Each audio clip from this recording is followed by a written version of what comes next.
I need a second before I can show the screen. Hang on. It's been a rough week. My dog has been sick since Thursday last week, and it went to a point where I had to take her to the emergency vet and everything, and yesterday we had a scan of her tummy and everything, but it seems to be doing all right now. So I figured, since it's gotten a bit quiet, I can finally stream again.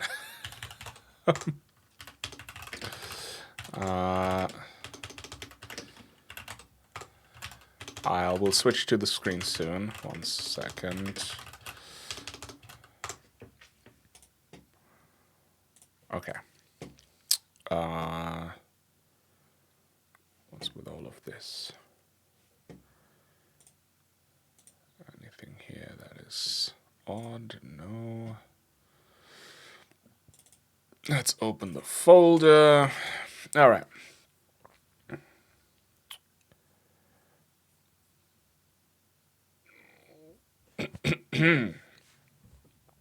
Wait, where do I switch screen? There we go. Well, ads will start in a minute. Actually, sorry, in 3 minutes.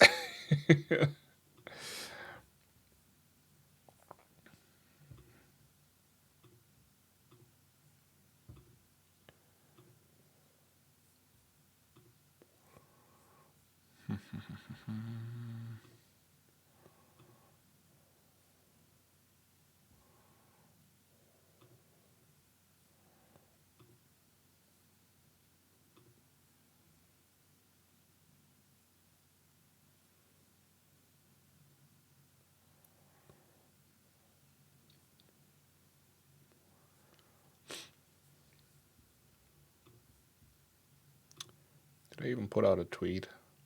I did. Okay, cool.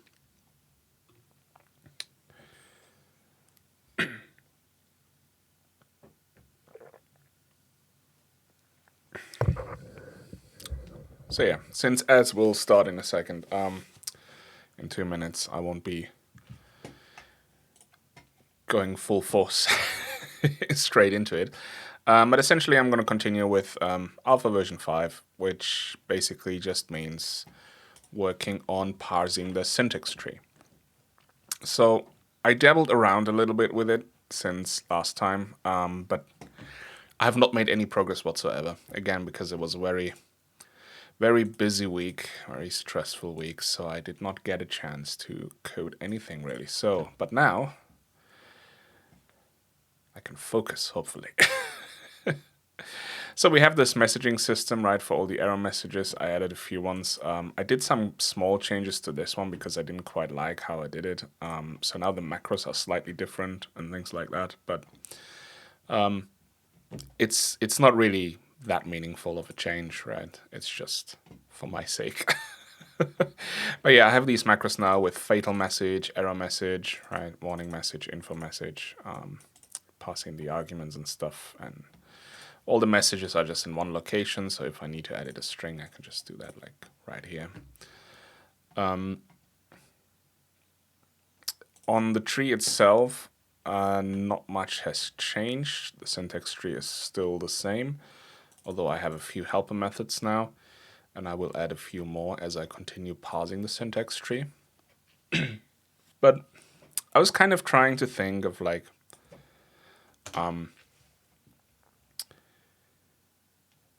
what would be a good way to structure these functions, right?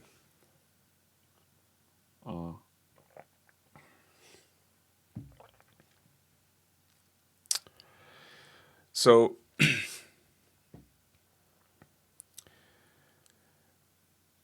normally in like a programming language, you do not really need to resolve a whole expression, right? Unless it's just constants, then the compiler might resolve them. But as soon as you encounter a variable name or something like that, it's just going to be part of the code gen, right? So if you have variables a plus b, and you want to get the result into another variable c, then obviously that is done with CPU instructions. So you just generate code for the add operation, right? For the assembler, that's a bit different. There is no such thing as variables or anything like that, right? And we do not want to generate code out of an expression. The expression is purely for... Oh, ads are rolling. Okay. I'll hold off a little bit with the explanation. I will continue shortly. They should just last a minute or so. So I'm going to finish my sandwich. Apologies.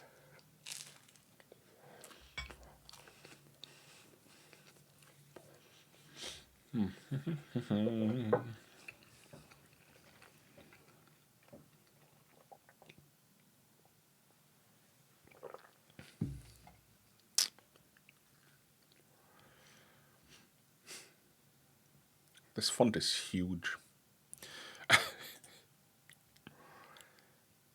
But like, that's what I have to do. Usually I code like in size 12, right? That's big enough for me. But I acknowledge on stream that might be hard to read. So 18 it is. It's like, wow.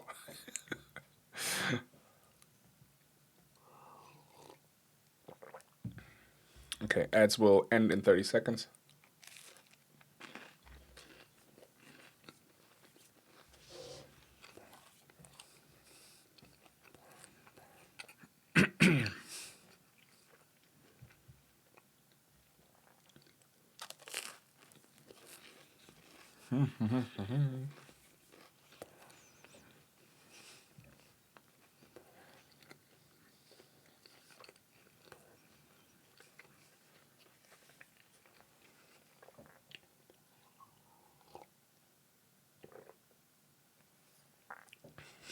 All right, everyone should be back. Okay, so I was thinking of how to go on with the parsing, right? Because all the expressions need to be evaluated, and then we just have a final value, like an immediate, right, that we then need to use and use for our instruction that we generate. So there is such thing as like constants and labels, right, that we can refer to within our expression. Because, for example, if we want to add addresses together, so let's say, for example, we have the tiles label and the tiles end label, right? Then we would like to do something like, okay, what is the count of all the tiles, all the bytes in there, right? Well, we take the address of tiles end and subtract it from the tiles beginning address. And that gives us the count. So whenever we found a name, we need to resolve it to a value that we then can use and then calculate the final value. And then that is what is used in the actual instruction. The problem, as you might see, and this one is the tiles end comes before we actually define tiles and tiles end, right?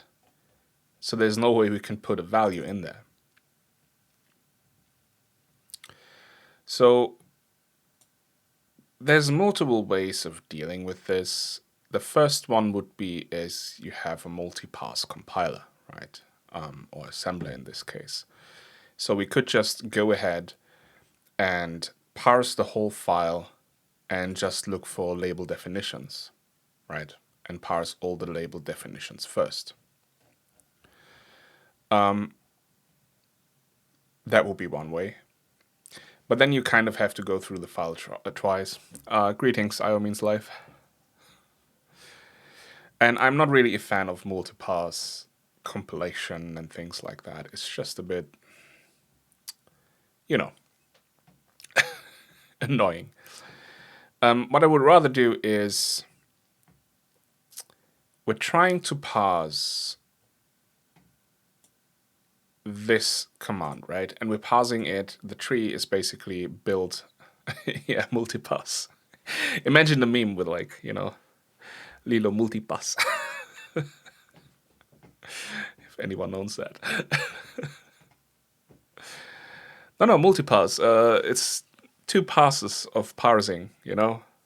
So multiparse was right.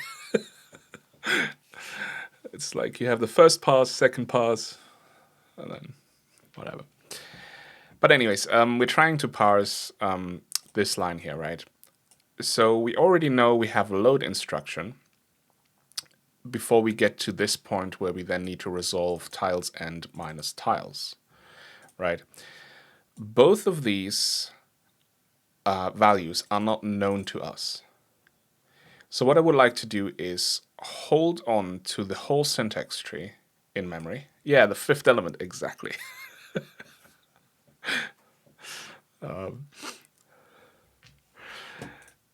So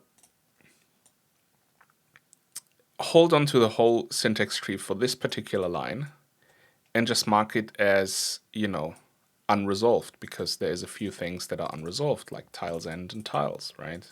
We don't have any information about those. But we do know it's a load instruction. So we can already, we also already kind of know what kind of load instruction, right? Excuse me. Well, do we really? Yes, we do.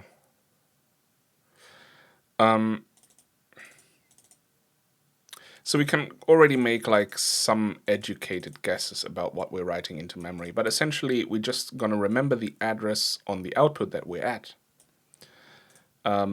attach it to the syntax tree, and then just continue parsing without like worrying about this stuff here.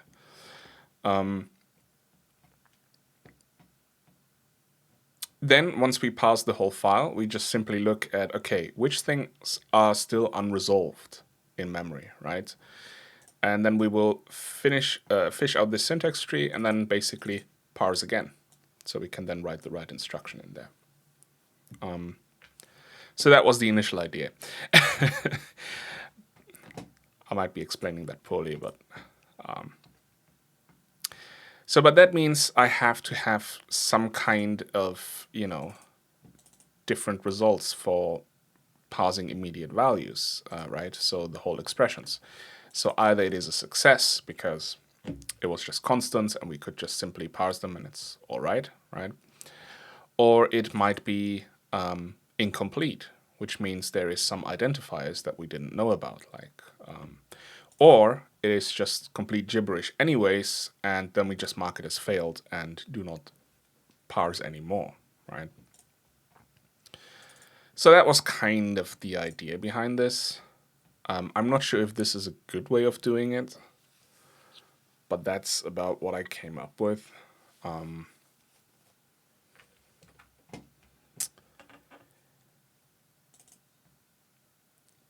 But then it's a bit annoying because you kind of have this enum result, right, of what happened during the parsing. And then you kind of have to have the result as a pointer. Or you create a new type that you then return, which has the parse result type, right? And then it either has a value or it doesn't.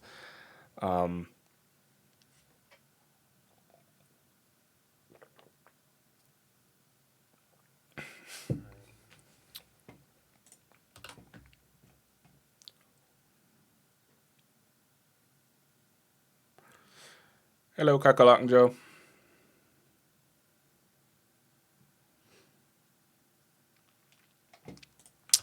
So I don't exactly know what a good way of doing this is. I usually don't like these result pointers, right? They're a bit awkward. So maybe I just generate a new return type that kind of combines these two together.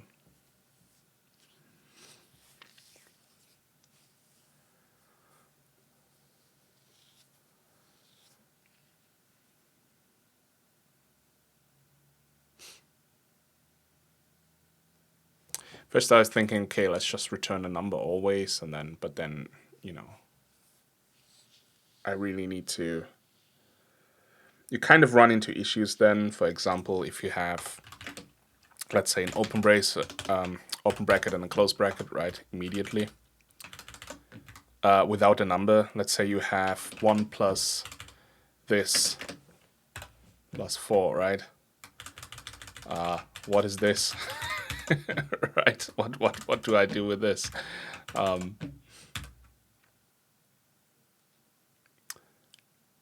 Ideally, I would like to report an error and be like, hey, this thing is empty. What are you doing? Right?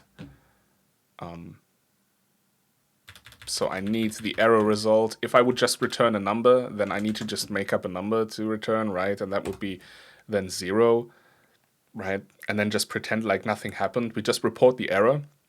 So the error is reported, but we just continue with the parsing as if nothing happened. But then you have situations like, what if you have 1 divided by this, right? And then you return 0. Well, suddenly you go into a situation where you try to divide by 0, which is not correct either. So do you report the error or not? Right?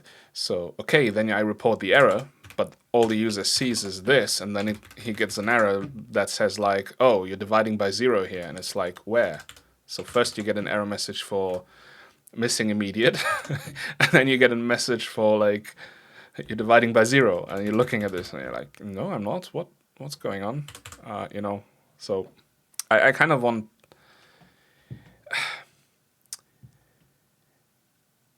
I like doing little work in the code as possible, right, to keep it simple. But if that means I sacrifice some concrete error messages for the user, then it's not really a good thing to be doing, right? I'm making my job easier, but then I'm not making the user's job easier by having like weird error messages. So I just want to be as concrete as possible for the user, right? Although in this instance, I know this assembler is probably only going to be used by me anyway, so it doesn't really matter, but you know what I'm saying, right?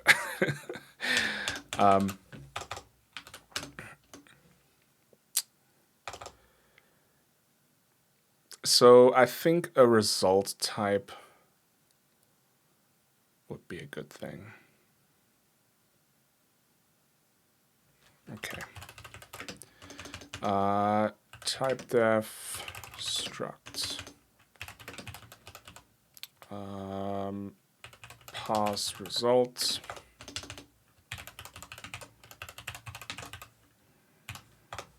Right.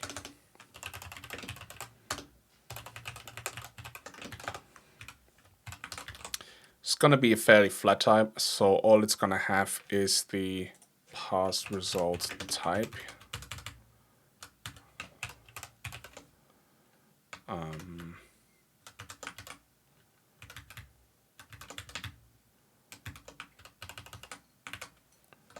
Like so.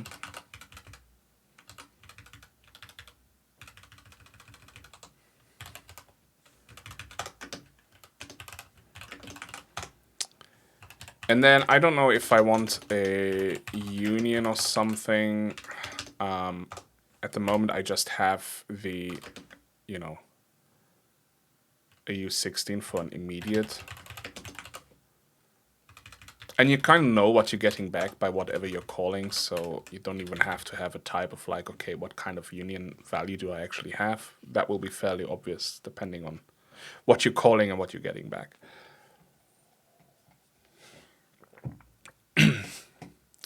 But yeah, potentially I don't need this union here, but I don't know yet. So we'll just leave it in. And then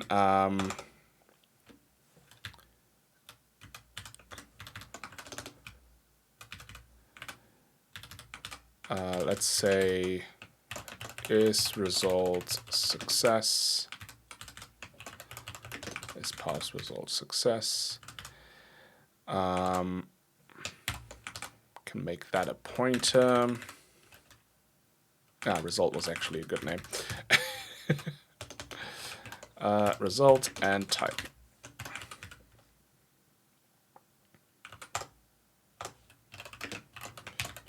Is parse result incomplete?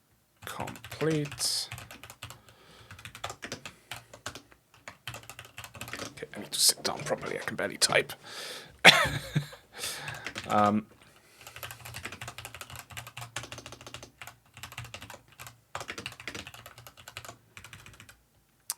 Now, The reason why I'm having like these very simple helper functions right here to just check the state instead of like doing it directly on this enum, it's just it reads nicer, you know.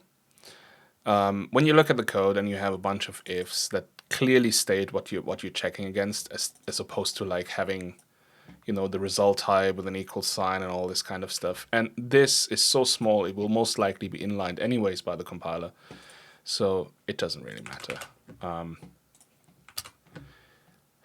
I get that switch statements can be faster in some instances because they're just generating jump tables, but, you know, whatever.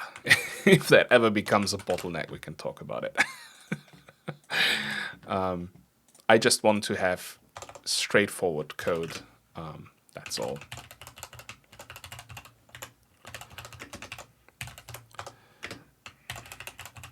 And maybe I don't end up even using those. We'll see. Return. Oh my god. Results type. Parse result failed. Okay.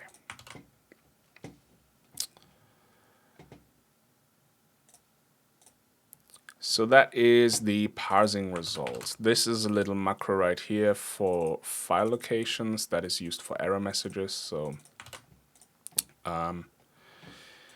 okay, so parse immediate. We pass in. Parse immediate is going to be called when you have a function that needs an immediate value. You're going to call parse immediate, right? And by that I mean like as an operand, right?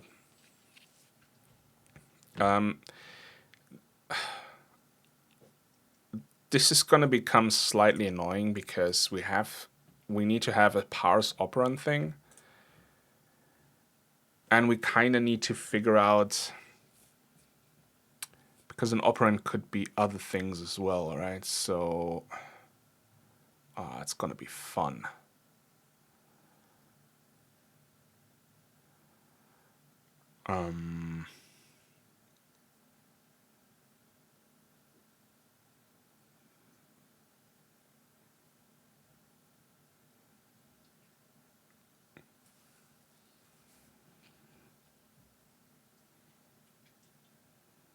Anyways, not a problem right now. So I'm going to parse in the parser because that's mostly what we need, right? It has all like the arena, the Lexa, and everything. Pass in the parent node. The parent node is only used for when a node doesn't exist. So this is the actual node we're trying to parse, and the parent node, because if something is missing, you want to report the correct location, so you want to look at the parent and report the location of the parent node, right? Because you can't report the location of something that's missing because this would be null. Like, what do you report? And you want to report the exact file location, the location in the source file, right, of where exactly it's missing. So if you have something like a separator, for example, like this, right, and let's say you have something here, but you don't have anything here, the parent of this one would be the separator, because the separator has a left side and a right side, right? So you're just going to report this location and be like, hey, you know, you have something missing around here before the separator, something like that. Okay, so if the node is missing, we report a missing number, right? And set parse result to failed. Okay, here we can do some bit more clever things. He says, yeah, right. So we can have a static. It should be const really, but if I do this const now, I have to constify everything, and I don't want to do that. So let's just do static parse results. This is going to be parse failure. And we're just going to initialize it to 0, because 0 means failed. And we don't care about the immediate because it's a failed one, right? So now we don't have to construct a new one every single time. We can just simply do this, right? But if the name changes or whatever, I should really do something like...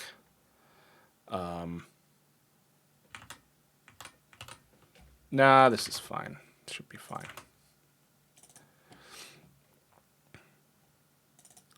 So if the node is actually an immediate, I just need the immediate value and build like a success thing. So what we're going to do is say return, right? We need a page result t. And what we want is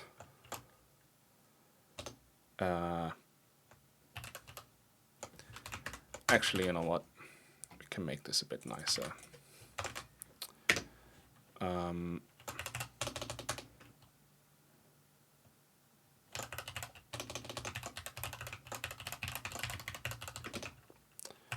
Parse result success.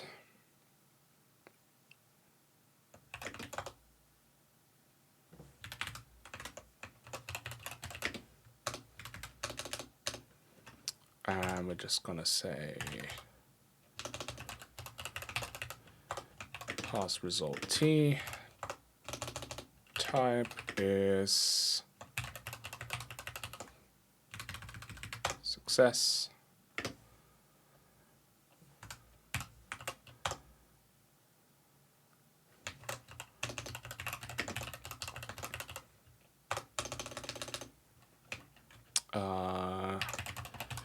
Incomplete.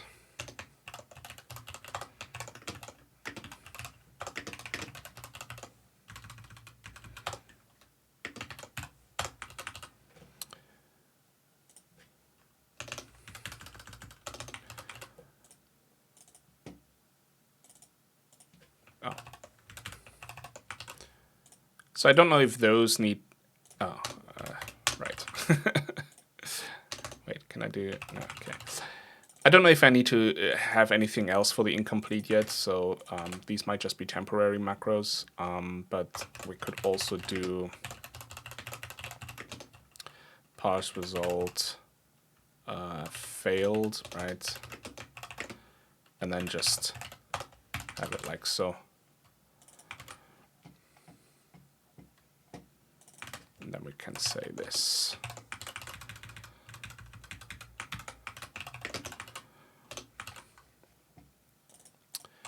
And here we can have parse result t.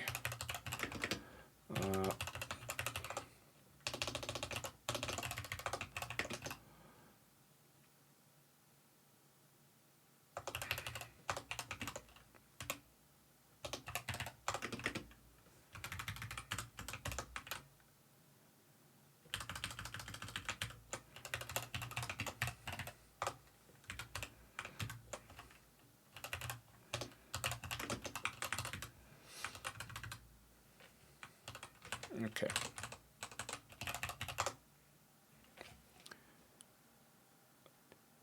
Oh, I have some errors in tree. Uh-oh. I did some changes there.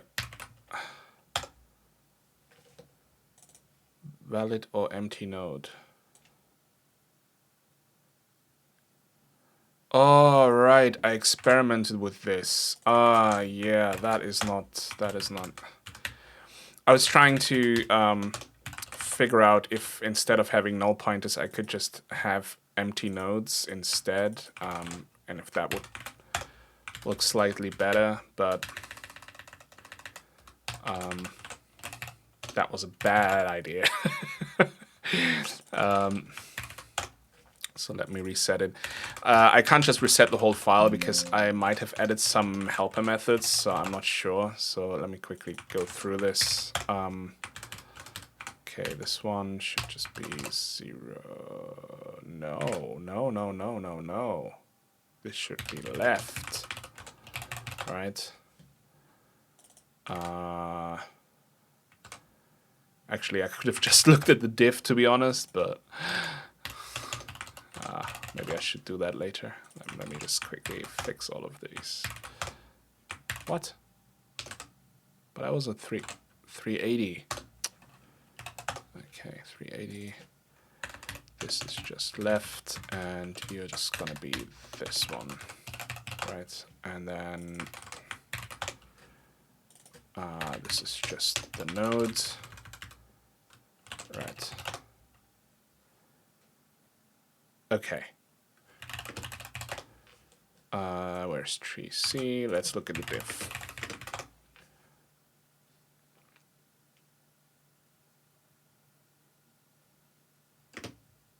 Okay, cool. Cool. Parser. Right.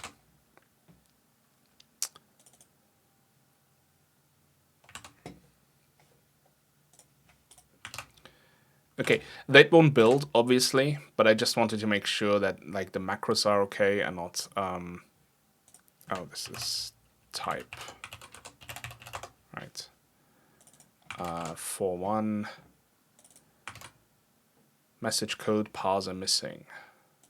I thought I added that.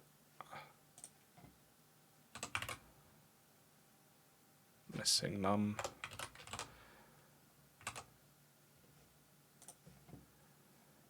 Oh, I actually did not add it.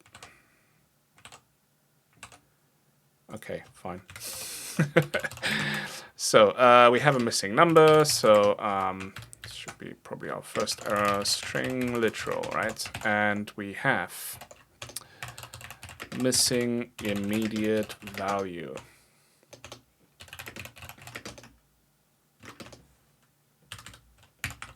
There, that's it.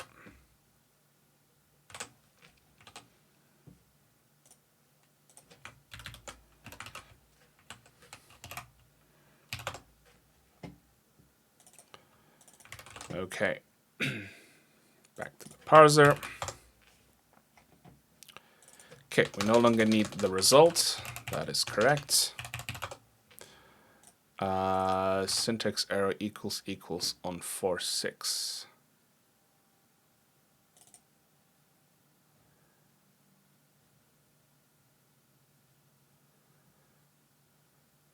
Oh yeah, why did I do an equals? Weird.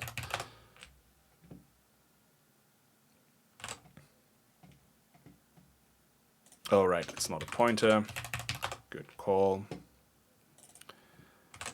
Okay, cool. And the rest is just working on it, right? So, like I said, if this is immediate, we just create a success and return the immediate value out of this. Now,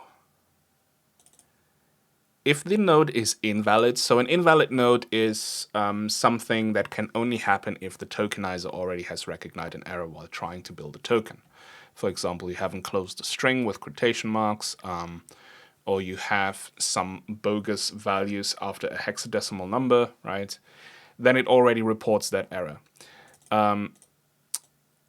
We don't want to stop parsing after that error, but we want to make sure that it's not being used, so we just mark it as invalid, right? So if we have invalid, we don't need to report an error because the error has already been reported, but we just call parse result failed.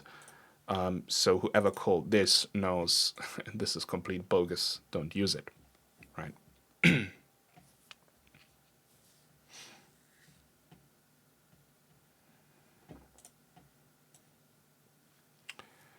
Okay, and I'm not sure I like what I'm trying to do here. I try to be a little bit clever.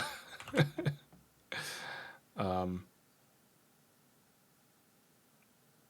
don't like that.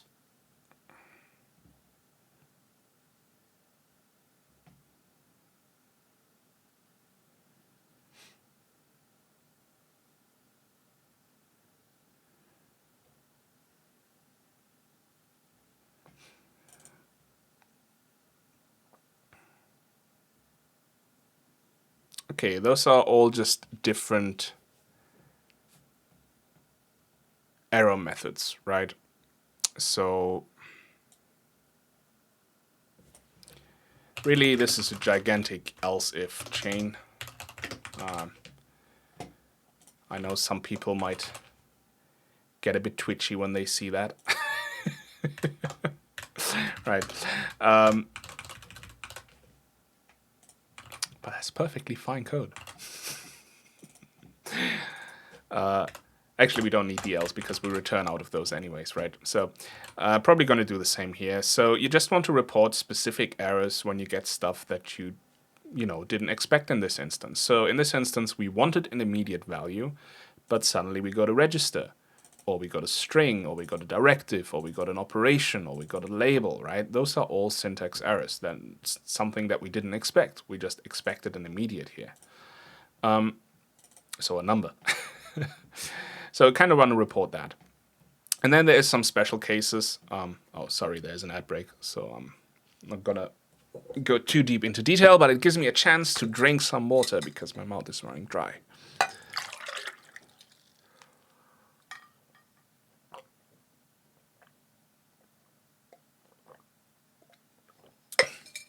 Totally valid. Yeah. I don't know. There's this things where some programmers, especially like in the industry, start to get a bit twitchy when they see if-else statements. Because they think that somehow is messy code, so they abstract it away.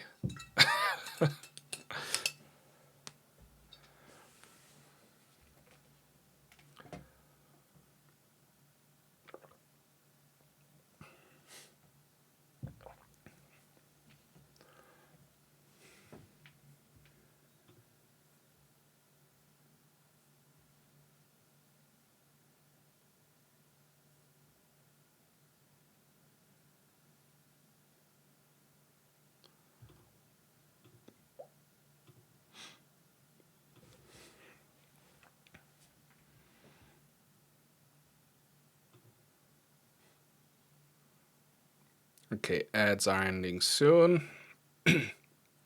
And I think we should be back. I was just saying, because IO means live mentioned that it's totally valid. Yeah, it really is. It's just some people get really twitchy when they see if-else statements like this, and then they're like, oh, you should make it a switch, or even worse, like split it out in all kinds of other abstracty things, right? So you don't have any if-else statements. And it's just like, you know what? It works. Like, your CPU is designed to be fast for these things, right? So it's just a jump. Relax.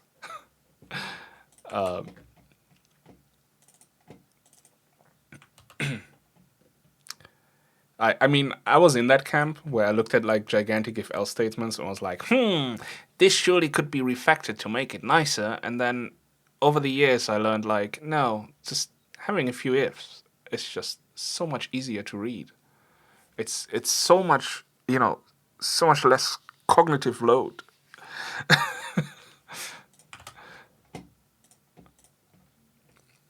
Again, might just be me, but...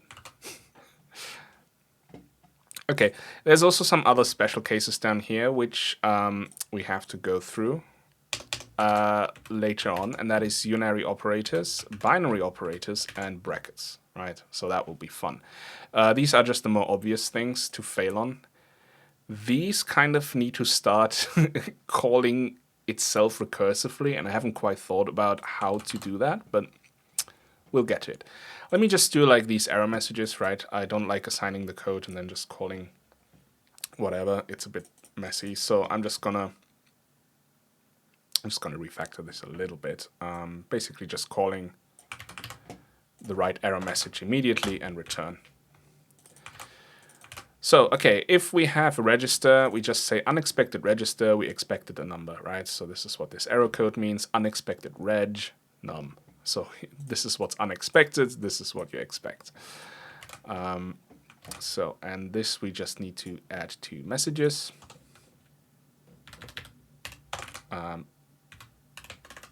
these are old, right? Actually, we can just rename this in num. Unexpected register, expected immediate value instead. Cool. And then we do the same for the other ones. So If the node is a string, we are going to report that we have an unexpected string. Right. And if the node is directive, we are gonna gonna report that we have an invalid directive. I think my keyboard just disconnected. What the hell? Okay, let me plug it in. This is getting a bit annoying. Same for an operation. Same for a label. I'll remove the codes in a second. Right, and this is like a special case down here. Okay, so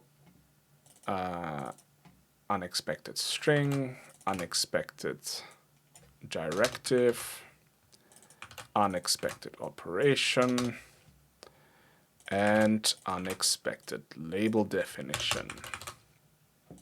Cool. Now we can copy these over. What do we need? We need unexpected string, dir op label.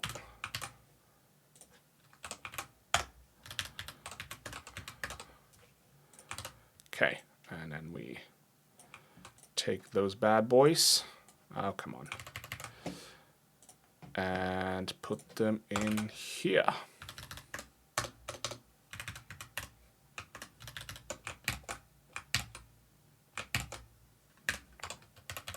Case, return string, literal. Right. Okay. Unexpected. Oh, I already have unexpected string. Never mind. Never mind. Unexpected assembler directive. Expected immediate value instead.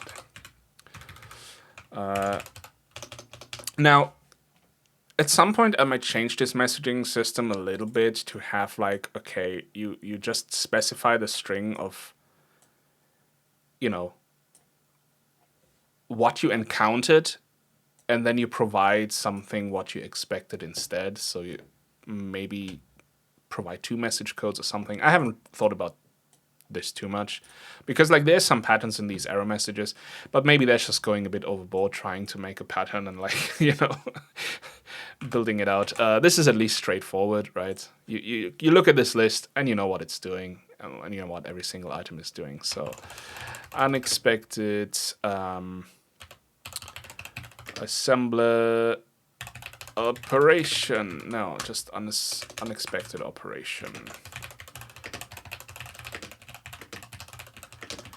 We could then say, oh, operations are only valid at the beginning of the line or something like that, but I just leave it like this for now. And then we have unexpected label definition. Expected immediate value instead. Cool. Right. So.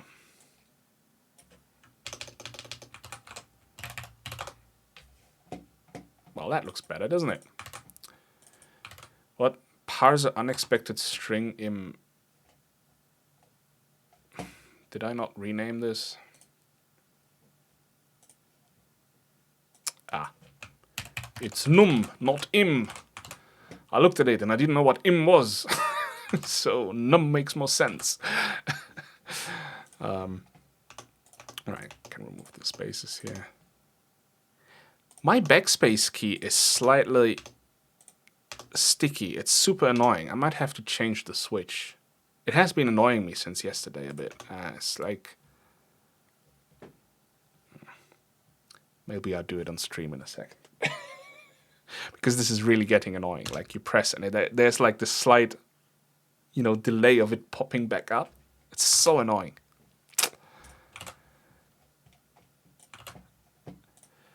Okay, so these are invalid. These are valid, and this is missing. Now, what if is none of these? Then we should probably provide like a generic error. Realistically, I don't think we can ever get into that situation, but you never know, right? So let's make just a a generic unexpected message.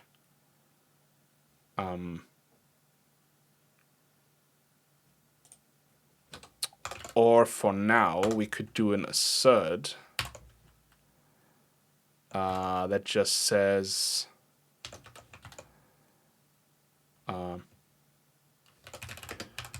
what the hell happened here?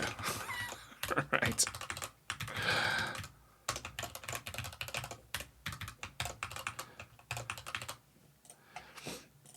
So this is false on a string.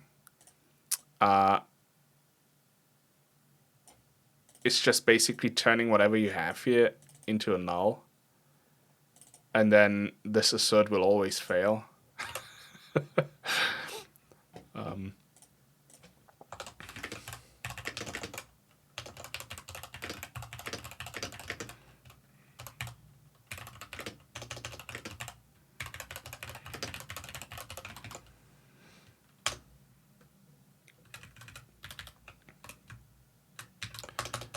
Okay, so this will at least crash the program. I could make a little console write error here, right? String literal.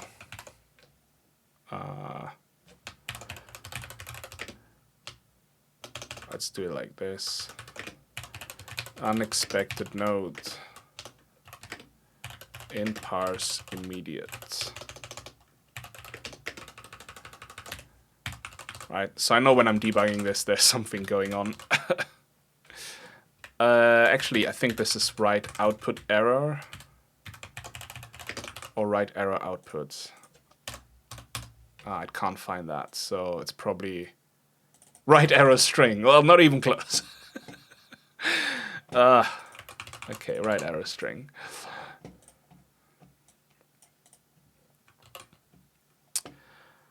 So if you run this outside of the debugger, this will just crash the program, right? But if you run this inside the debugger, this will actually force a breakpoint. So when we run this in the debugger and get to the situation. So whenever I see the string, I just fire up the debugger, run the exact same thing with the exact same input again, and then it will just automatically break here, which is pretty nice. Okay. So I already had a go at parse urinary operator down here, but that is completely, you know, that is all nonsense. So just ignore everything below line 87 here. Okay.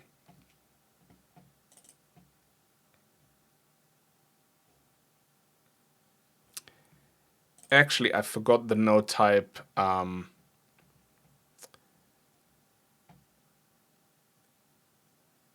The node type identifier.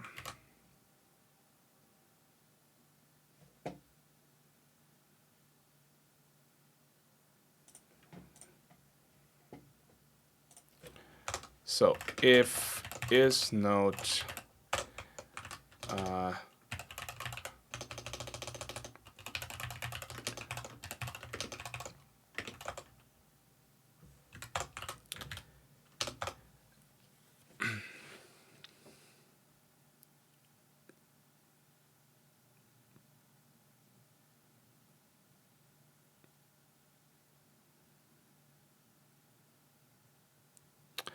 so there is a bit more ways of doing this. Either I try to resolve the identifier immediately, so I can just continue. Or as soon as I encounter identifier, I'm like, no, I'm gonna defer it all the way to the end of the parsing. So make note of this line because there's an identifier in there.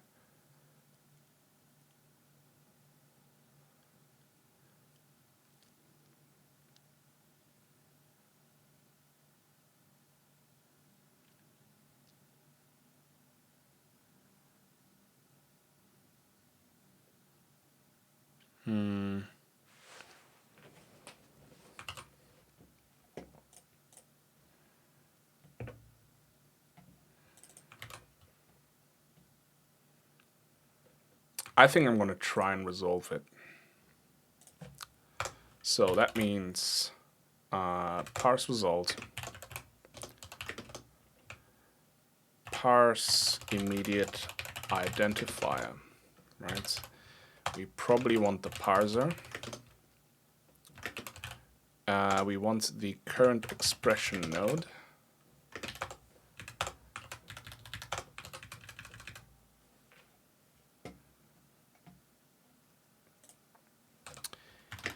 And this now would have to look up into the symbols table, right? So to do, look into symbols table and see if we can fetch a result, right? But for now,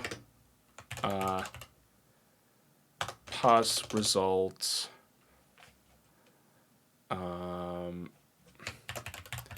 incomplete.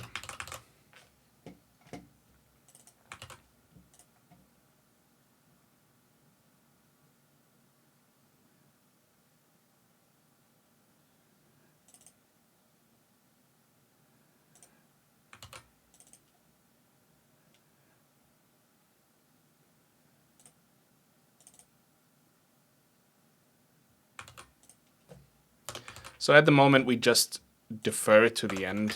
Nah,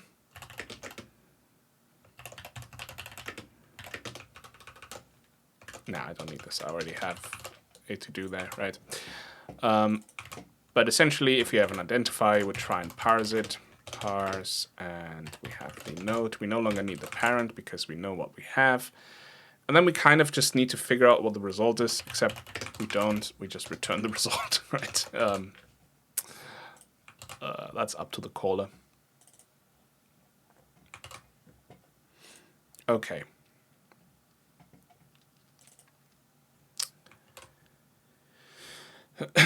Cool. Now we should, before I do any of these, I probably need to figure out brackets.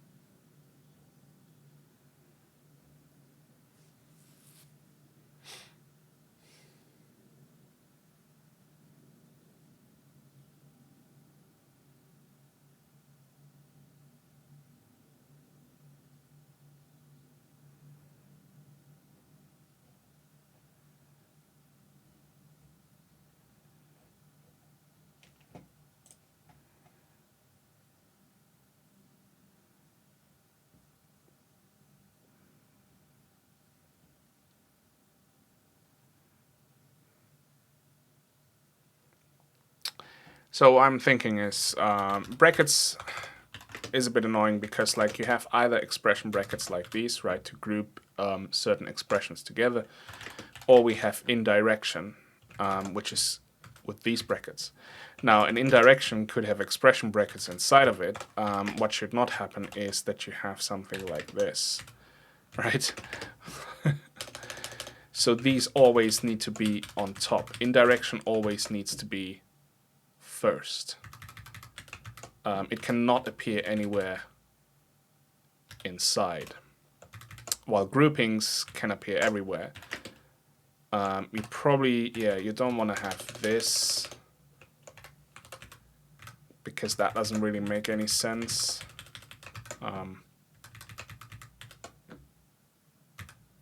But then again, it could be valid because if there's just a number in here, it just means indirect 14, so that really doesn't do anything, so maybe that's okay.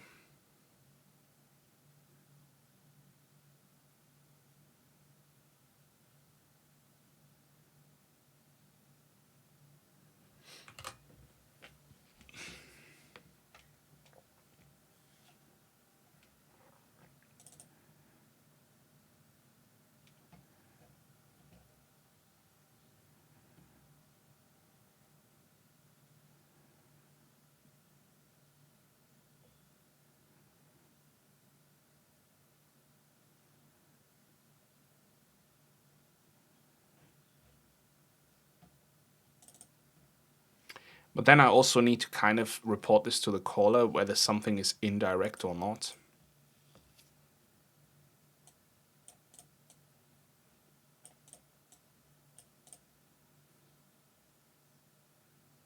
that is actually quite important.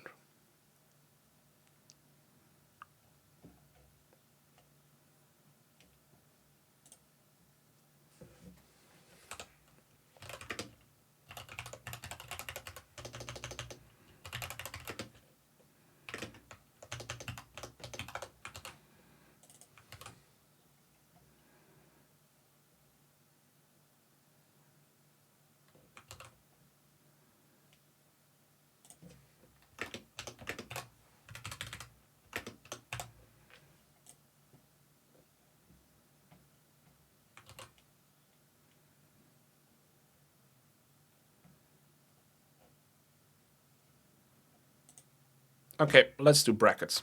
That will be fun. So let's look at the tree and look at our brackets things. So we have this brackets type, which has an open bracket node, a closed bracket node, and then an expression, right?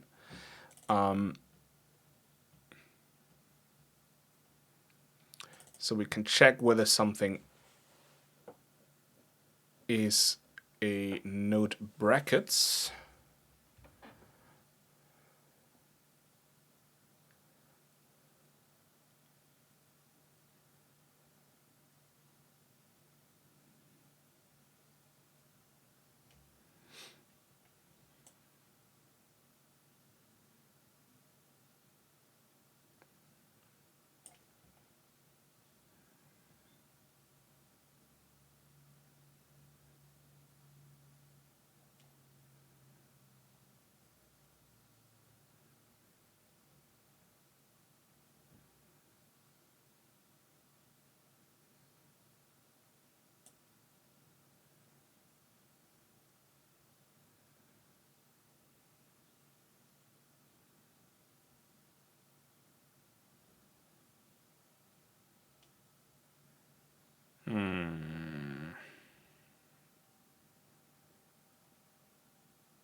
I'm still thinking whether indirection should be done one level at the top, but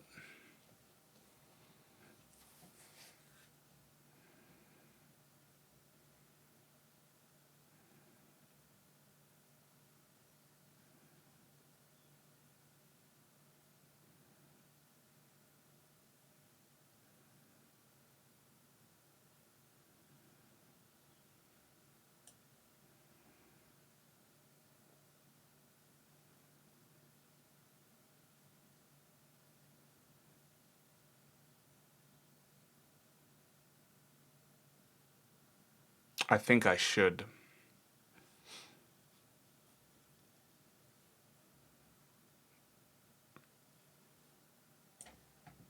Because I don't like this anyways. This is valid, right? This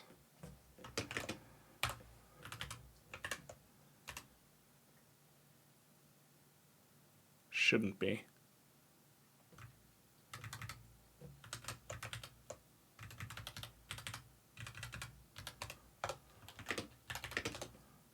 And this will just report missing then.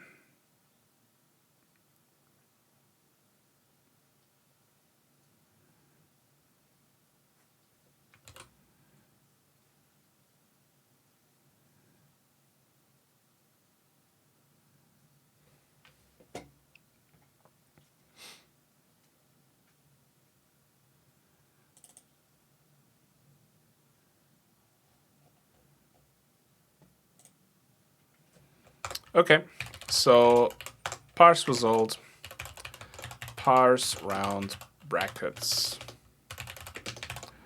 We need the parser. Whoops. And we need the expression node. Right. Okay. So if is node brackets, then return parse round brackets. that's what we're expecting. We're expecting round brackets. We're not going to do square brackets. Okay. For that, we need the brackets value. So that will be something like this. Brackets, get brackets value from the current node. And then brackets probably would warrant some helpers.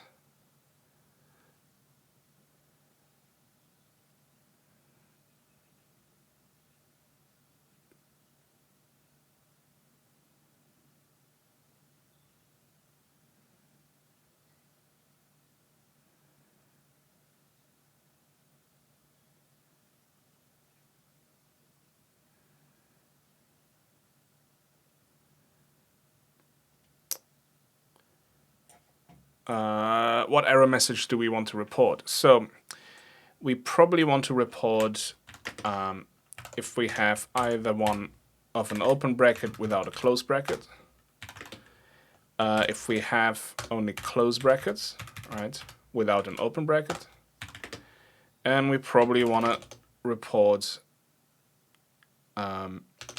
mismatched brackets, like so. Or this, right?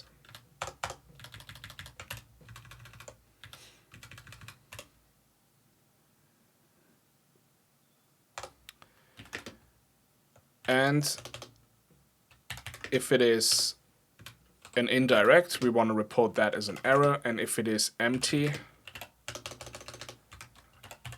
we want to report that as an error as well, because there's something missing.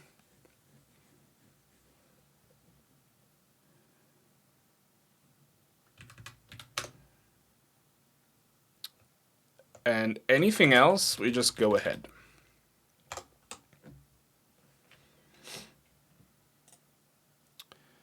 So maybe what we can do is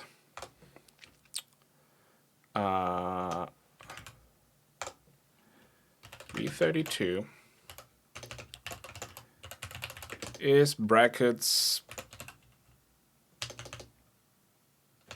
valid, all right? So here we would check whether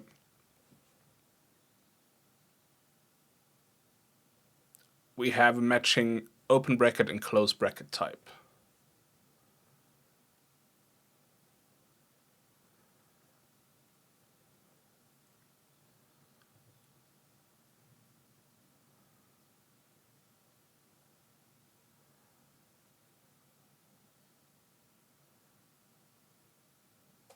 No, actually we don't have to. Is brackets open only, right?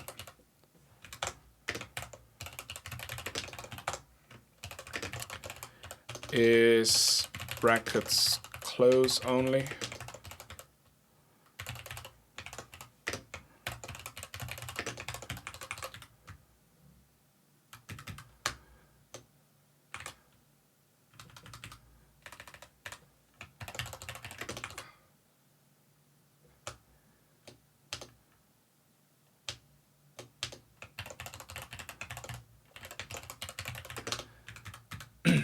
Let's do that.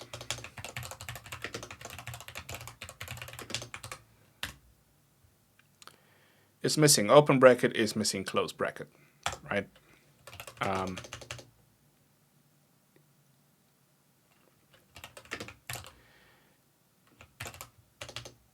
Is brackets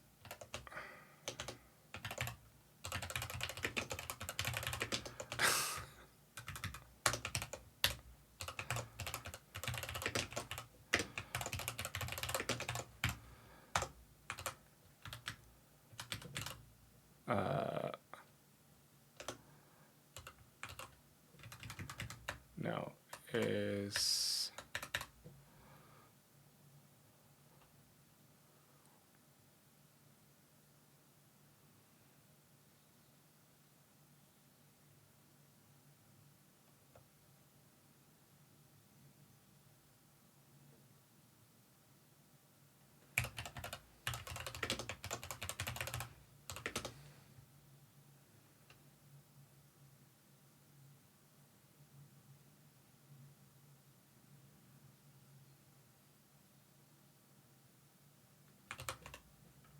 Naming. I struggle with naming.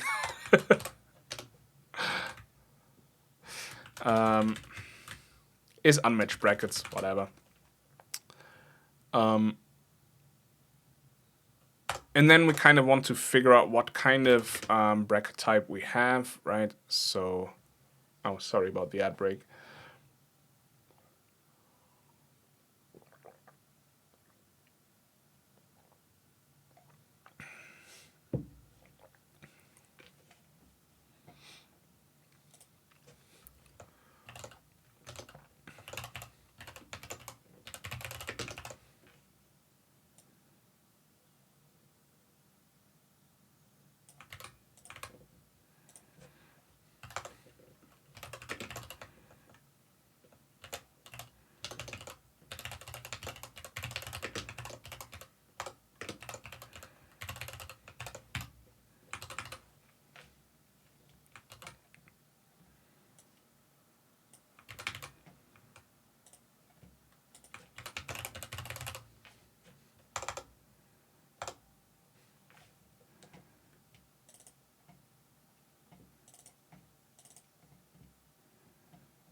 No, hang on. What am I doing?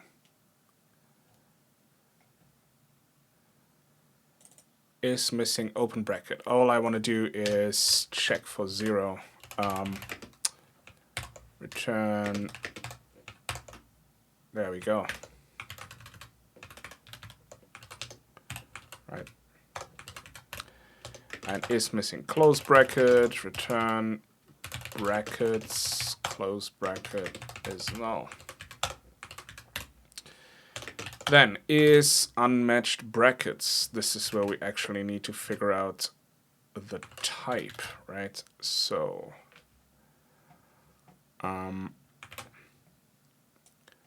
this is where we need to get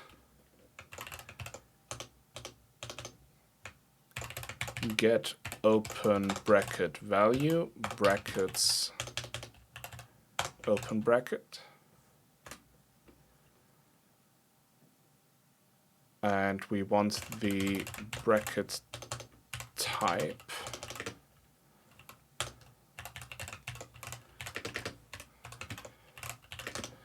like so. Because get open brackets value returns us the bracket type. And the bracket type is, you know, whatever. Same for the close brackets. So we just need to match those two up.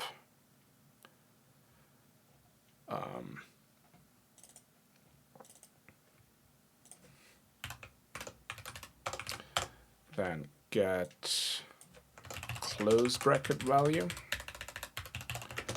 Close bracket. That will be the close type. And then we just say return open type equals close type. Is not.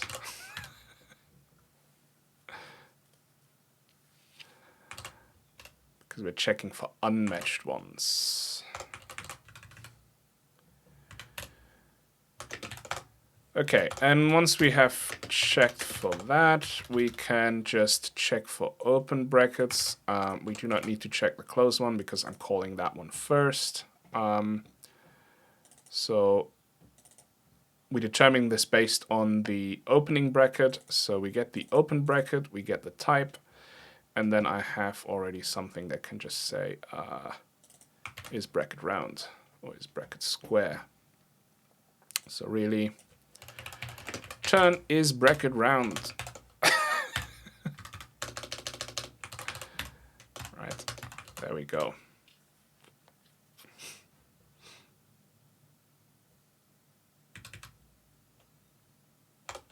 And then same here with return is bracket square, get open bracket value, brackets, open bracket.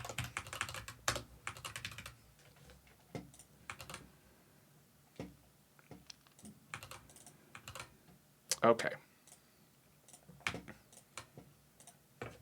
Now we can use it. Where are they again? Okay, so we already determined that the nodes is a brackets node, right? This is why we got in here in the first place. We're calling get brackets value. And now we can actually verify a few things. So if it is missing an open bracket,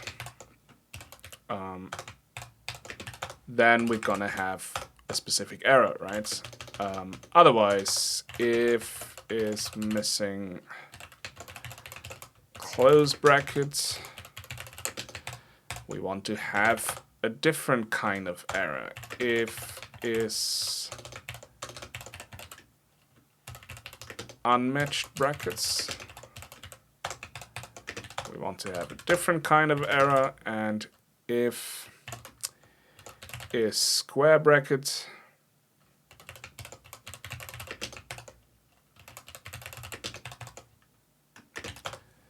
then we want to report another error. And what we are left with is round brackets.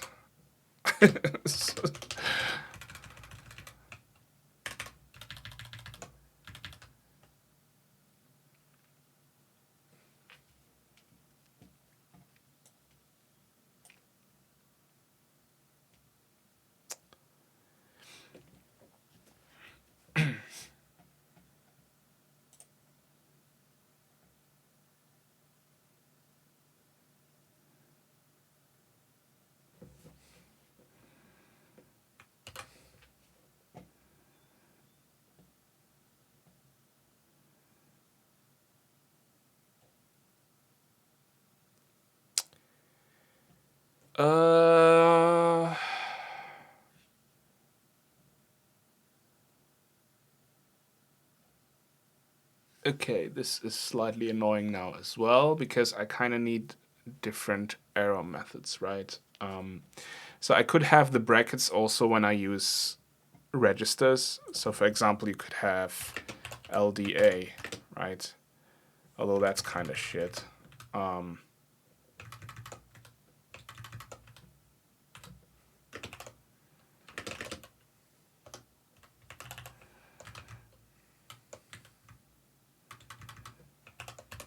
that is definitely not correct.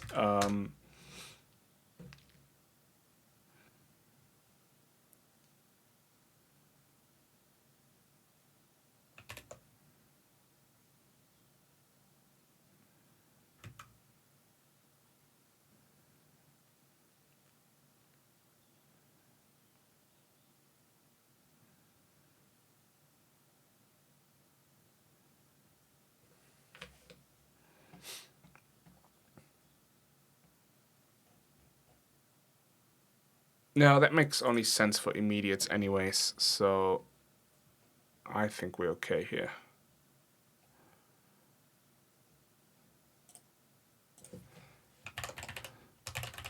Parse immediate round brackets, whatever. Let's call it that.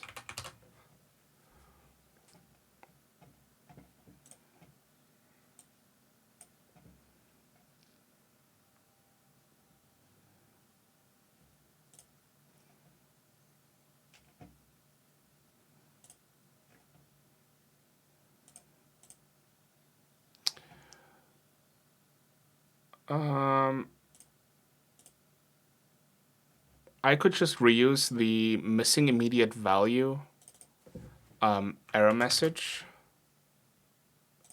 for when the expression within the brackets is null. Because what I need to do here, if I have round brackets, I just need to call, return parse immediate again with parser, and then the parent will be the open bracket, right? And then whatever bracket expression we have, like so, right?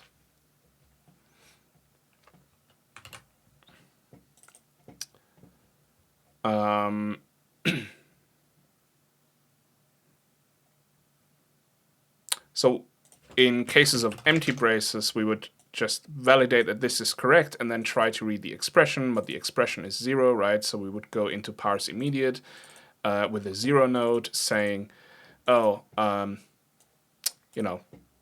missing identifier. Or we could check for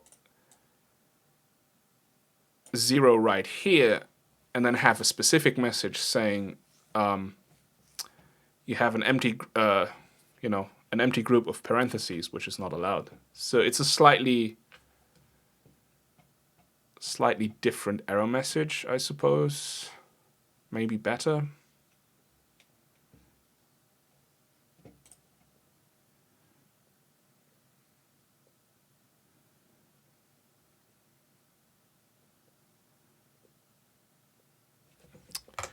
I'm going to do it here.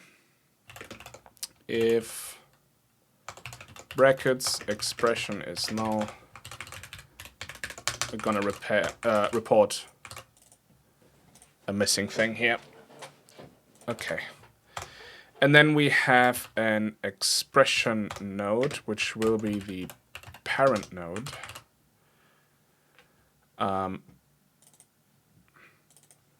Because we always pass in a parent node.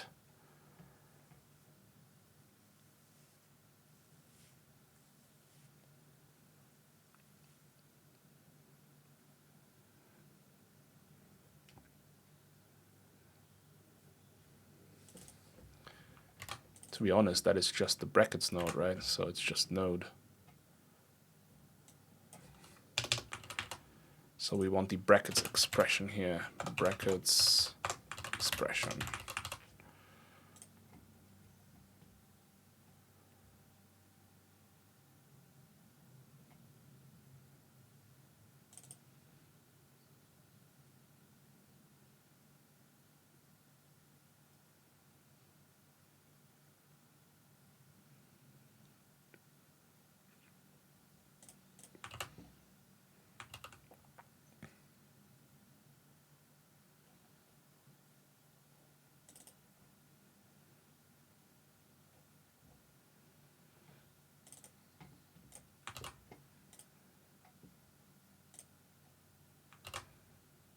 Okay, now error messages again.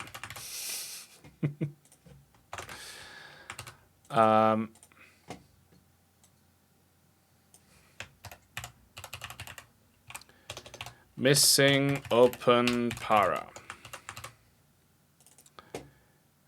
Oh, did I use parent all? Yeah, that's wrong. That's wrong. That's wrong, wrong, wrong.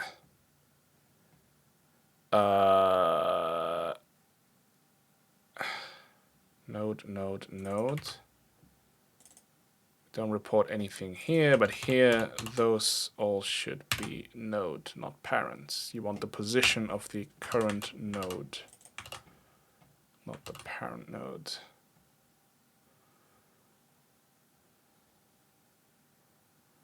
Because the parent could be a bracket, and then you would report the location of the error, the bracket, as opposed to the number that's like right next to it.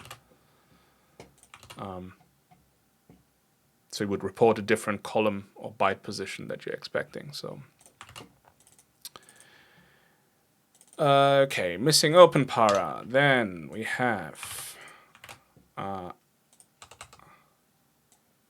missing close parentheses.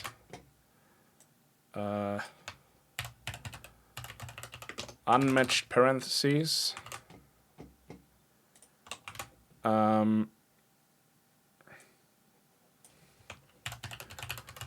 Unexpected square. Don't be a square. And then missing para expression.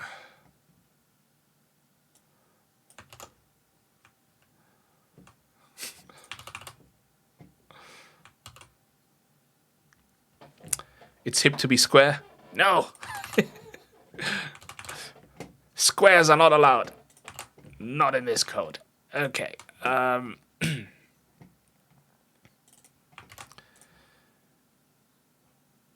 Node, not tree. I want messages, because now I need to implement all the messages, right? So we have open para, close, square, and expression.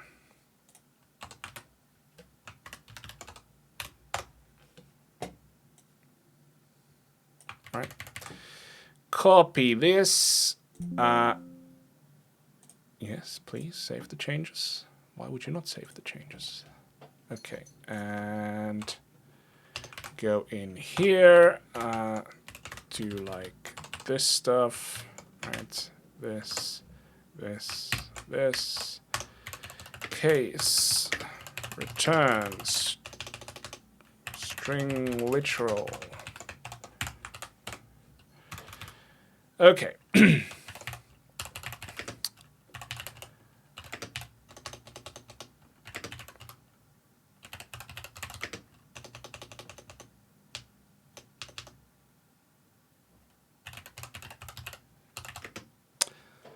How do you spell that?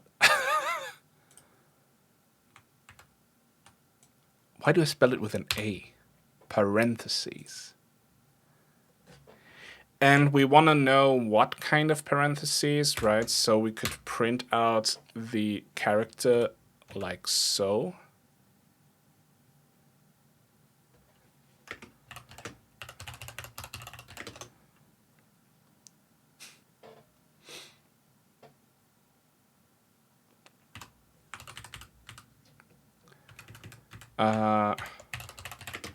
Missing close parentheses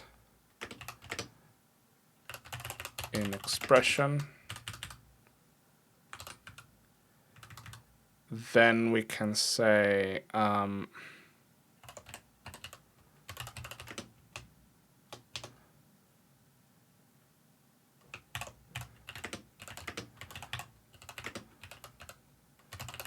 I should say brackets, because it could also be square.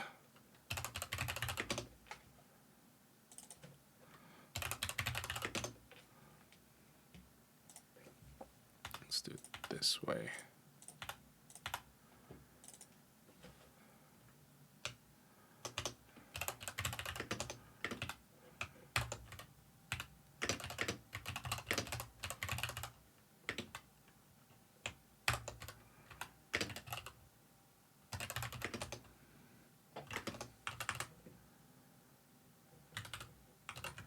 Open bracket and close bracket mismatch.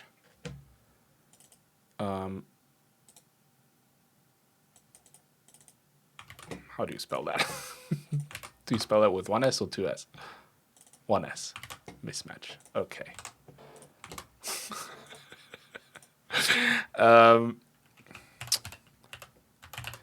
Unexpected indirection.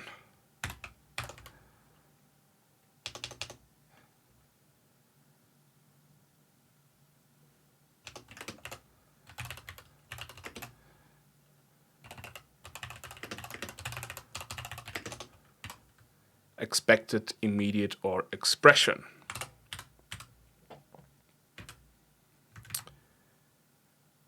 And then missing parentheses expression. Okay. Empty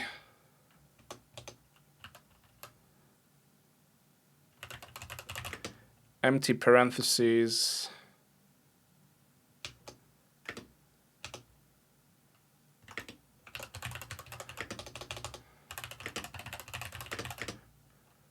Expected immediate or expression.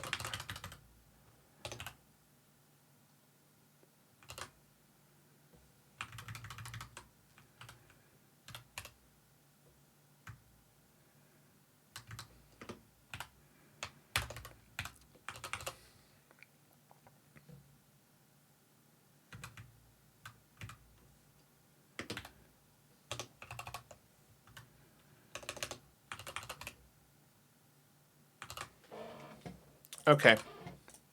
So now some of these messages now expect values to be passed in, right? So let's just copy paste that real quick and make sure we get this right. So in missing open parentheses, what we want is what kind of open parentheses, right? So really, we need to call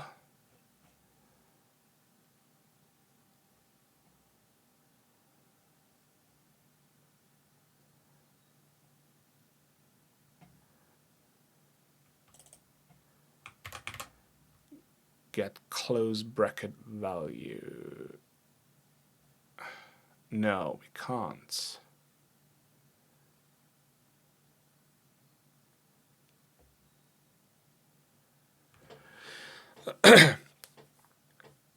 We only know what's missing based on the close one, right? So we need to find the opposite of that.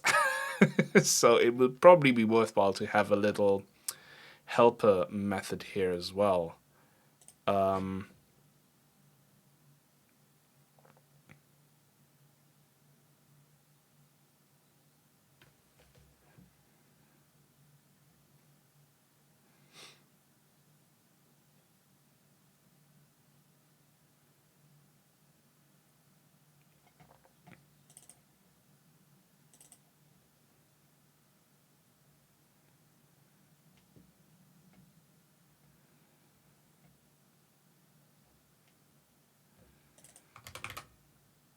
You know what? I'm gonna add one of these.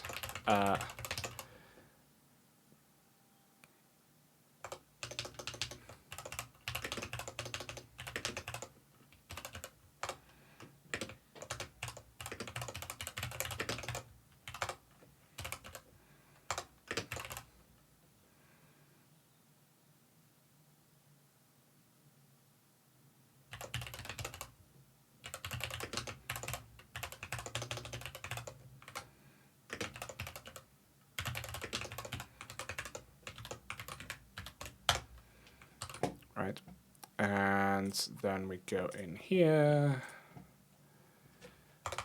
Okay.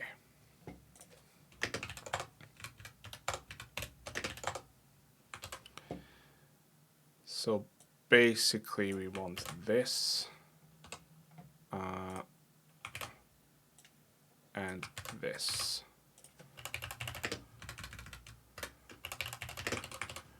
Right, and we can call this here.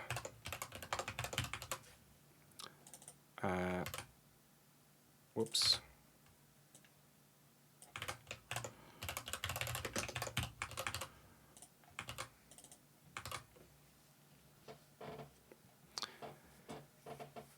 IO means life. By the way, I'm co-working with you and making decent progress. Nice. Glad to hear.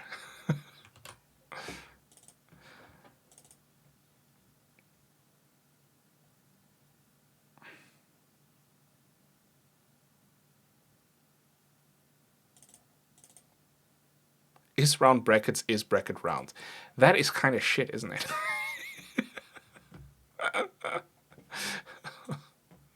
Okay, we might want to have a look at, you know, some of these helpers. Right now, I'm just adding them willy-nilly. But let's just try and make progress, right? Hang on, where is it?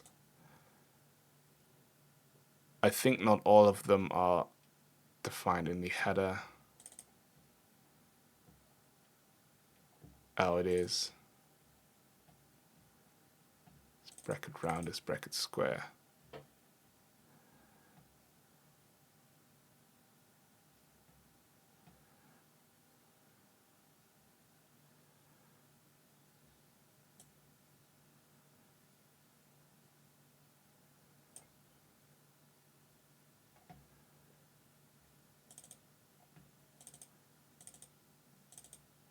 Maybe I shouldn't have these.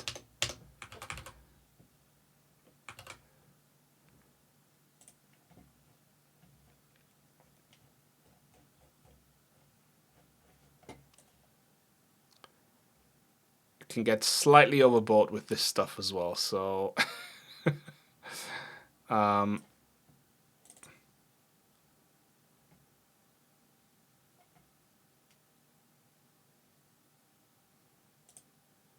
so this one's the bracket type, right? And we can get the bracket type by just saying get open bracket type and get close bracket type. So really calling this like that makes no sense. So is missing open bracket, is missing close bracket, it's unmatched, and then is square. So instead I can say is bracket square get bracket get open bracket type of brackets.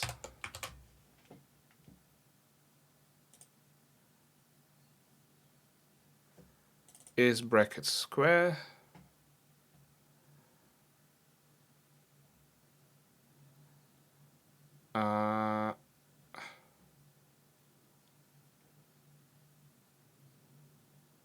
wait, what?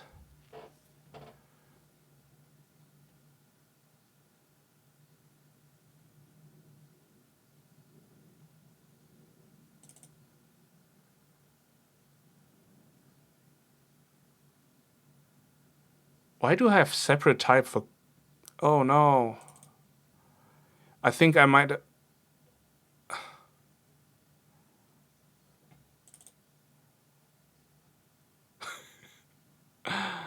I might have screwed something up. Hang on. I think I changed how brackets work and then I left some old stuff in there which shouldn't be in there. Okay, let's see how I'm constructing these brackets nodes, right?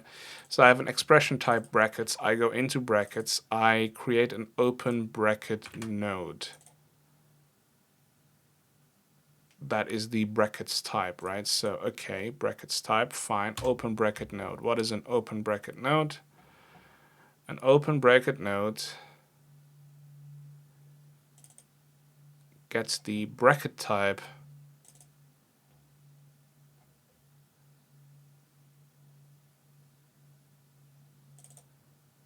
bracket type.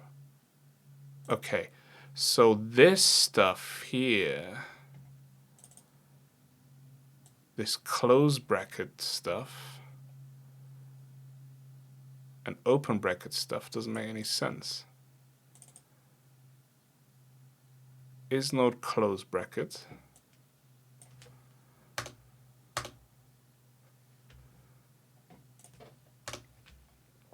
And then get close bracket value is just the bracket type.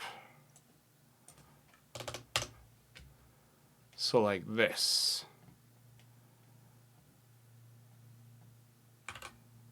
Oh God.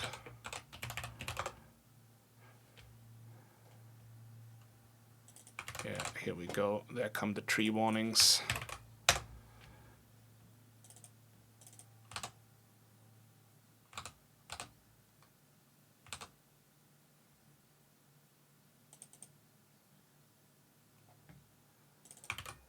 Oh no, this is brackets.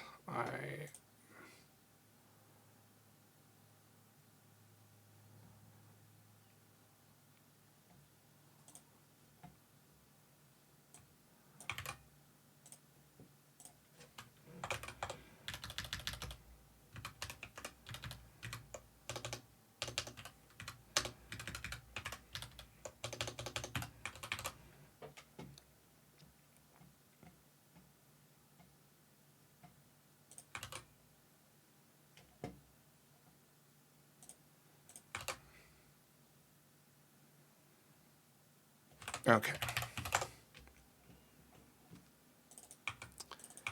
A warning in tree.h. Okay, that's interesting. What's wrong? Oh, yeah, this is brackets. Oh, and I put this to the unary operators, which is absolutely bogus. I'm all over the place. All over the place with this file. All over the place. Not great. Not great. Okay, what's wrong here?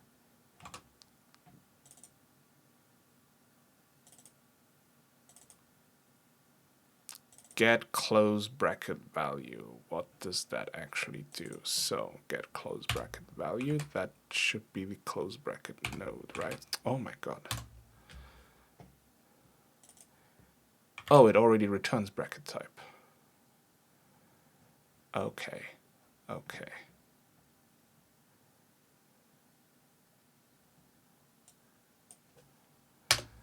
So really just this.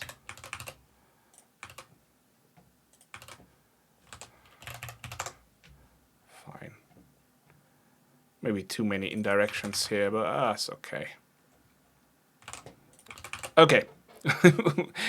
We cleaned up the tree. the parsing here. Okay. Back to the parser, right? So we have square brackets.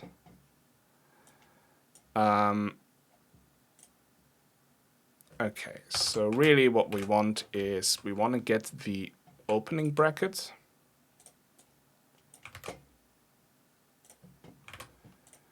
Right? Open bracket.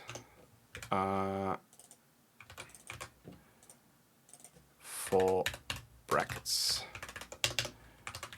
Okay.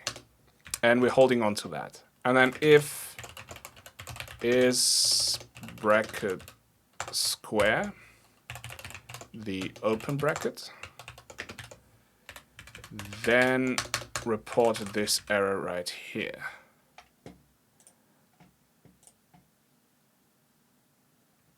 Okay. Now, missing open parentheses, right? Okay, we might have to go.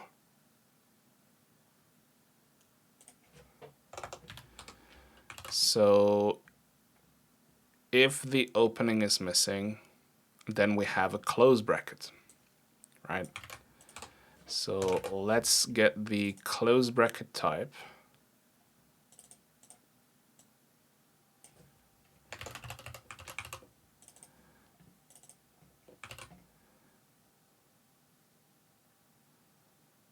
Wait, but do I no longer distinguish?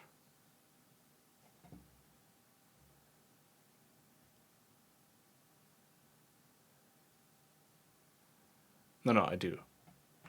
Okay, right. Never mind. Brain fart.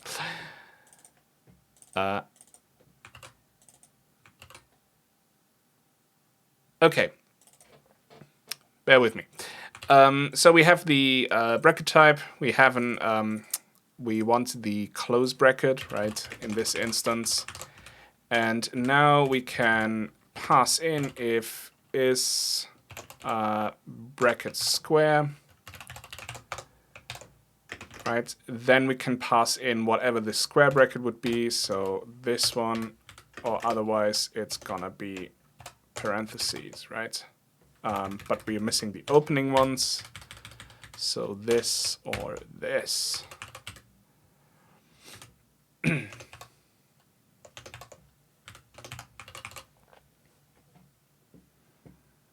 But really, I don't like this inlined like this. So let's say U8 bracket. And if we want to be like kind of safe, if we ever change those, those tokens for whatever reason, we could actually just use whatever token we have here. So open para or close para, or open square or close square. I could add a little helper method for this, but that would be slightly overkill, I think. It's just really used in this situation anyways. So let's do token open para, token open square.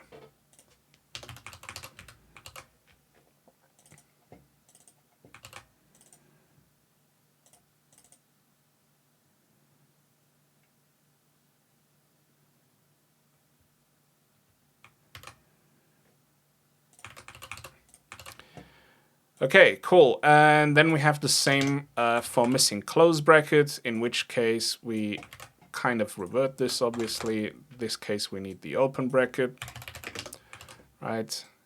Get open bracket, so the open bracket type. Then again, if bracket is square of the open bracket, then let's just call close square here and close para. And then we just pass in the bracket.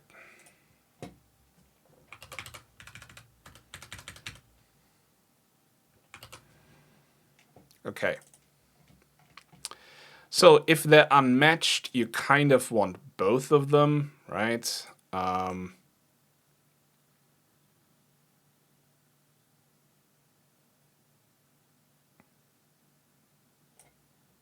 Maybe it is a helpful you know what, maybe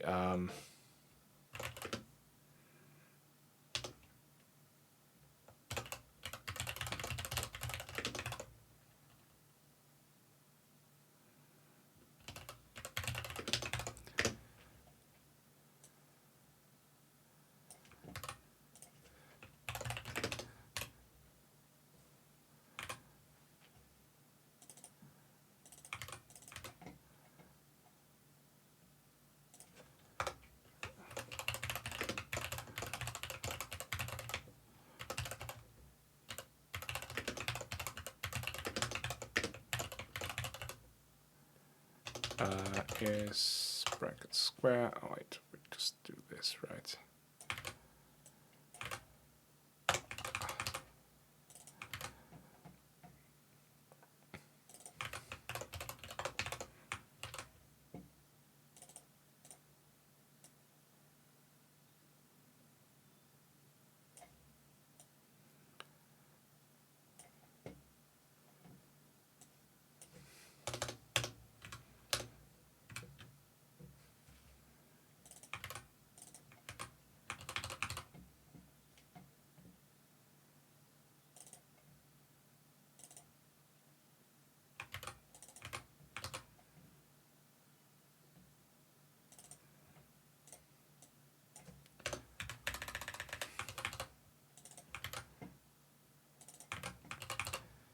Okay, get open bracket char, there we go.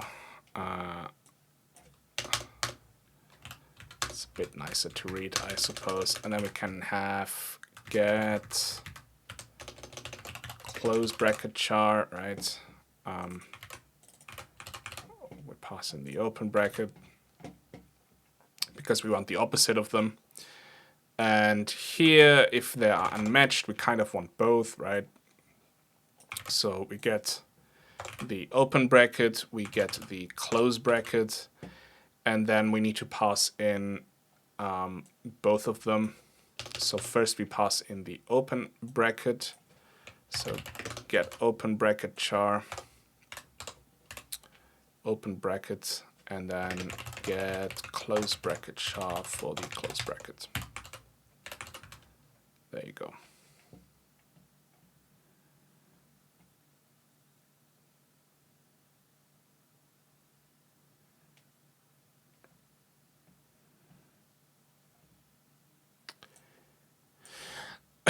And really, because we need them both, we can kind of put it out here, right? Sorry, this is unmatched para, right?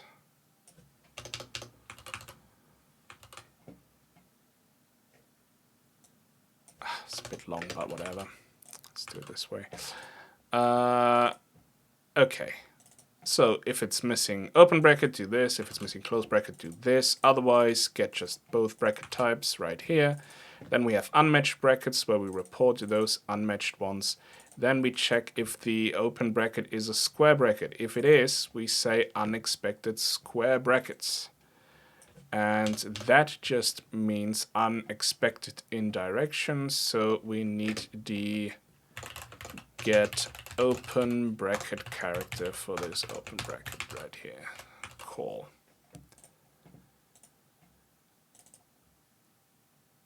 And then otherwise it's just missing the expression altogether.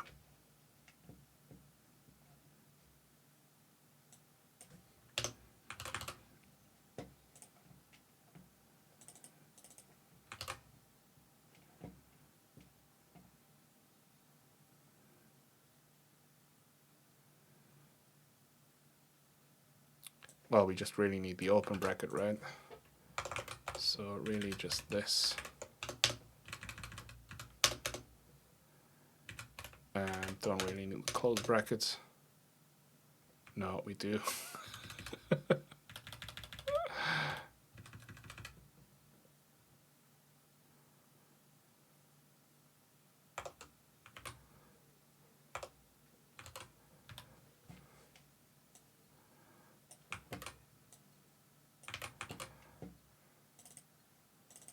So this is the only one odd out. Okay. Let's see, what did I screw up? Line 40, what's happening? Unreferenced formal parameter. Right, okay, we don't care. 5.3. 5.3 error message. What's going on? Parent undeclared identifier. Yes, because it's node, for crying out loud.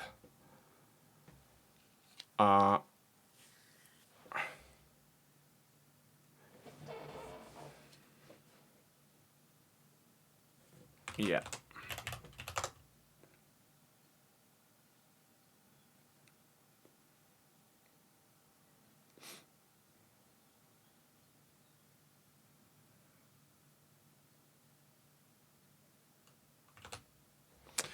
This reminds me, I'm not sure if I set the location correctly when I close the node. So there is this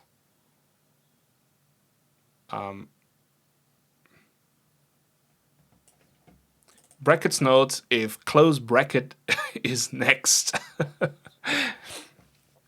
That means you have a close bracket somewhere without an opening bracket, and you kind of fix that back up, right?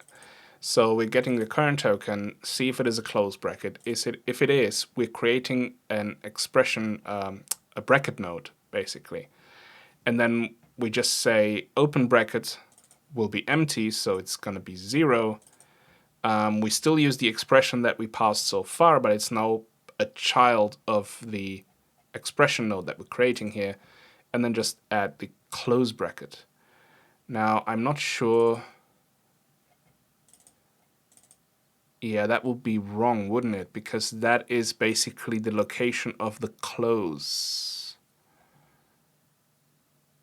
Well, that should be correct, I suppose. we can see if we later need to fix it up. To do, maybe better to report the beginning of the expression instead of the close node location.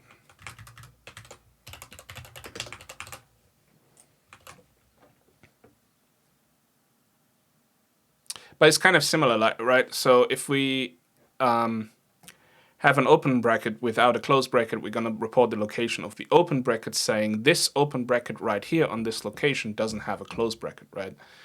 And so this is kind of similar, really, where we say this close bracket right here at this position doesn't have an open bracket. So maybe that makes more sense to report it that way. Actually, it does. I'm going to remove the to-do. I just thought about it. I like it that way. It's okay. It kind of makes sense. Okay, where are we at? Okay, syntax error. Why? What did I do here? Oh, yeah, I'm a genius. Okay, actually, how about we wrap this all up nicely like so. Right. That's better. 60, line 60. What's going on here? Get close bracket char undefined. Yes, because I had a typo. Builds. Okay, line 80. Parse immediate undefined. That will be correct. We have to put this up here, right? Probably like so.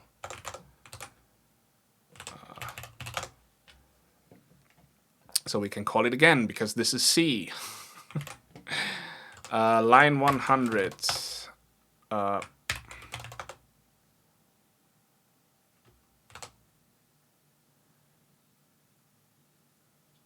Parse under. Yes, it's not parse. It's parser. Damn it.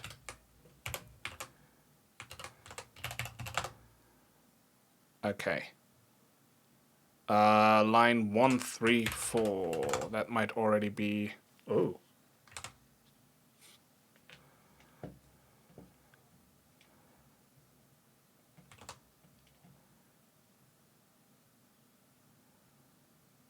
Oh, okay. Hang on. How did I do the not implemented macro then?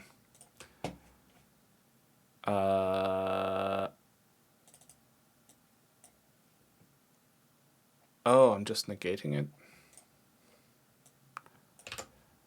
Okay. Oh yeah, that makes sense. Never mind. Okay. 170. 170 is stuff that, yeah, that is all broken down here anyway, so I'm not gonna even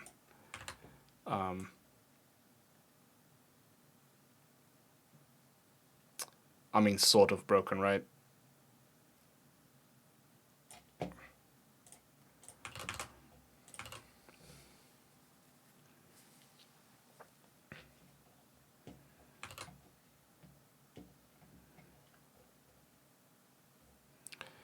Okay, so now we kind of have brackets. We can recognize brackets. We're validating brackets. We're making sure that we have the same brackets, right, everywhere. So this is all right. And once we have a bracket, we immediately call parse immediate again, because again, there could be just another value, right? There could be an identifier, or there could be, you know, more brackets, right? Brackets can be followed with other brackets, right? So, whoa.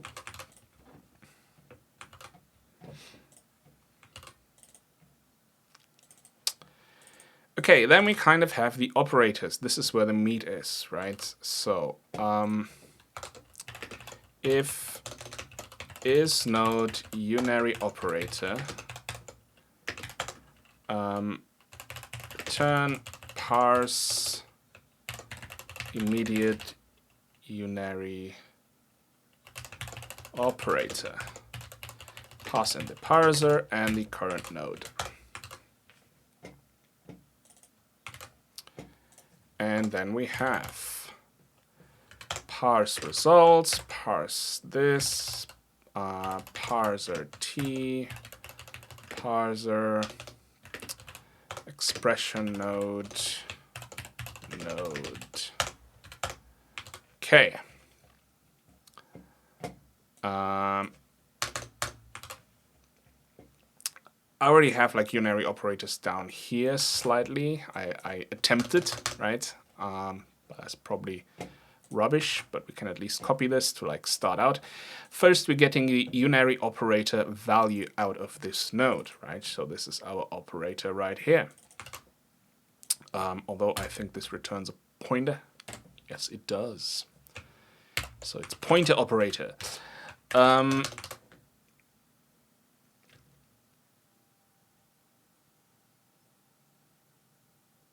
So really, this operator has an expression as well.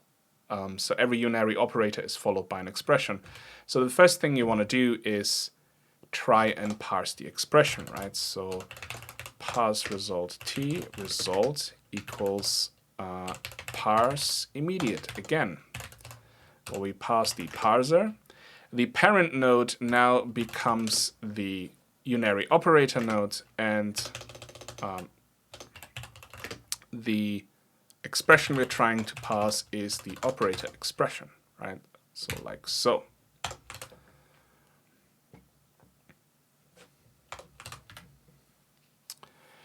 And then if result, this is where we can now call one of our helpers. So is parse result success, right? So if this was a success, we need to apply the operation of the immediate onto the value, right? So this is what we can do right here, where we just simply say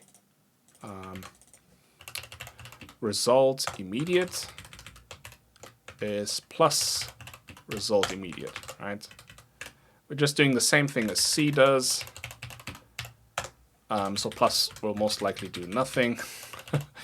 And then we have result immediate, right? So this will negate whatever value we have in there, which is the correct response, right? We even if there's brackets after the unary operator sign after the minus, we're validating the whole expression, but all we have left in the end after we validated everything and went through it, passed everything, right, and it's valid, we just have a number. And then we just need to negate that number, because that is the result of whatever we're doing here. And then the same with not. So if it is not, we just do this. So results dot immediate result dot immediate. There we go. And then we just return the result regardless of what it is.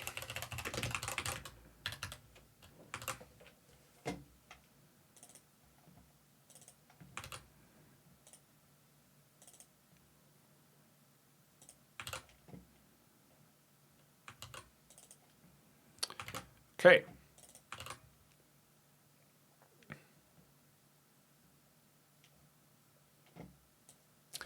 And then binary operators. Same thing. So parse result, parse immediate binary operator, parser t, parser expression node, right? And we'll get to that in a second. So if is node binary operator, then return parse immediate binary operator with the parser and the node.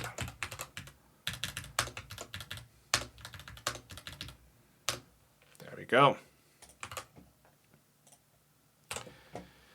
So what do we need here? We need the binary operator value, right? So that will be operator get binary operator value of this node. And well, so there's a few things that can happen, right? So let me pull up the binary operator so we don't make any mistakes, right? But it is similar to, there you go, binary operator type, right? So it has these values. It has a type of a specific operator, and then it just has expressions like left and right, right? And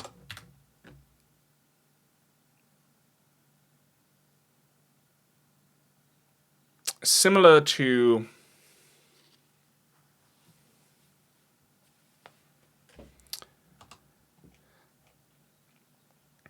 what we're doing here with the brackets, we could have a separate error message from wherever a value is missing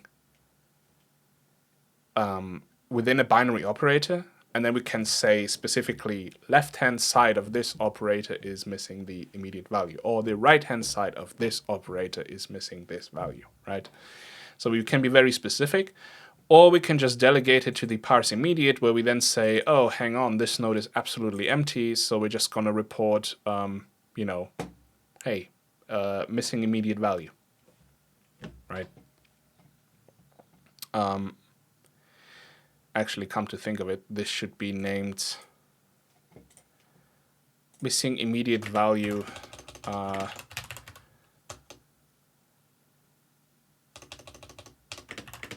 or expression.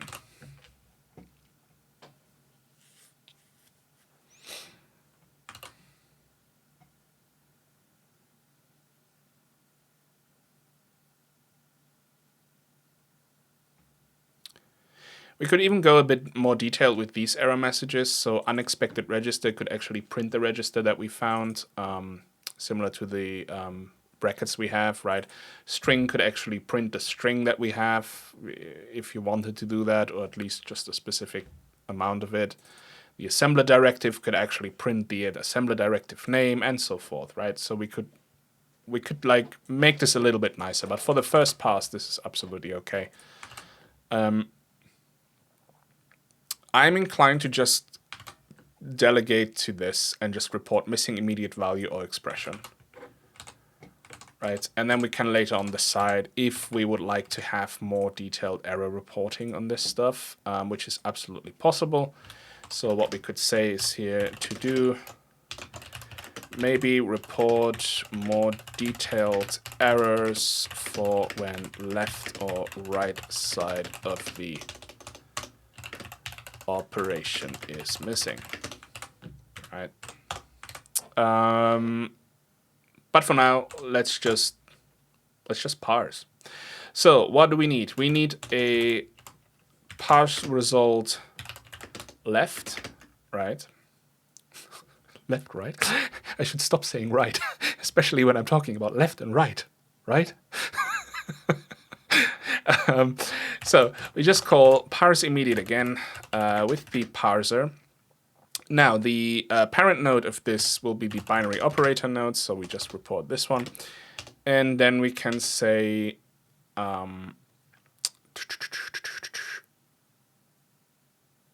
as I'm thinking about this, I already kind of want these errors that tell you whether the left-hand side or the right-hand side is missing, but hey, let's focus.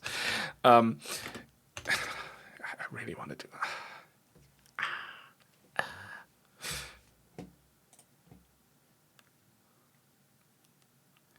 So this would only ever be useful if there is a missing value within an operation. Within an operand. Which is not a bad thing.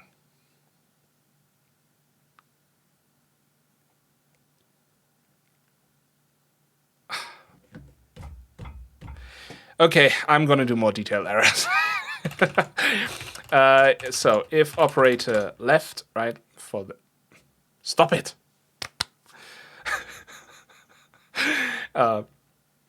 So the left-hand side, if this is null, we're going to report a specific error, and if operator right is empty, we're going to report a specific error. Otherwise,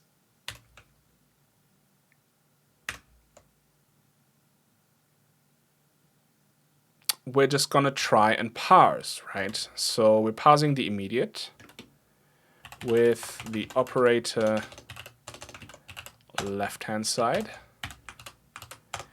And then we have parse result right, which also calls parse immediate, parser node operator right. Okay. If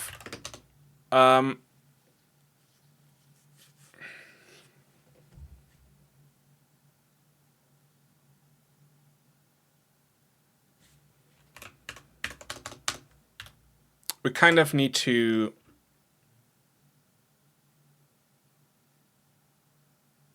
I only want to pass the right side if the left side succeeded. So is parse result success left, then parse the right side.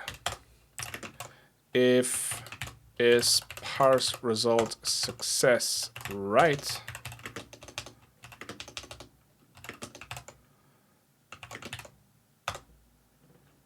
then do math ops, right?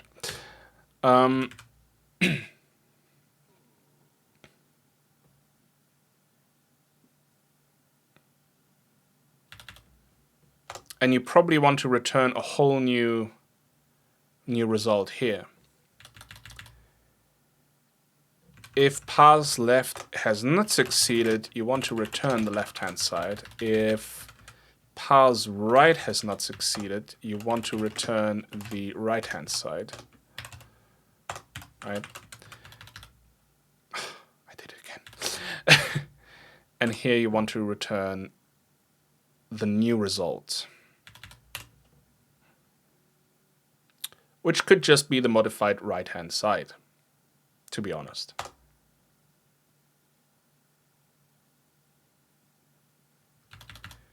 And really, if left is success, we just need the value, right? So let's say left value, left immediate, right? Let's call this result. Okay, result. Is parse result success, then we call result immediate and put this onto as the left-hand side. Then we're just gonna reuse result right here and say parse immediate for the right-hand side. If parse result is success, we can do right result immediate. And then we do something with left and right and just attach this to the result. And then in the end, we just have to say return result.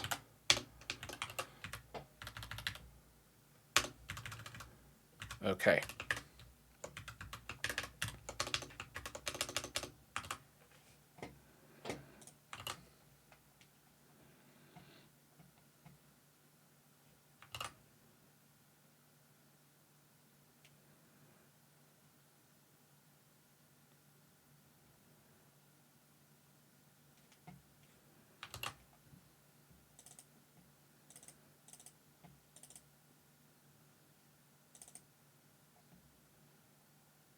Yeah.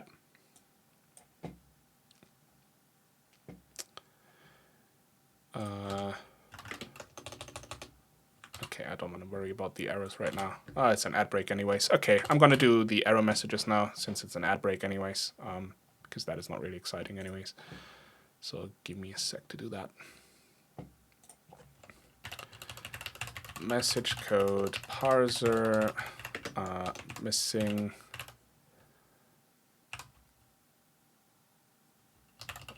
left side,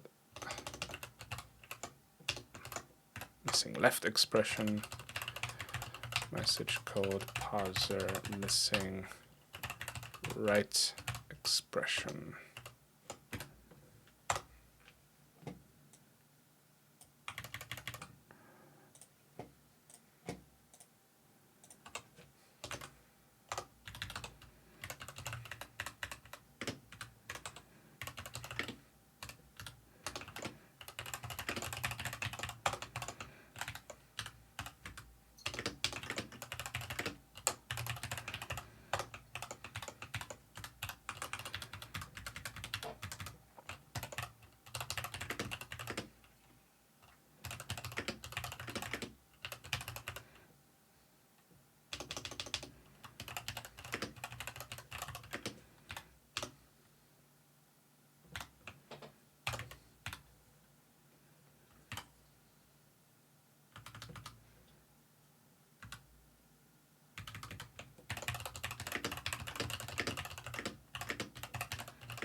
Ad breaks should be over.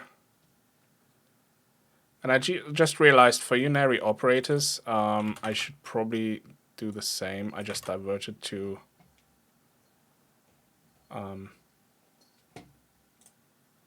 so let's make a proper error message here as well, right? Since we're already adding error messages anyways. Message code parser, missing unary expression. Oh, I just need this one, to be honest. I already did the other ones. Okay. Case return string literal. Missing immediate or expression after unary operator. And then we just print out the operator. Okay.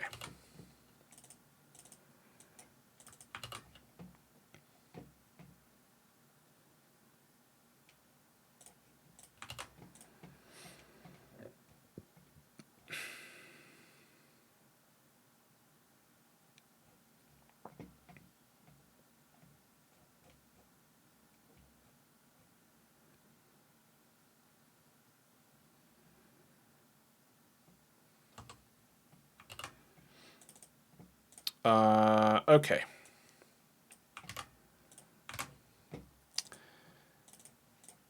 Missing unary expression.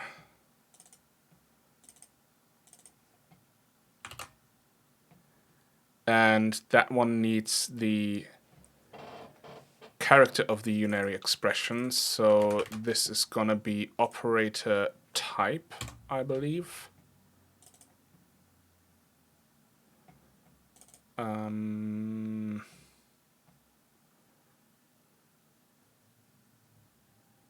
Come on, where is it? Yeah, and it already has the tokens attached, so I really just need to get the type and print out the type. So here, I'm just gonna say operator type.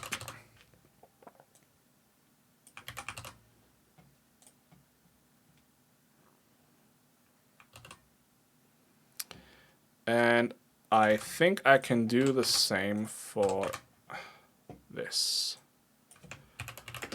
So left expression missing, right expression missing. And just say operator type, except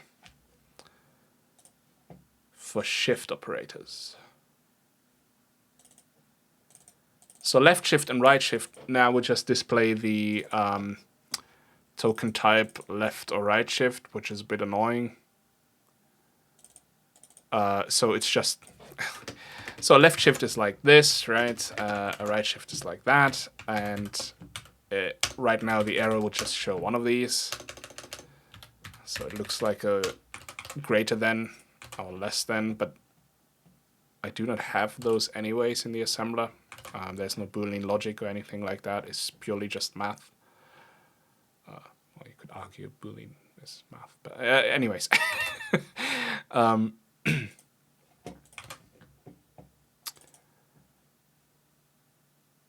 So I probably want to fix that at some point, but I don't want to right now. It's boring. To do fix error message for left and right shift to display double tokens.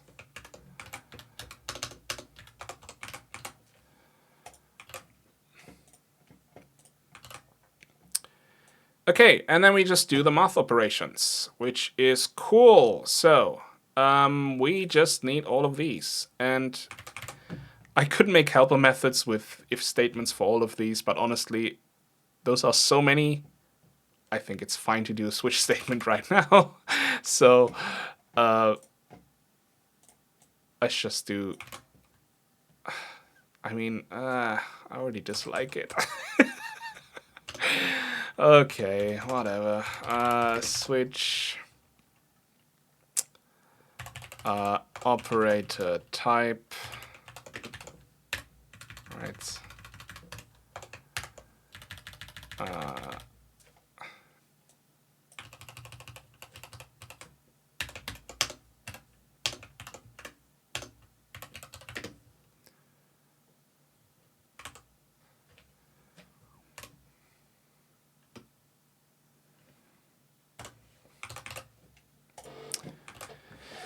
Okay, and then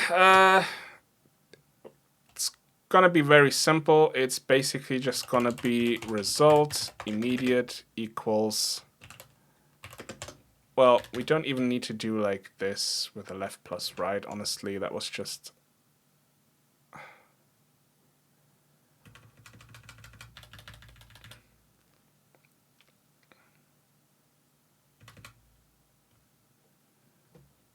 Nah, it's fine. Let's do that. So plus is left plus right.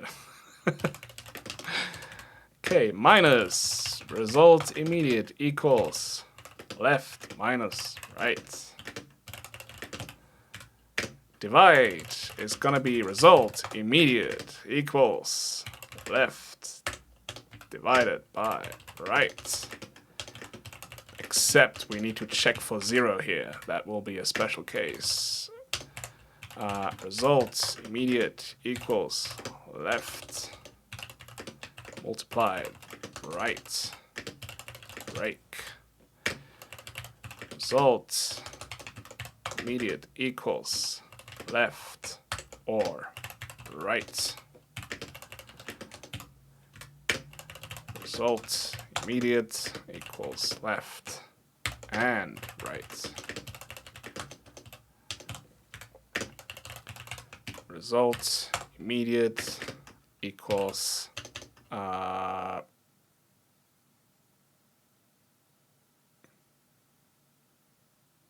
why is not in here?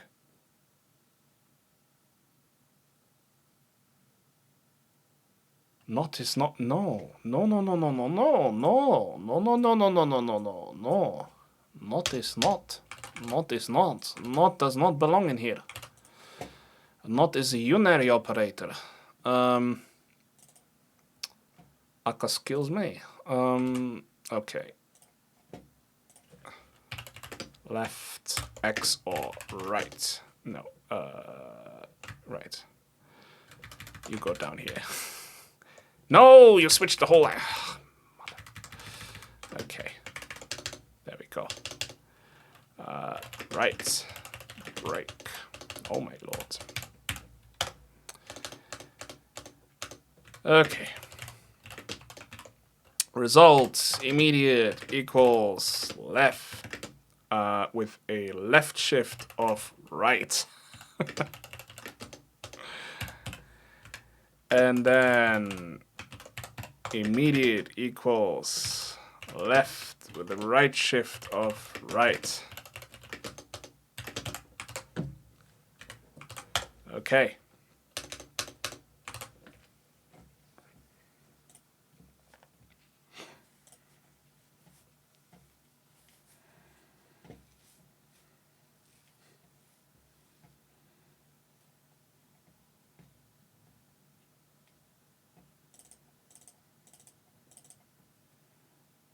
So the only thing we need to warn about is divide. All right, so if we're trying to divide by 0, so this needs a little bit more. Okay, so if right is 0, we're gonna blow up. Error message, message code, parser, divide by 0. We need the parser location of the parser and the node, and we need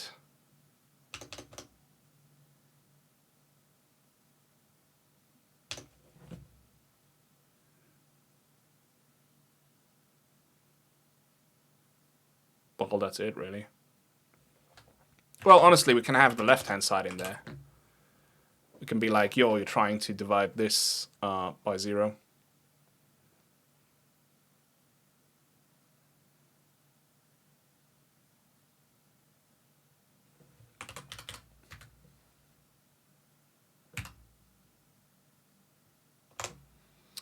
And this changes the result. So let's do an else, right?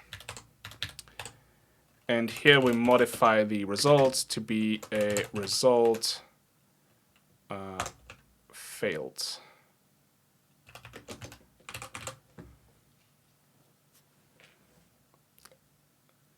No need to return because we're turning down here, so whatever, you know.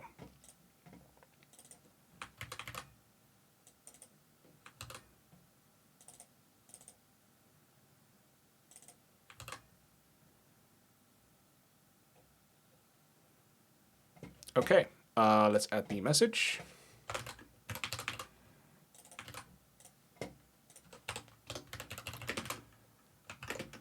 Return string literal.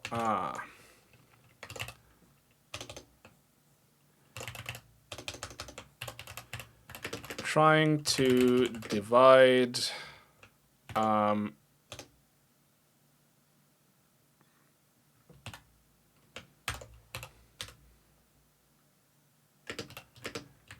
by 0.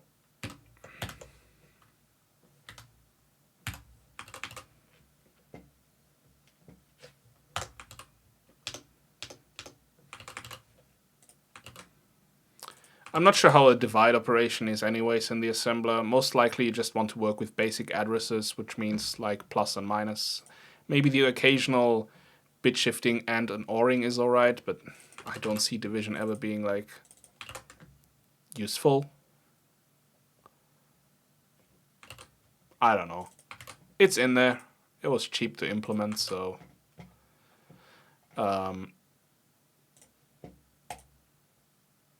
okay, and we have the left-hand side. Okay. And I believe that is it.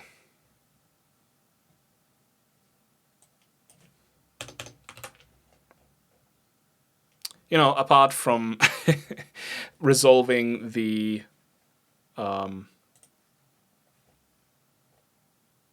where is it? The parse immediate identifiers, right? At the moment, we don't do anything. We're just gonna say parse result is incomplete, and then just give up.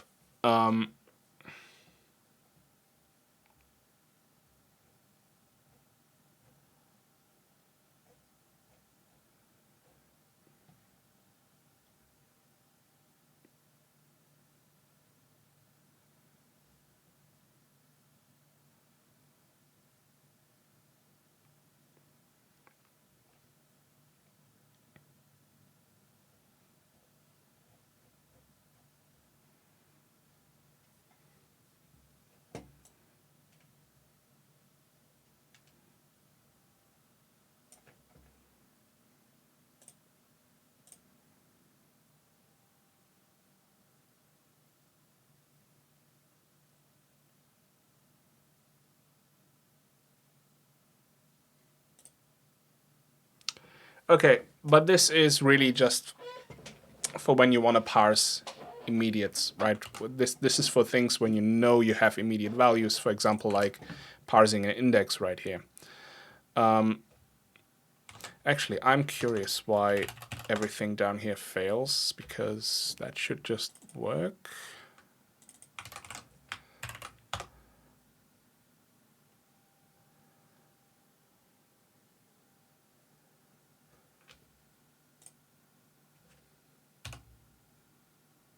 Oh, this needs pointers. Okay.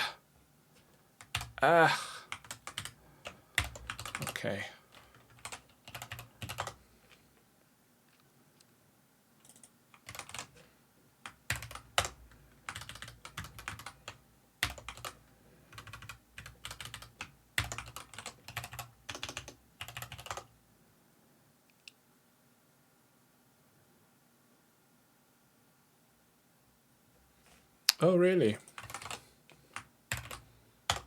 Oh, yeah, of course. Oh, I'm so used to using pointers everywhere that I didn't realize that those are not pointers. So we just need the dot.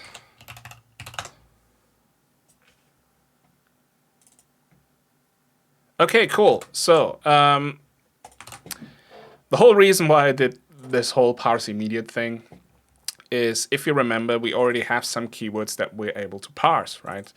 And those these ones here. Those are basically operations that do not have any operands whatsoever. They just need an operation, and that's it. And we said, like, okay, we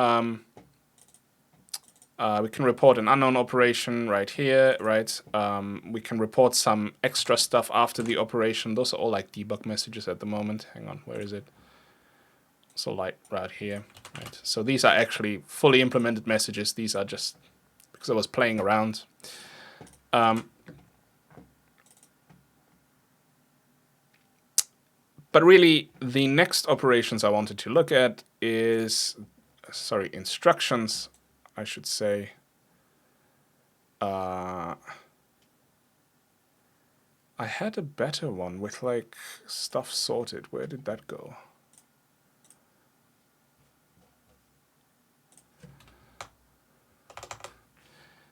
Oh, I think it's open recent. These ones.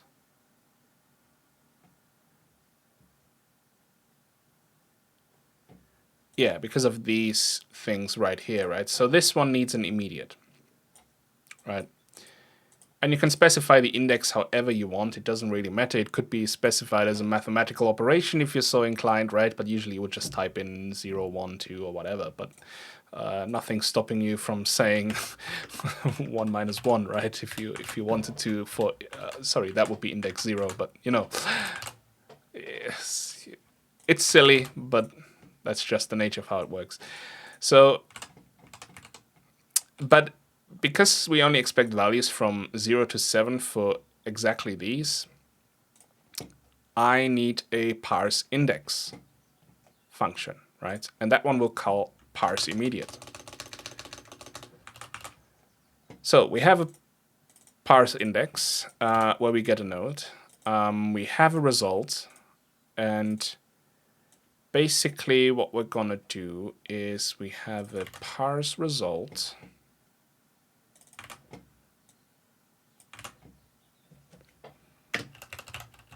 And we're gonna say parse immediate from the parser.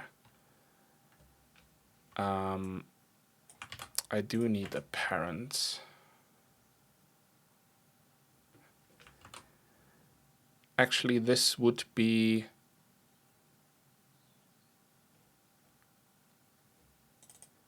an expression list, I think.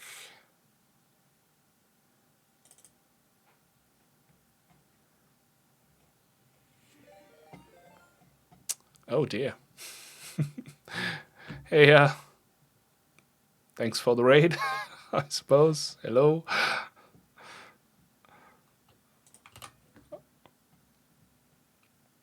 How's it going?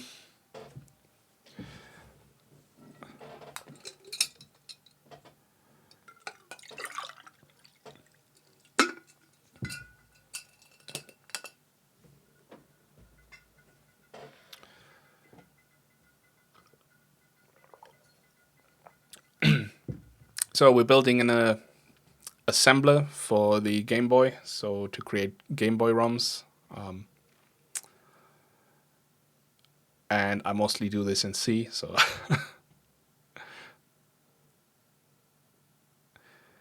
you lost your nodes. Oh no. Oh, that's awful. You know, no kidding. That's why I keep my notes in like a little notebook. I'm being full analog sometimes with these things.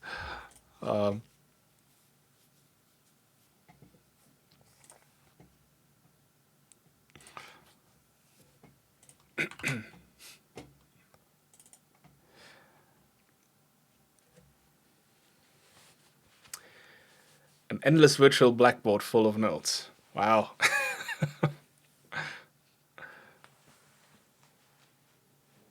It's good if you can, you know, keep an overview of things. I never can.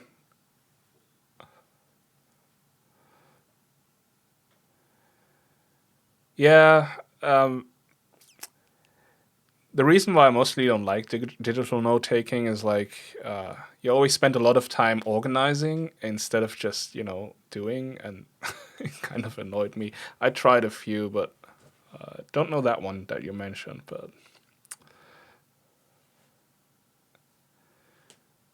just a to-do file. Yeah. I had that for a long time as well, just a text file where I just put stuff in. Don't have it open right now, but now I switched to like Gitty. So I have a local server which I host my own Gitty instance, and then I try to like make some to-dos here. It's not great though. It's not really like note taking or anything.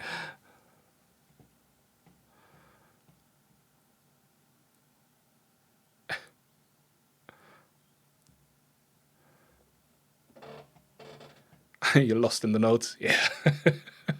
I know the feeling, man.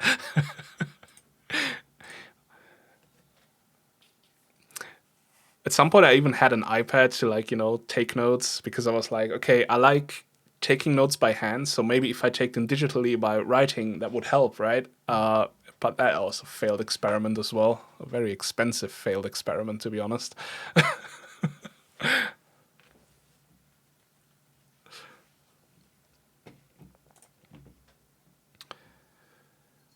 Alpha 5, well, polishing is a long stretch.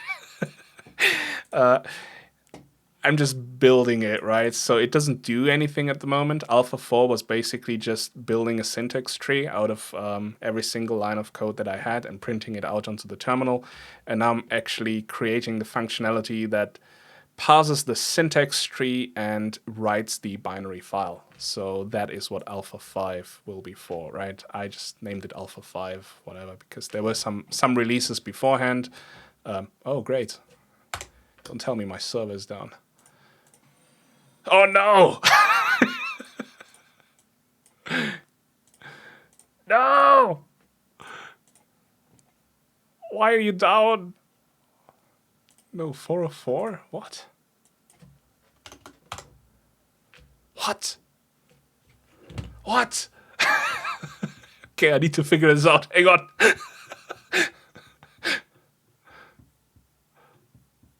Let me switch to the other machine. Okay. No,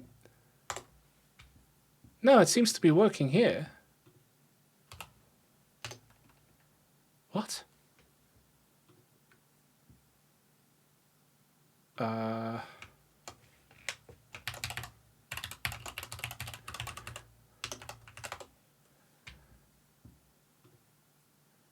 Can I log in here? Yes, yes, yes. Okay, that works. Oh, am I just not signed in? I'm not.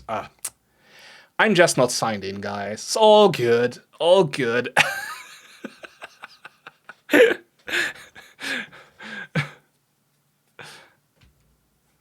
See you, Rizoma.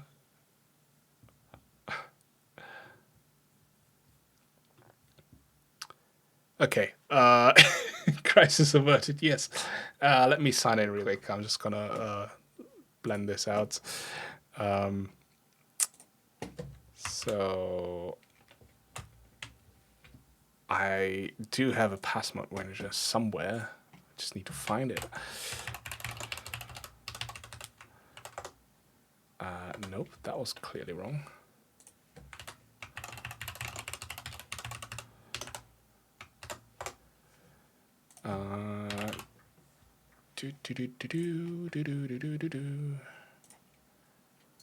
Okay.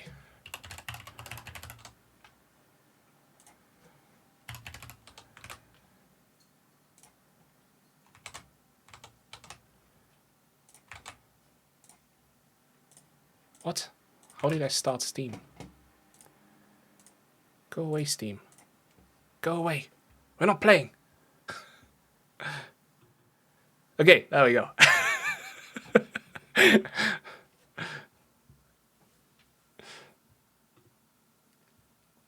Time to change that 44241. Yeah, that will probably be better, but...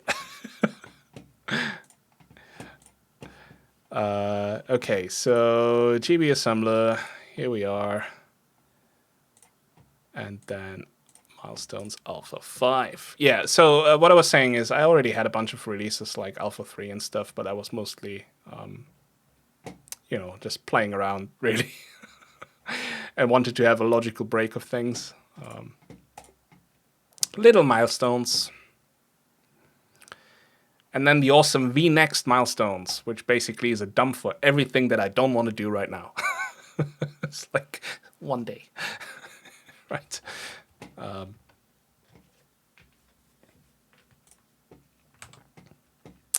Okay.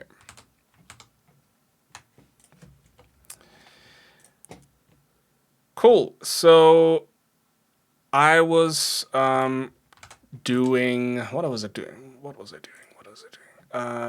Parsing instructions that want an index, so RST, for example. Okay, so back to that. So we're going to have a parse index. All it's going to do is going to call parse immediate. Really what we want here is probably an expression list.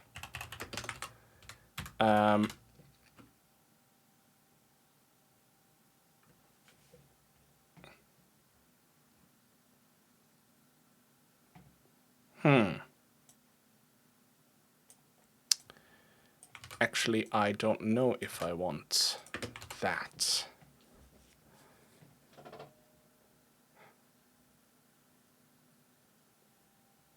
This parent is so annoying. Okay, so if the node is missing, I'm gonna report the parent. But then, you know, in terms of brackets and binary operators, already do special error messages anyways if it is 0. So really, I can probably get rid of this case altogether and not worry about passing a parent in there. So let's do that.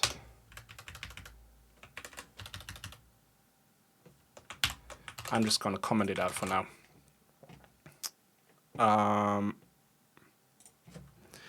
And then we just need the node. Okay. So we're trying to pass an immediate.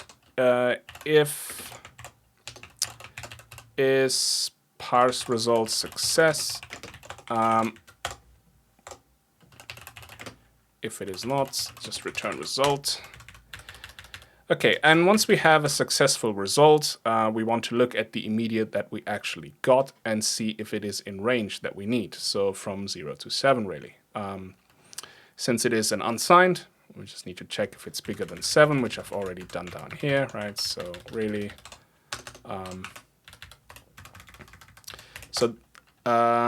this will become our index.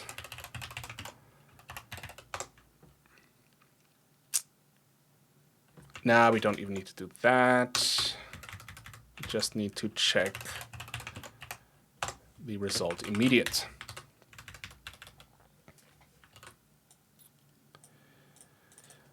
Message could parser large index. We can actually leave that, but that should be result immediate. Okay, let's check the error message.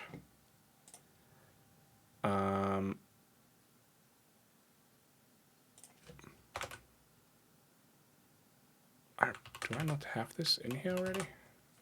Interesting. Well, I wonder how that compiled then.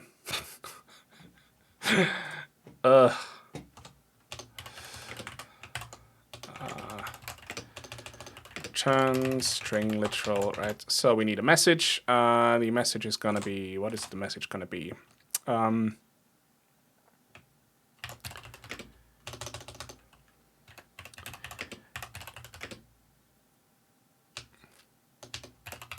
Index of is too large. Expected index from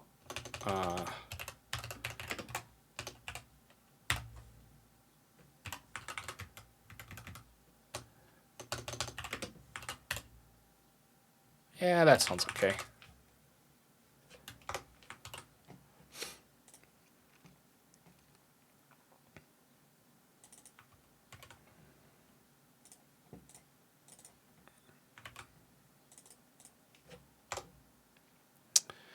Okay, that means we have to transform the result into a failure, right? Because this now suddenly became invalid. Okay.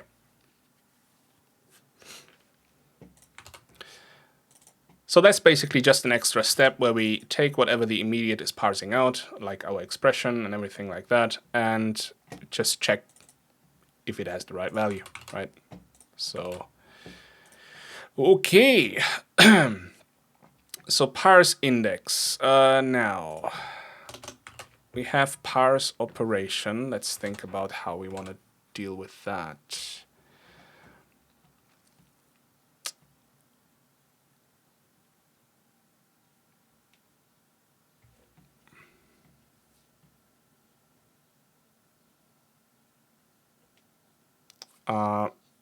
I think there might be an ad break starting soon, so which is good, gives me time to think about this a little bit. So you're not going to miss much. But basically,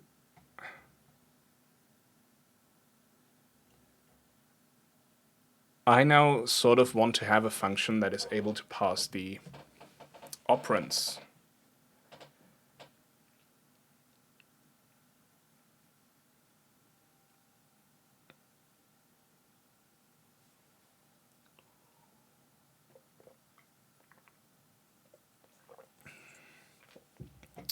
And I probably also want to do this with these things right here.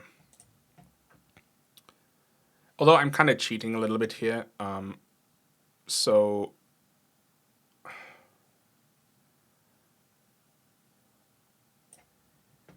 I'm just going to check whatever is next in the list of expressions and then report an error. But this is like very crude right now, right?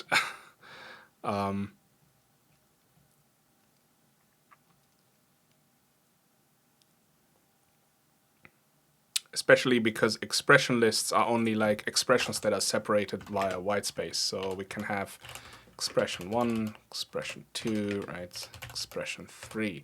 It does not count for operands, which are separated by a comma.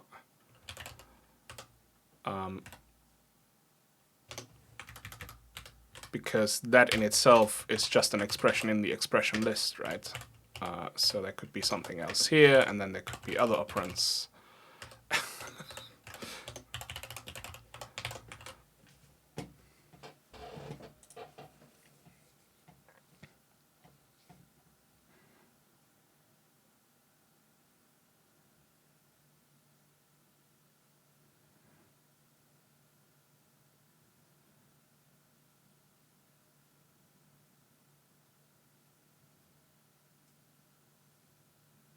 Oh, apparently I snoozed the ad break. Interesting. Well, the ad break is going to start in 3 minutes then, so we have a bit of time.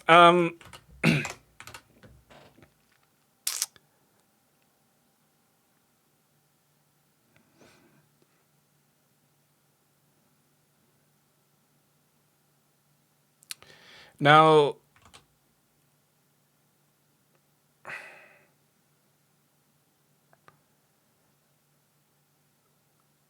so at least for operations, the operands can only be 2 at a time at maximum, right? So none of the Game Boy instructions have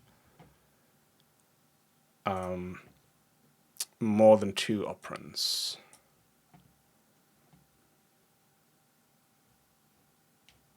Ever. It's basically source and destination always, right? Or some other little flag or whatever.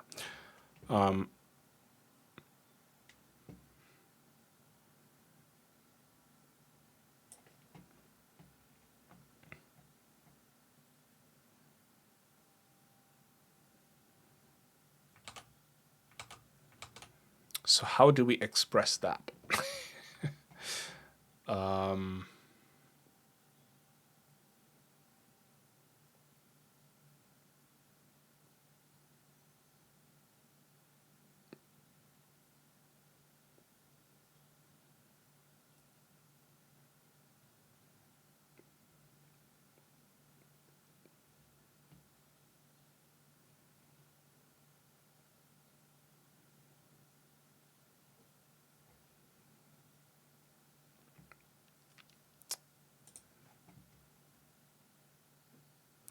I could have something like, let's say,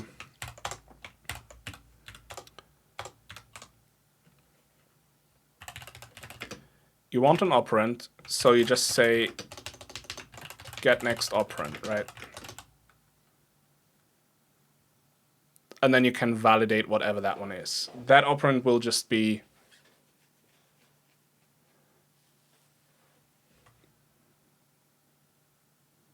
well, that would be a parse result with probably an expression attached to it.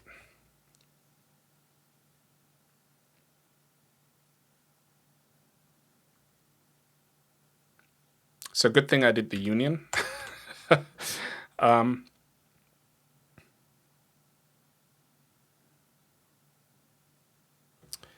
And if there is no next operand, we just return null.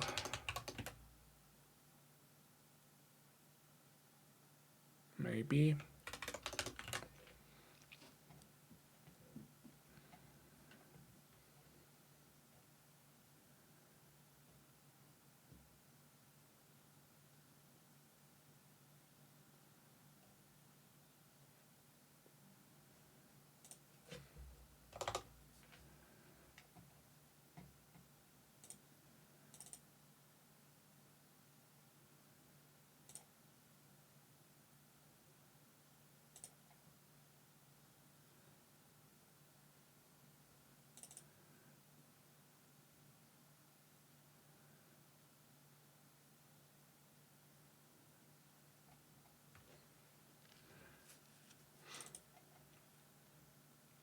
But that would just be the expression, to be honest.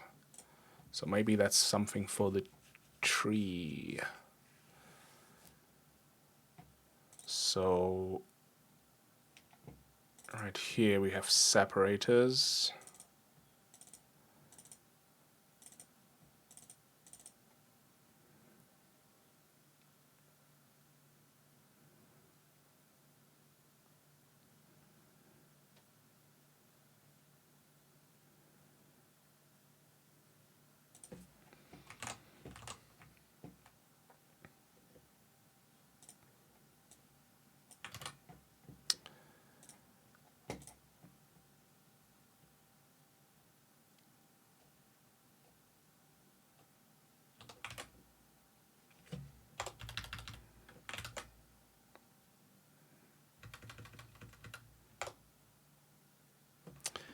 Okay, let me just do some something, right? Just like that.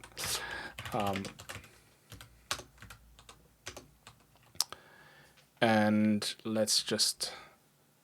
I need to figure this out by writing code, otherwise I'm gonna sit here all day and nothing gets produced. So we have an expression list that gives us the current node, right? And then the expression list should have all the operands in them, because separators in itself are just part of the expression tree. So really, we're just gonna get some kind of expression node t that should have all the operands.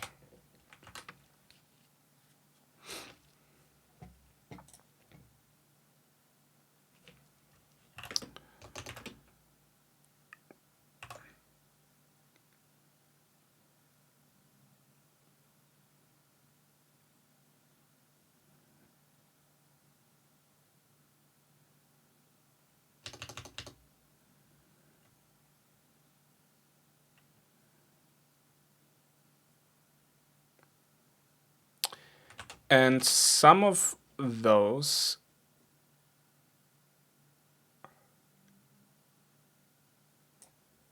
don't want operands, right? So this expression right here should be null. So if expression is null, then no operands, right? If expression is not a separator, then single operands. If expression is a separator, at least 2 operands.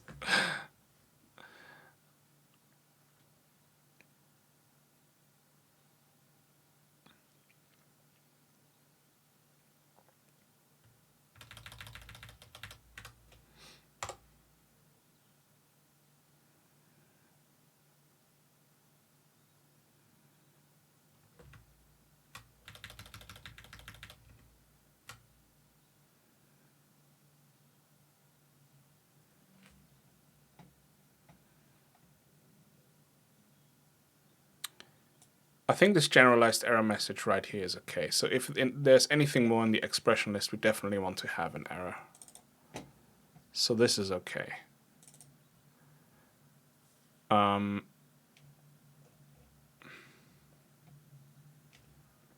you're going to go in here, write the keyword, write just this, right? And then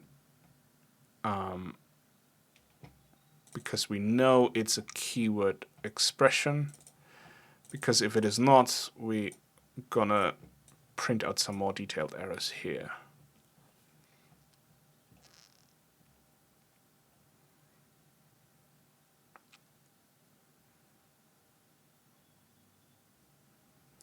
Okay, so how would we do RST? Let's start with that, right? So keyword type RST. That's what we're dealing with, right? I closed the other one, didn't I? Here.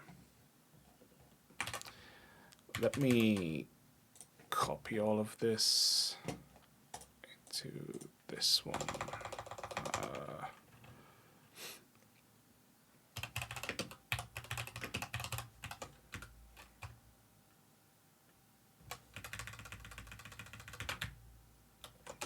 Oh, great. Okay. Right. RST. So that just expects one operand, really. So,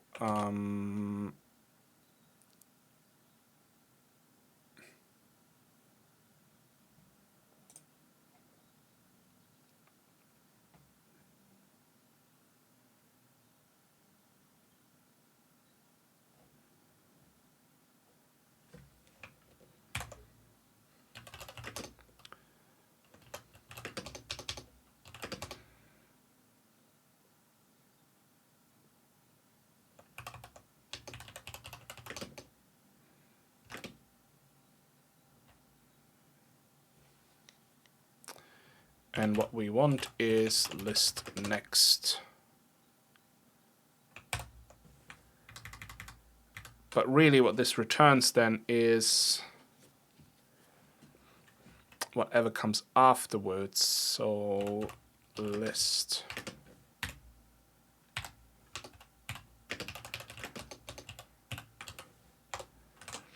What kind of other instructions are there that need an index? Oh, great. You find all the 7s, why not? Oh, here, bit instructions. Okay, but these all have second operands.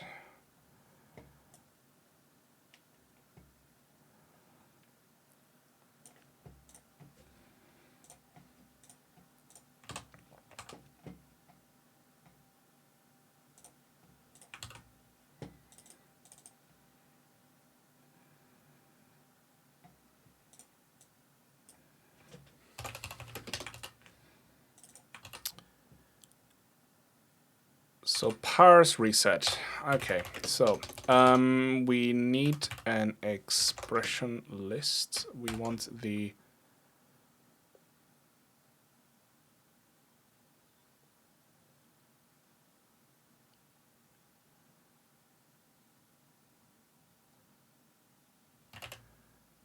we want the next item in the list. So parse reset operation. Let's call it that. We want the parser. And we want the current expression. So that would be expression node T, expression.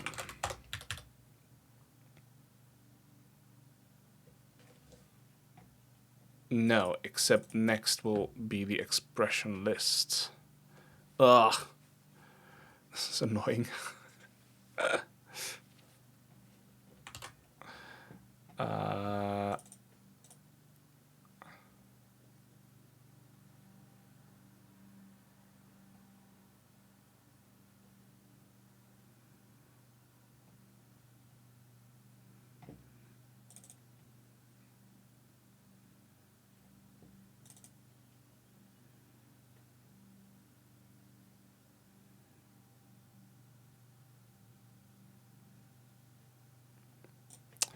You know what? I'm going to make a little helper here for the expression list.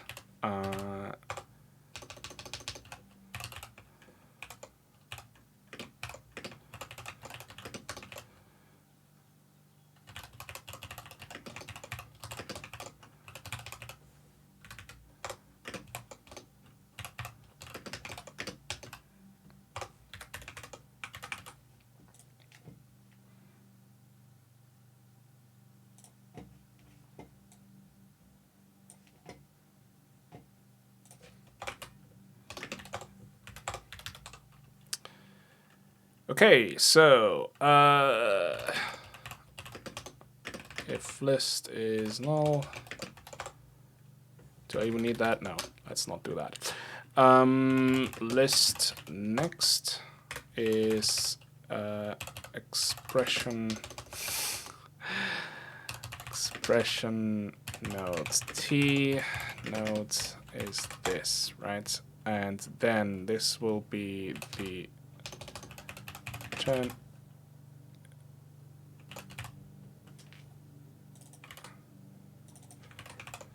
Actually, I can just do this. It's not really worthwhile for a helper, is it?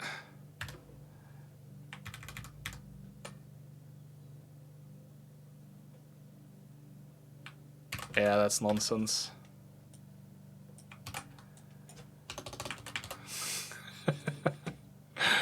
Oh well. That's nonsense. But instead of this, let's pass in the next expression list, right?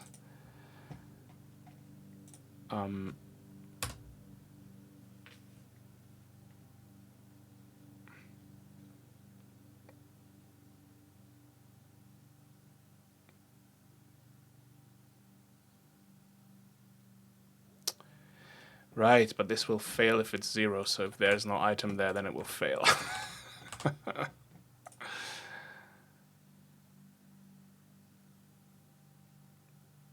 Okay, fine. It is worthwhile doing.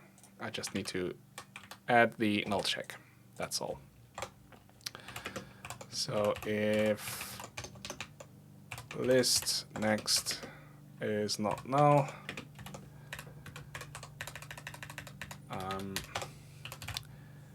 expression list results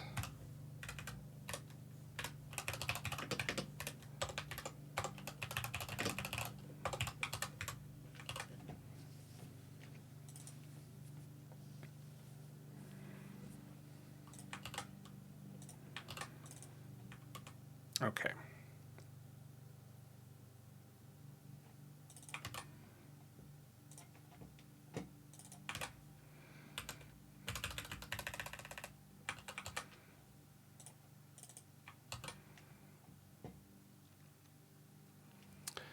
So because this expression in our list is just a keyword, right? So we're now looking to the next expression in that list.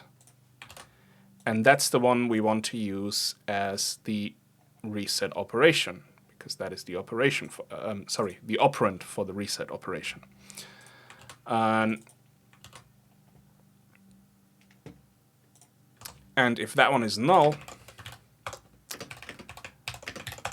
we know that there is no index, right? So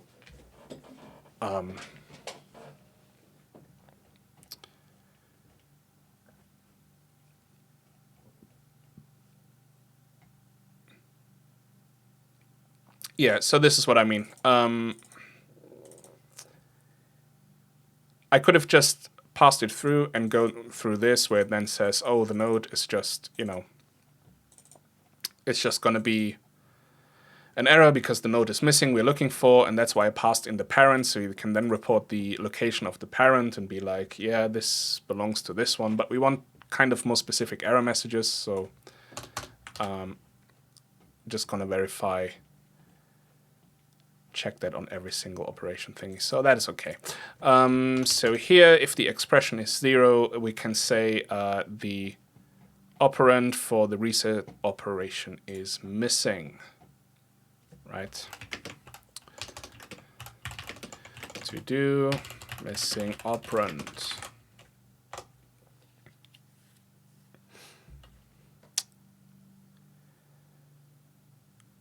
And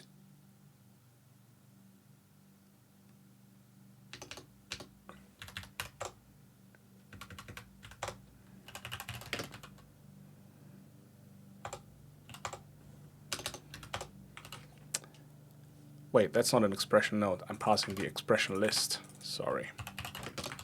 List, right? We want list, and we want the list expression.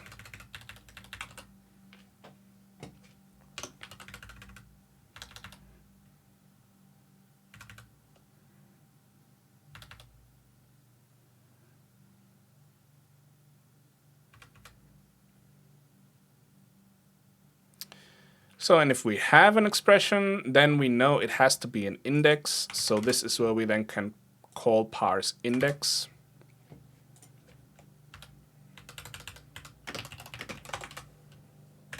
Right?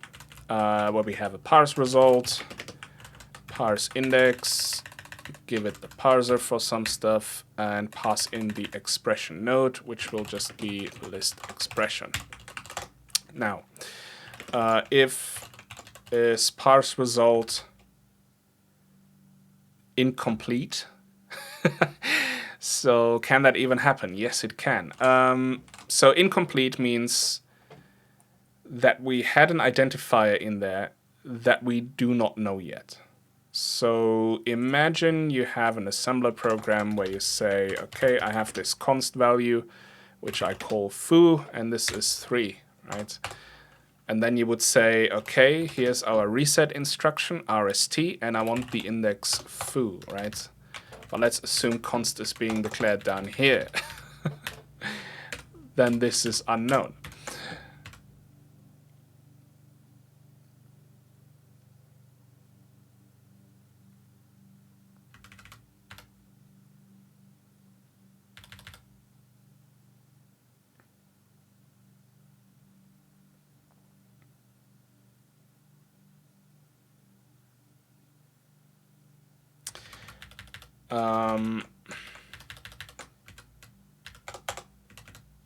I'm wondering if I should even allow this. I mean, for labels, it kind of makes sense, right? But for consts, I mean, why not?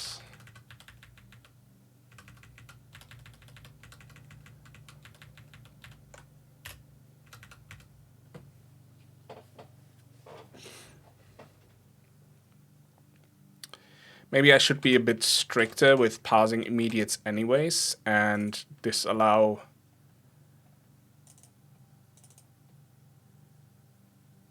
labels.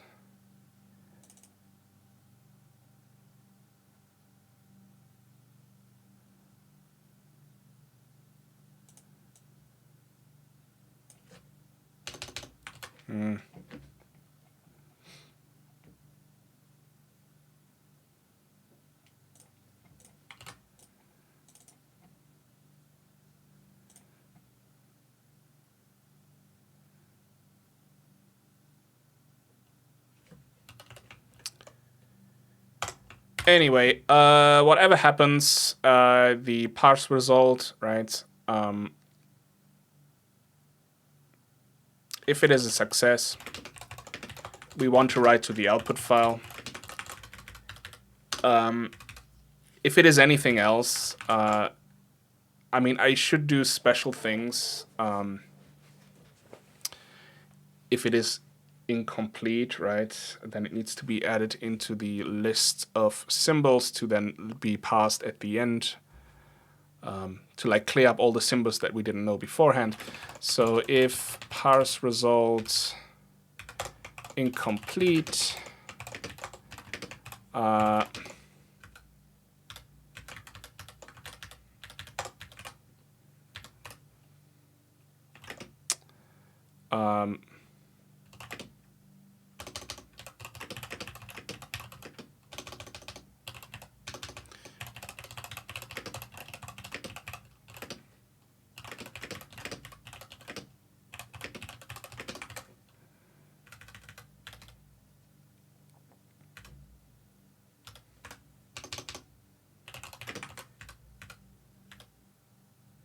so here we're writing to the output.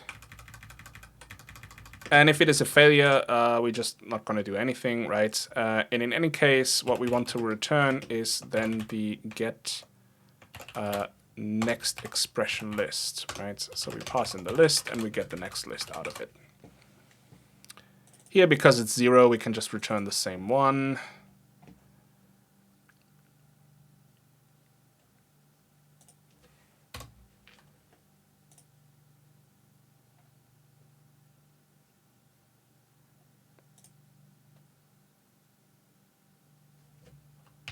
Honestly,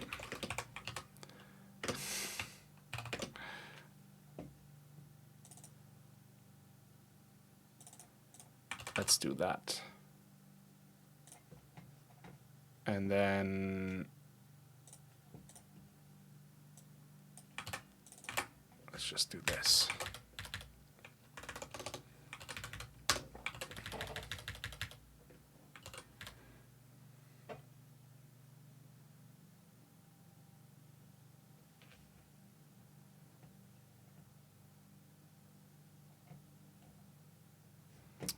Oh, but the list can be null as well. Fucking hell.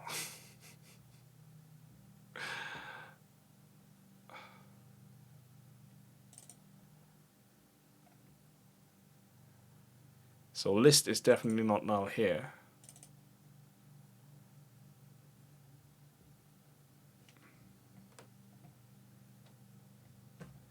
But if I call next, this could be null.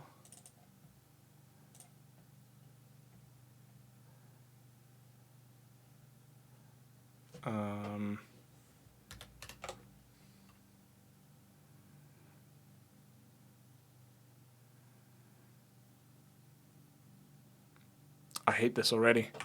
It's too many null checks. Too many null checks.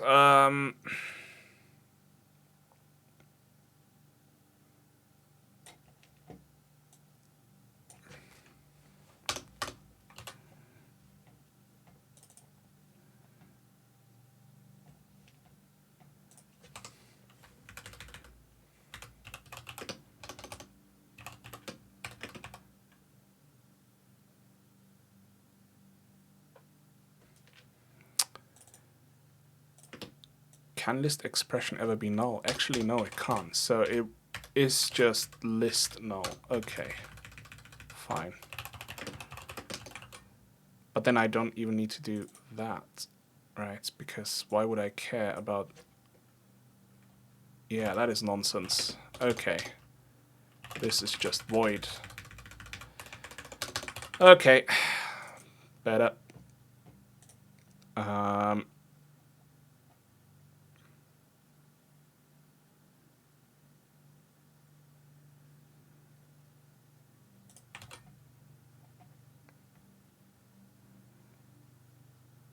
Right, and then writing into the output is gonna be...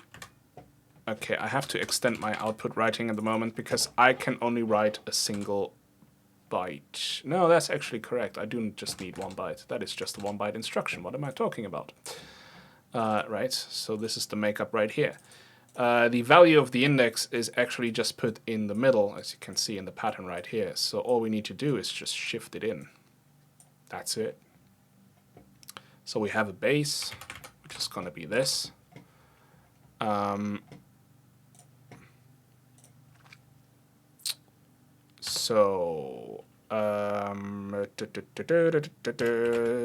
Base, right? I forget, this is C. C doesn't do binary numbers, right? So, a hex it is.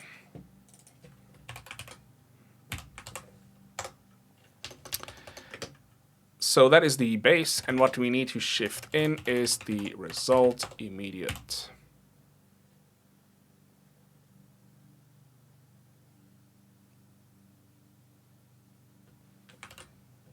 Yes. And then we're writing that out. So, boop, base.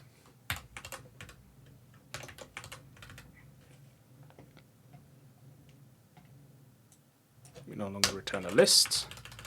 We're just getting the next expression list, which should have all the operands.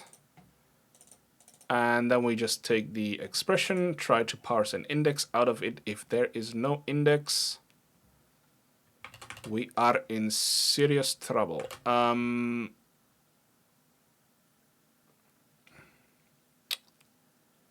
Okay, but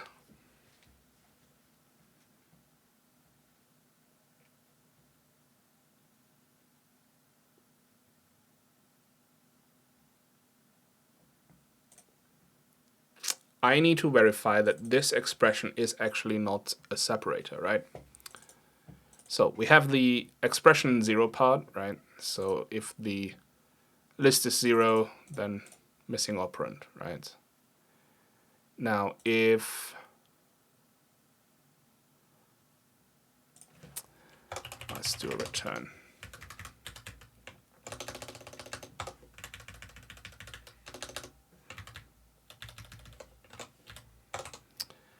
If a list expression Okay, is separator node. No. Is node separator. That's what I named it, I think. So if this is a separator, then we have too many arguments.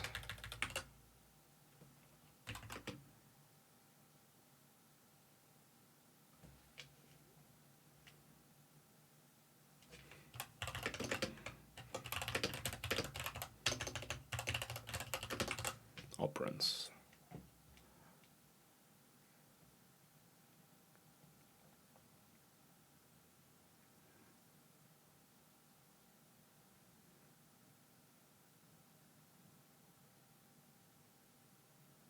I would have to duplicate this code quite a lot, and I'm just trying to think if I can make like a mechanism to make this a bit nicer for later on. Because essentially every single instruction that only takes one argument then needs to check for that argument, right? And then we can probably simplify this a lot.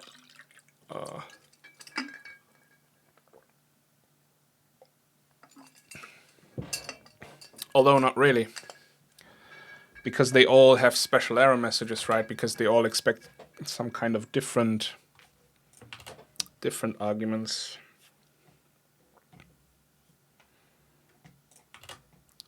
I'm just going to write it out like this, and then if it like turns out to be a pattern later on that I reuse quite often, then I can think about taking that out. Yeah. Okay, let's not think about separators then for now, except here, of course. So if the node is a separator, we have too many operands.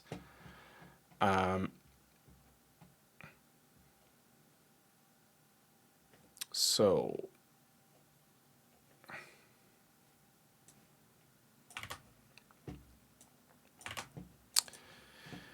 message code parser.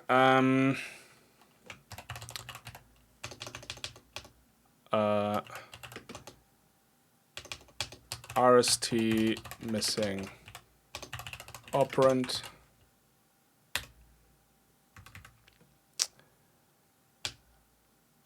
What do we want?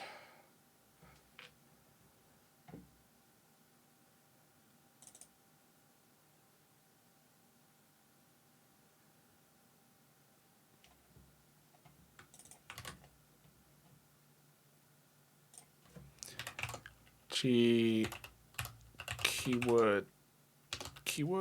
What did I name this? I forget.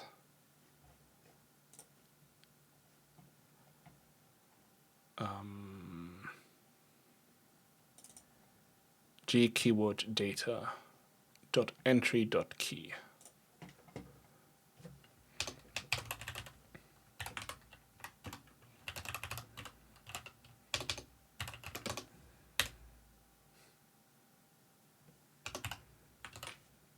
Okay.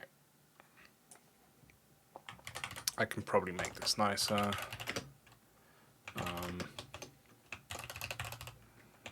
Get keyword name, keyword, and then we just have keyword. Okay. We just call that.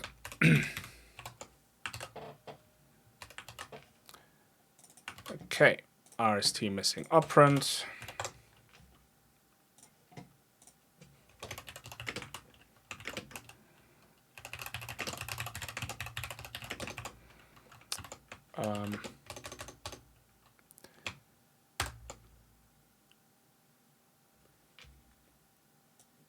Actually, I can just say missing operand.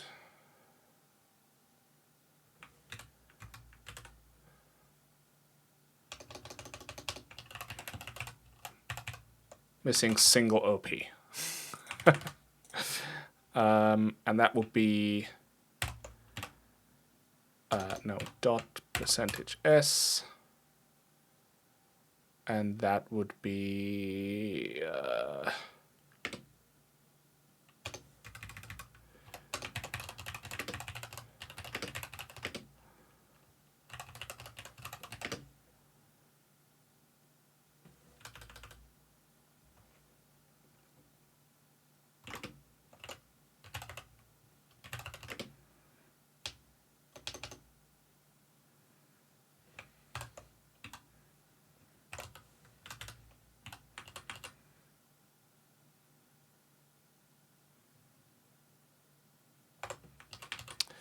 I don't like the way I'm doing this right now, but for the lack of, you know, any better ideas, I'm just gonna hack it in. Famous last words.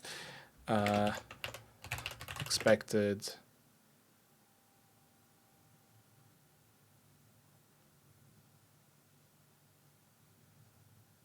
Oh, hang on.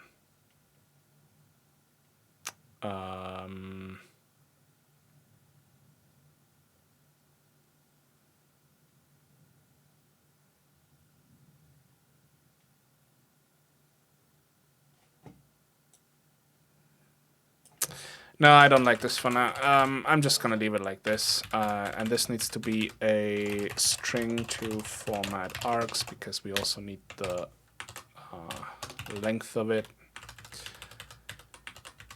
I hate with this font size how it like breaks the lines.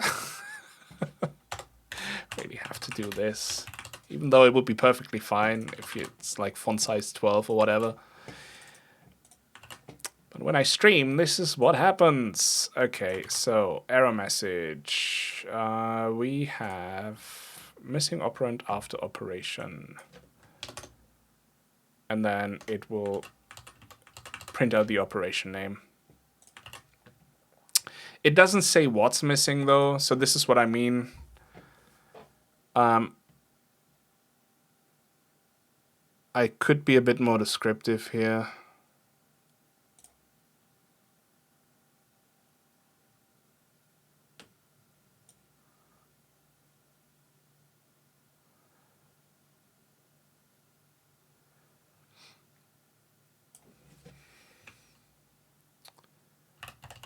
Why not just missing index, right?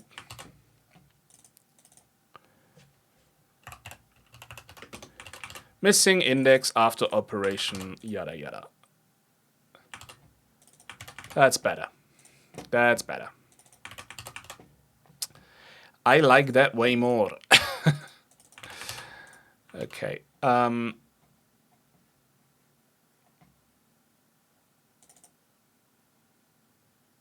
Okay, too many operands.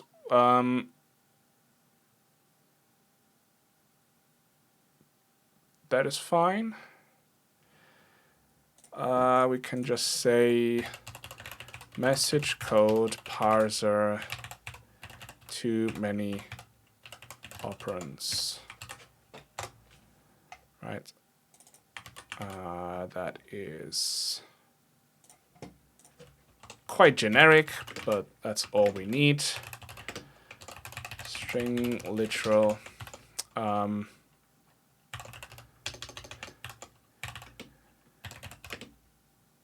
Actually, we should probably just say we expect a single operand.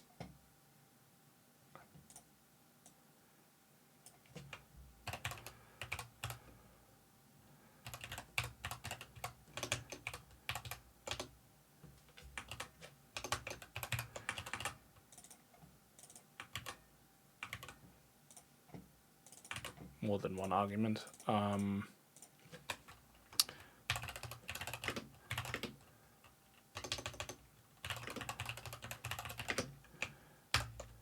And we want the operation name.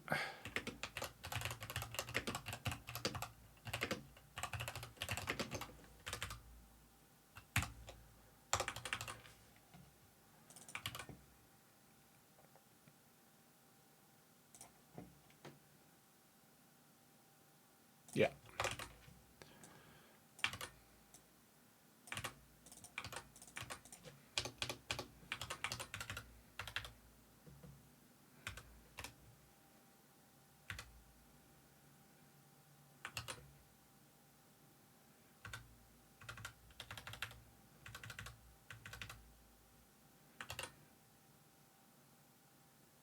Okay, and if the parse result is incomplete, I'm ignoring that at the moment right now, so I don't have any functionality whatsoever for that, but that's okay.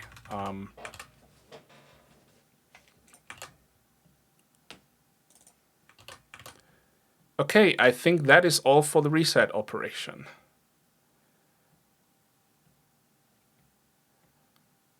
Now, what to do here?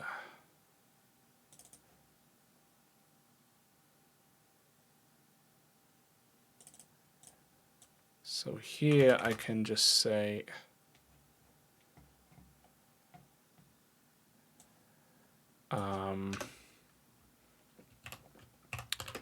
list equals get next expression list.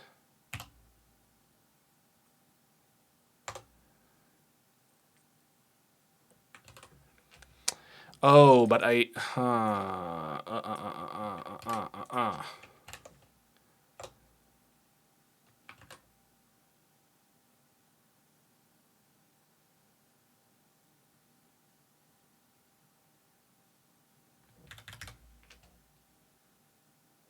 those are all keywords that do not need operands, right? No operand keywords.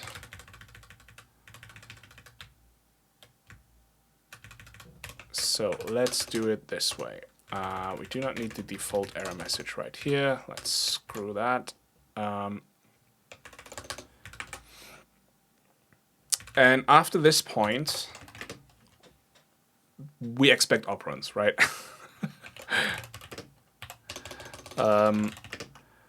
All operand, no.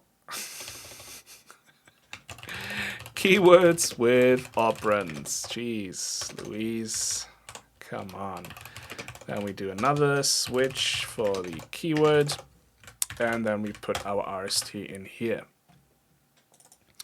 So that way we already switched the list to the next one because we already dealt with the operation, right? We know what kind of operation we have because we have the keyword stored right here. And then we just go on to, well, parse the specific operation. So in this case, it's the parse reset operation. And then in the end, there might be some more stuff lurking. I mean, we already, for separators, so for operands, we already report the errors here if we have too many, right? But there could be a lot more expressions after that that have not been separated with a separator character, right? But with a space. So we want to report those as well. So here really we do this, and then we just do another one of these, right? And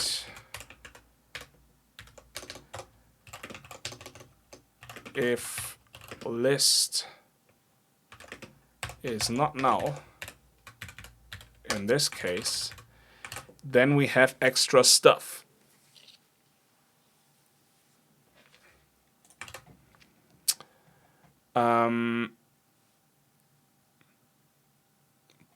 But I don't know how to report that. Like, how detailed do I want to be? You know, like, do I actually want to go through this expression and figure out what it is and have like separate error messages for everything, or just say, I mean, the simple thing is just, I mean, I have a to-do for report more detailed errors. So, okay, let's just leave the same one in there. Why not? We can always change that, right? So, message code parser. I called it extra stuff after operation.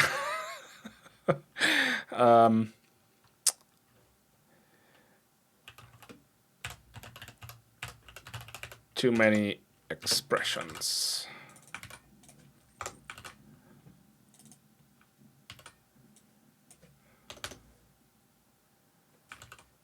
I don't think I have unknown operation at the moment.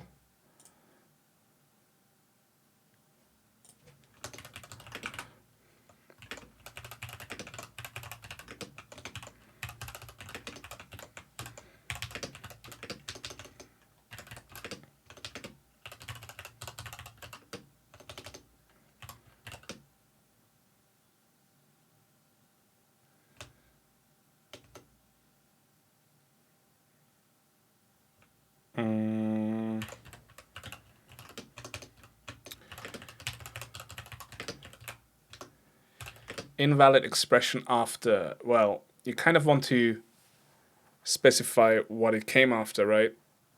So probably after the keyword.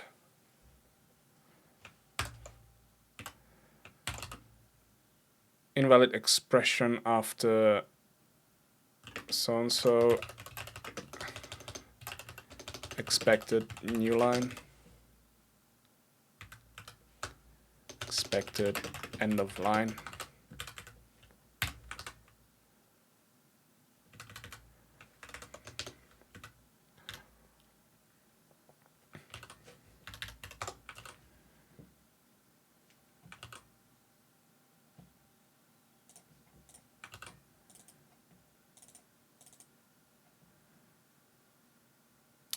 So list expression will report the start of the expression, right? So this is okay.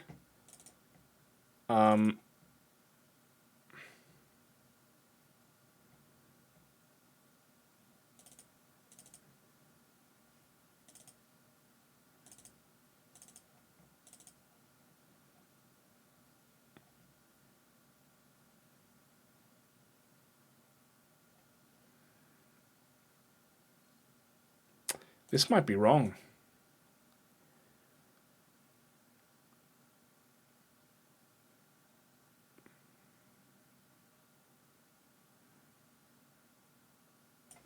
Anyways, I have a to-do here. It's fine. The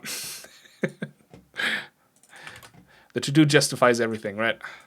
So, okay, but I want the keyword that was used, so I'm just gonna say string to format args, get keyword name, and keyword. Yeah.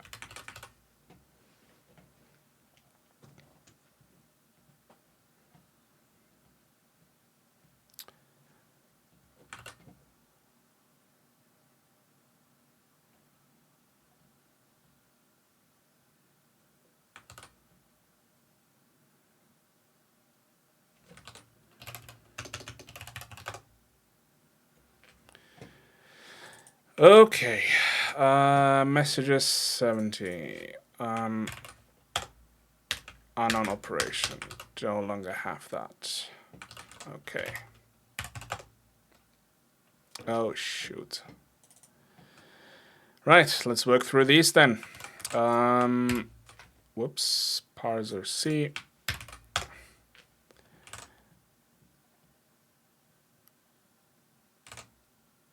Ah, bloody pointers.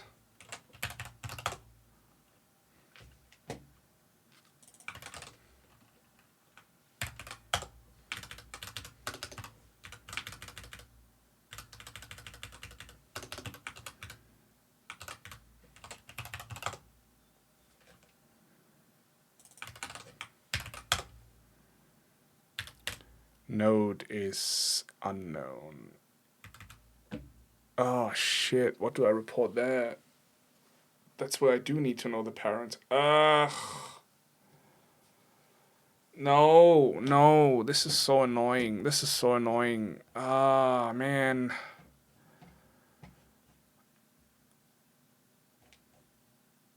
Okay, I need to do this part. Okay. Fine. Fine. We just push down the expression list and return a list like I wanted to do before, right?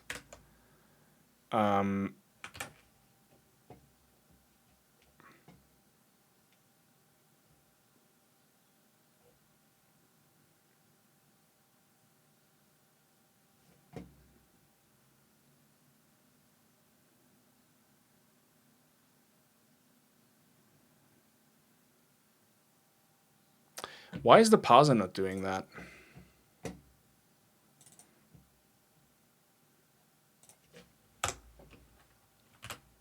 Right?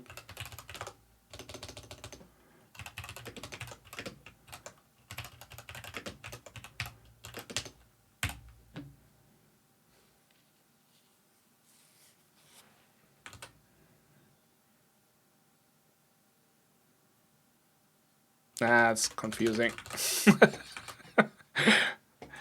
Sorry if I change my mind a lot.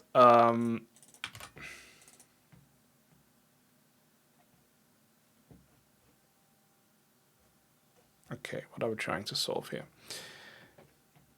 So this and this. If the list is null, I don't have a node to report on.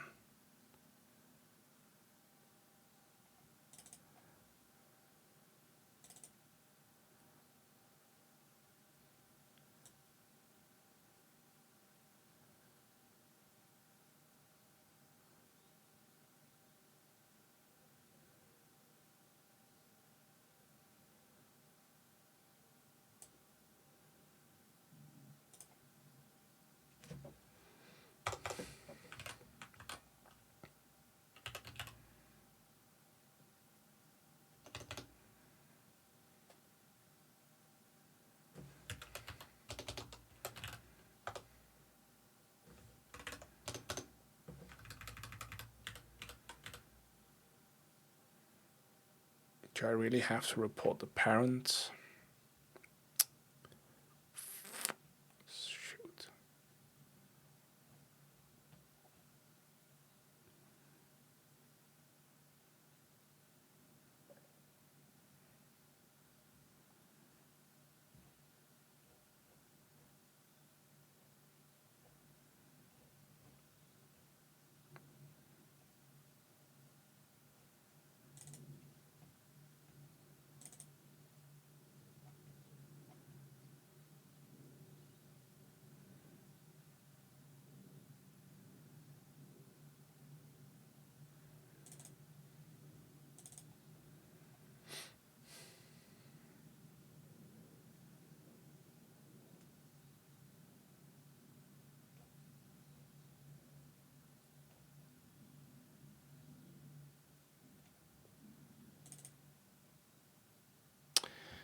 I mean, I kind of did that here already, right? This is the pattern that I sort of started. So I'm getting the root, which is the expression list.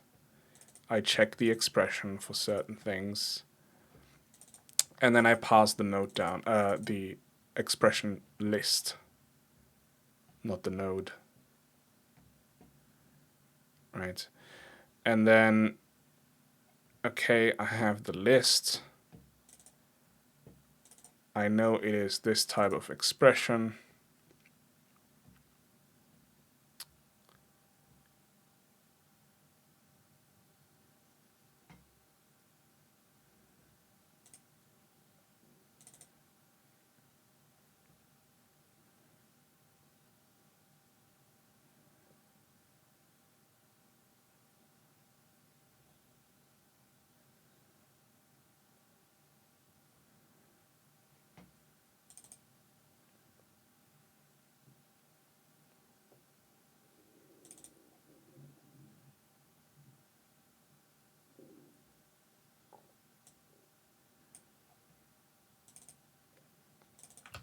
So passing in the list.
No, this would be next expression. Yeah, that's annoying.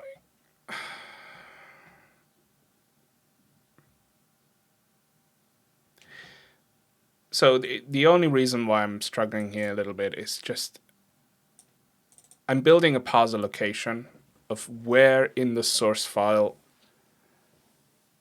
we are at that moment, right? And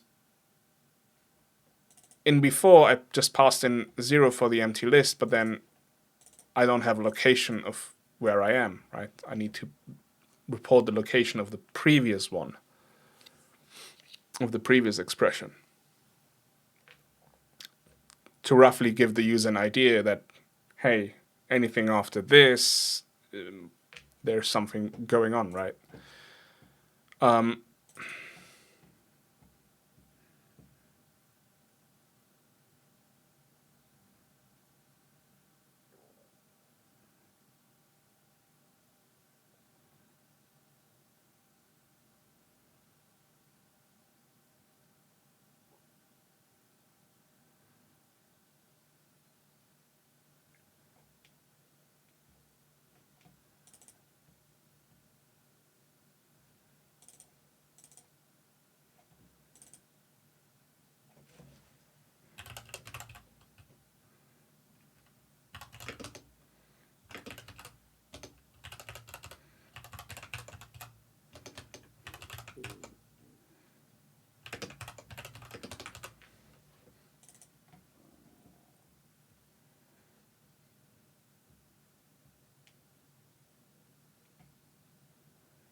I could just have a more generic error message.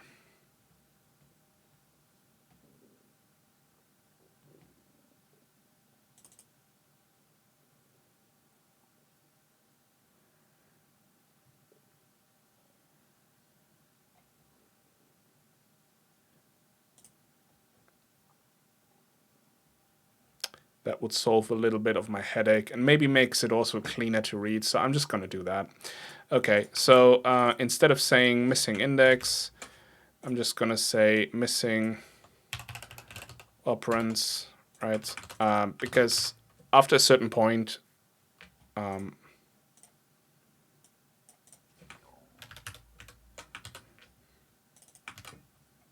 we know that all of these instructions need operands. So missing operands.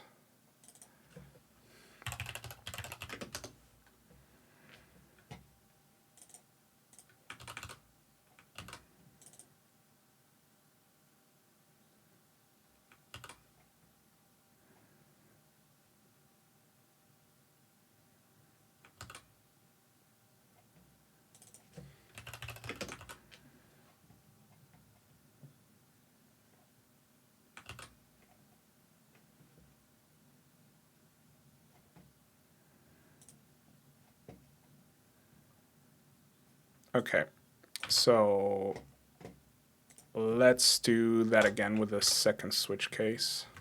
Right. So switch keyword.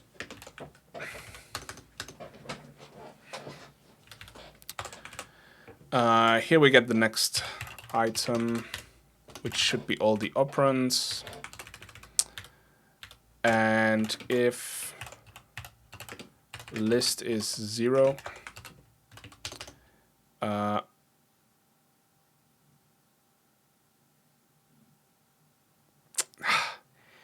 know there is one instruction that has an optional operand.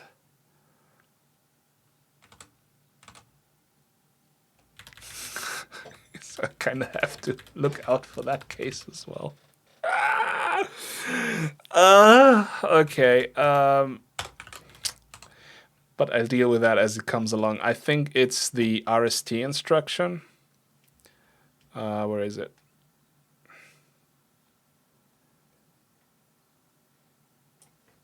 No, return. Red. That one.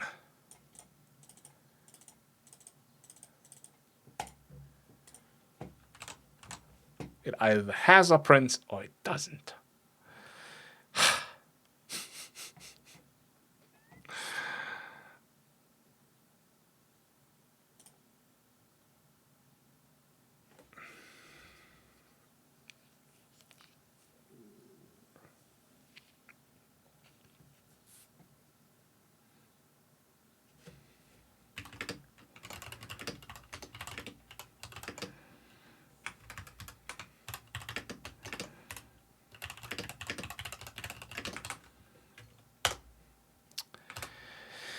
Okay, if we reach this point, then error message, and the error message is gonna be message code parser missing operands.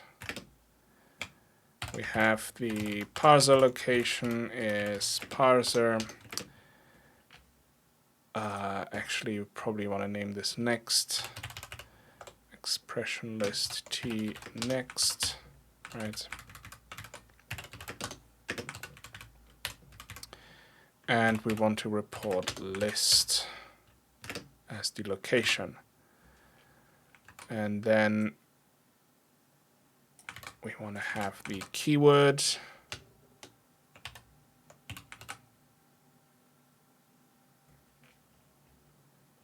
And then probably just return.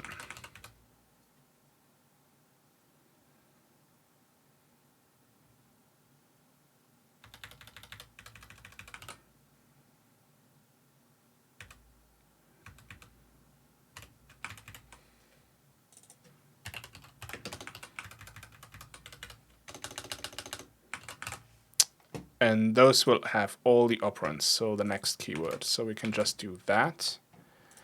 And then in the end, we're just gonna say next equals next, and if next is not null, then we report too much stuff.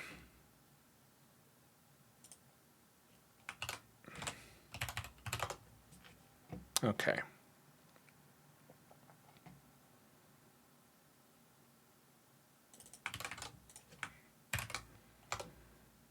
All right.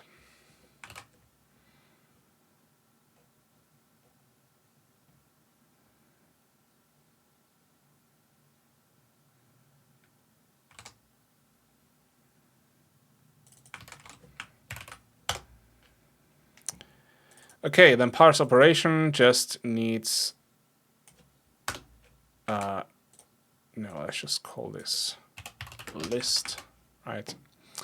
List won't be 0 ever, so we can get rid of this case and not worry about it, right? And then all we need to do is say, well, if the list expression is a separator, that is a big no-no. And we return. Otherwise, we parse the index and then do like indexy stuff and write things out.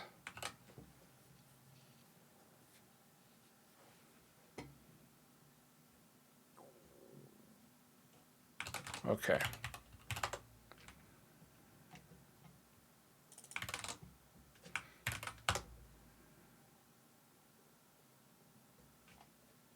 What? Parse result incomplete.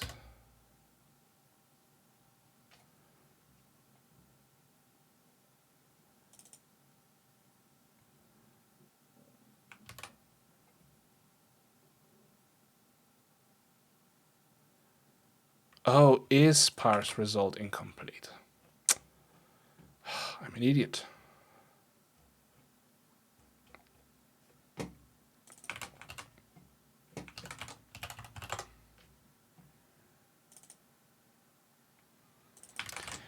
And pointers again. Yay. I fucked it up. What else? 240. Yep, that would be a pointer as well, alright. What do we have here? Yes, that would be indeed this. And then what are you complaining about? Huh?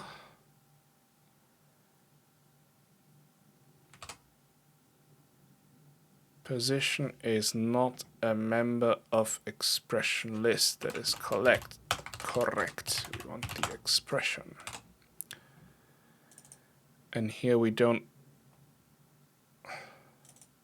Okay. Okay. Operands, right? let's name this correctly, operands. And this excess. Excess. Excess.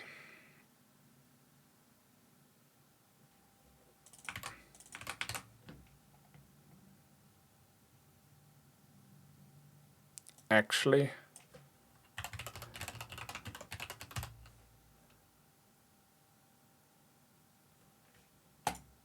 this.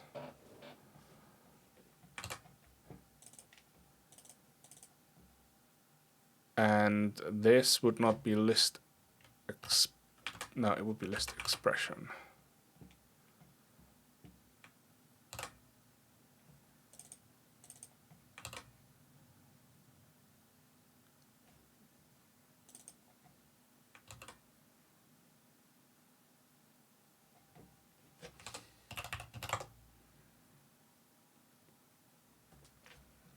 Okay, cool. Parse immediate, not all values return something. Oh yeah, because I have the assert there. Fine. Parse resolve failed. Okay. Cool, build and run. I'm not sure what I was expecting. Because we don't print out anything. Okay, time for the debugger. And what we're going to try is we're going to have RST, RST0, RST1, 2, 3, 4, 5, 6, 7. Then RST1, 1, RST1, 1, 2, RST A, RST foo, RST beats me. Indirect X, whatever. Actually, what if I just have indirect? RST, okay, 1 plus 1. RST 1 plus 2.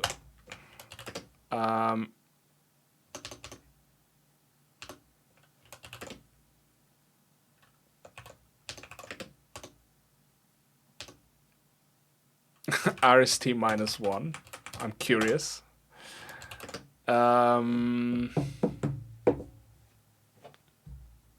Okay, just simple RST8. And now hex numbers should work as well. So this is a hexadecimal, right? So if I say hexadecimal 7, it should work.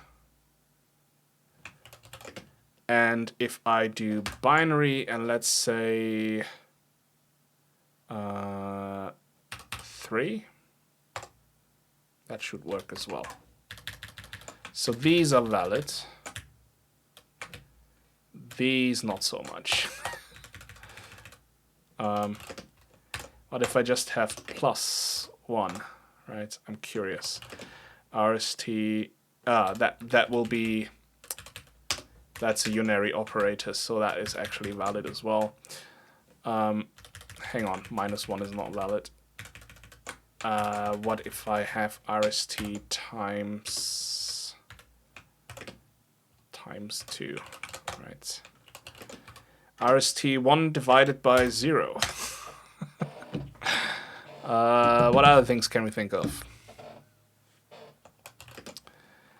RST indirect 1, right? And RST1 like that. That should actually be valid.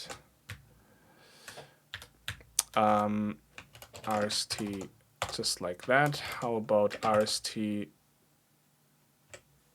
just with an open bracket, RST just with a close bracket. Same with indirect. How about mismatched brackets? And how about mismatched brackets again?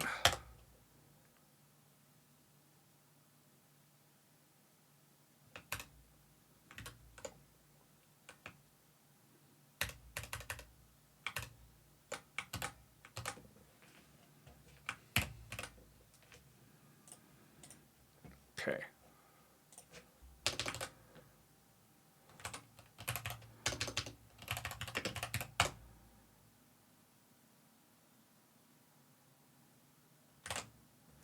Oh.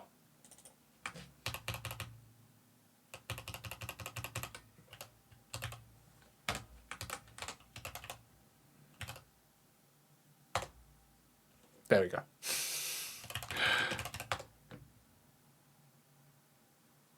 That's not a good sign. We're crashing.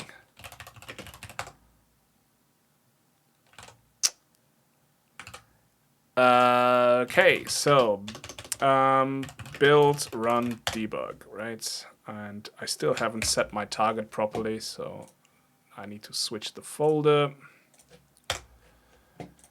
and then fire it up.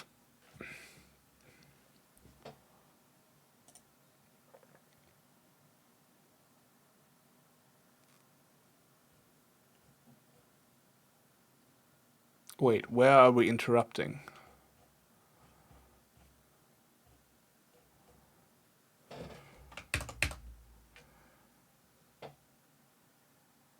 Is it here? On node? Parse immediate binary operator?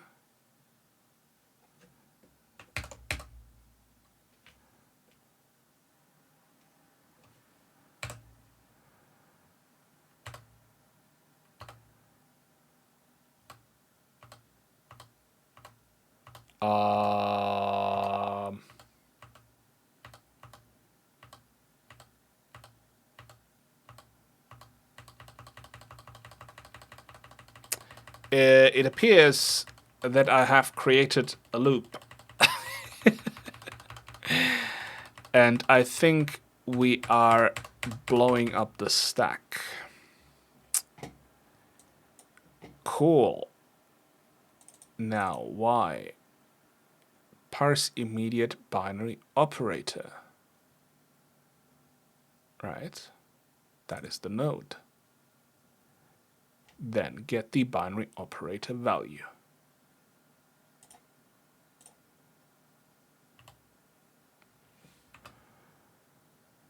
The binary operator value is whatever, right? Whatever this is. Actually, let's check here. Type as char. Can I do that?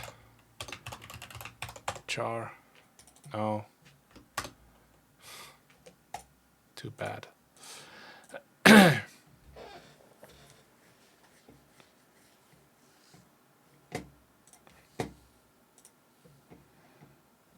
What was the value?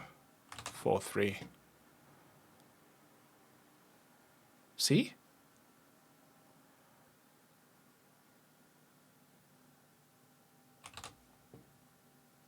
Ah, no, it's 2b, sorry. Plus. Okay, cool. So we just have a plus. We have a left expression. We have a right expression. We're going to parse immediate operator left.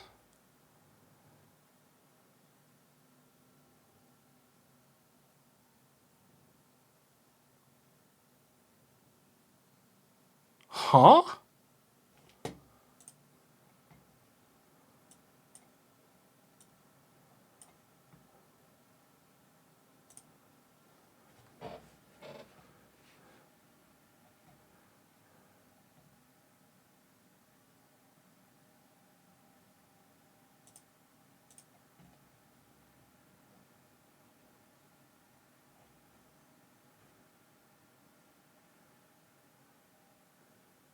Oh my god. I hate C sometimes.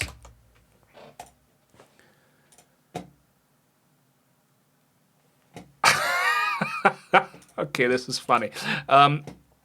Kind of. So, I'm calling parse immediate, right? I'm passing in a node and another node right here. Well, let's check parse immediate. What arguments do I take? Parser and a node. There is no other node, right? That was the parent before. But I removed the parent. So why does it not complain? Well, because I have my declaration up here where it still has the parent in there.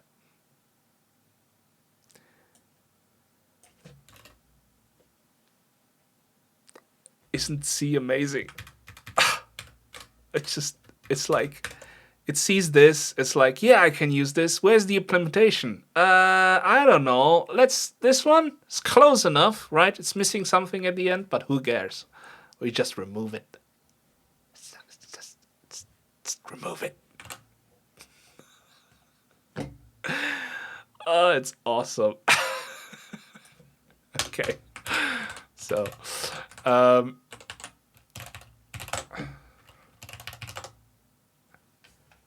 right. And now we have the problem that we're still trying to call it with too many arguments. And I don't understand why it didn't want for that. That's amazing. Oh, it's just a warning. Too many actual parameters. Oh, will you look at that? Just a warning. Yeah, why would that be an error, right?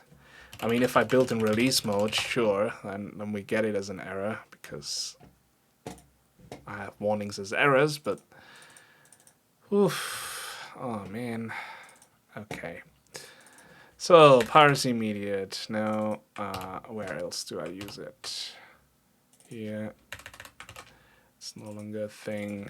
This is no longer a thing. Yeah, whatever. Yeah. Okay. Cool. Nope, still one warning. Down here. Okay, these are all unreferenced parameters, and this one is uninitialized. I mean, initialized but not referenced, but okay, those are fine. These are things I have not finished yet, so... Build run! And we don't crash. Yes! Okay. So now assembler actually spits out errors. And now we can verify those errors. Oh, I love this. Okay, so the first error is at line 11. Let's have a look. And indeed it is. That is RST8, right? And what does it say? Index of 8 is too large. Expected index of 0 to 7. Fantastic. Well done, thank you. So RST, the next error would be... Oh, I don't know why I had this in the valid block. Okay. Anyways, we know that one worked, so let's rerun. CLS, build run. There you go. Okay, line 13.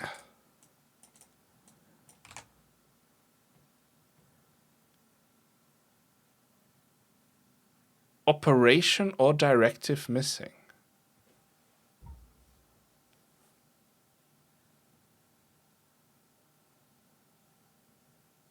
What?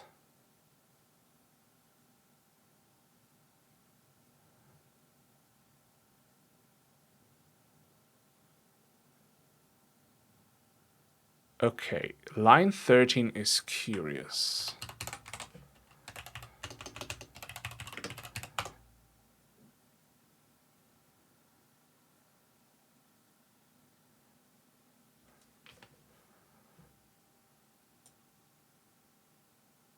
Column 5. So it gets to this point and then reports operation or directive missing.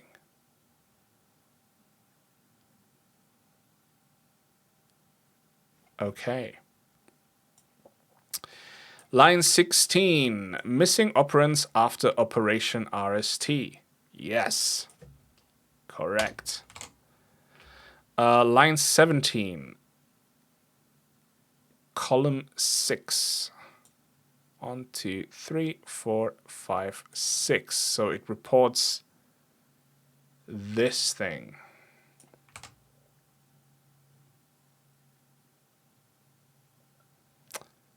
And what does it say? Too many operands after operation RST. Expected only one operand.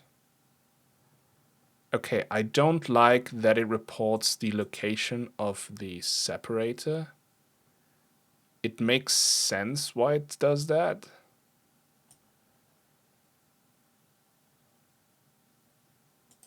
Also, what happens... I do that later. I'll add this at the bottom. RST, comma 1, right, without anything.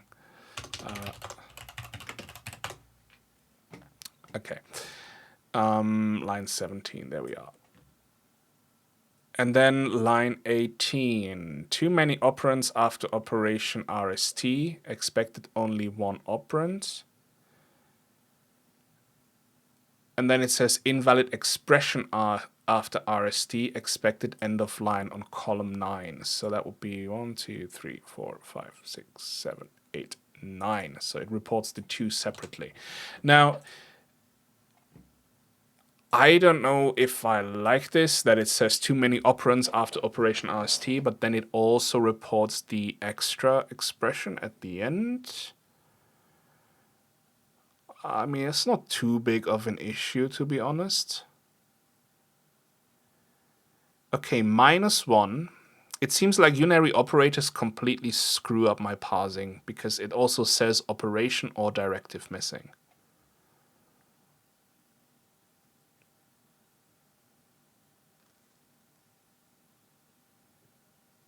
Interesting. Okay, line 21. Unexpected register, expected immediate value instead. That is cool. That works. Also, I should test it with strings. Hello, my love. And also, what about strings that are not closed? Hello, my love. Hello again. We're being smooth. Okay. Actually, so these are cases I have to look at, right? So let's say on this one,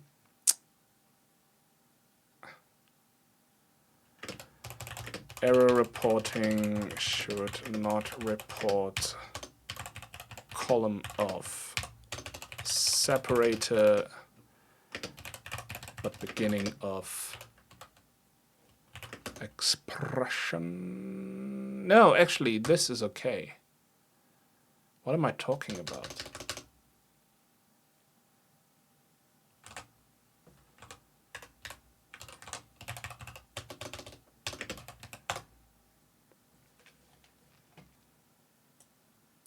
Too many operands after operation RXT. And it's column 6, right? So 1, 2, 3, 4, 5, 6, which is the comma, which is the actual error. So that is correct. Line 18 is also correct, and that is correct. Okay.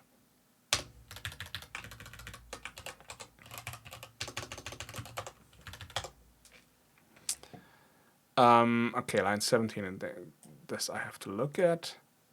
RST 21. So line 21. So line 21 works at the moment because I just ignore these, right? So this is an identifier. I later need to figure out how to actually resolve them and look up the values of constants and labels and then put them in there and all this kind of stuff. So, but for now, they're just going to be ignored. That's just what it is, right? So actually, let's remove that. Okay. Line 22. Unexpected indirection, and it shows the open bracket, expected immediate or expression. It's good enough. The column is 5, which is correct. Okay. Line 23. Again, operation or directive missing. So it's not just unary operators, it's also binary operators when they don't have a value in front. Line 24. Trying to divide 1 by 0. Oh, what happens if I do RST 1 divided by 2 minus 1 minus 1?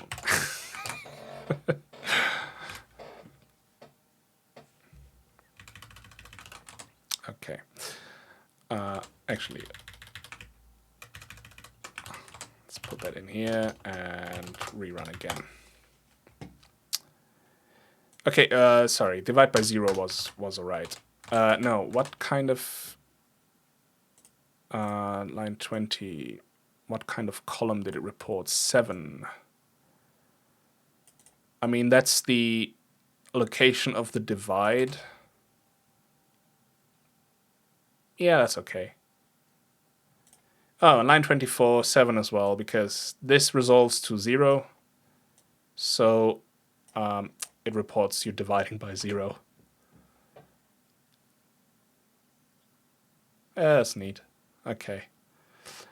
Line 25, unexpected indirection. Right.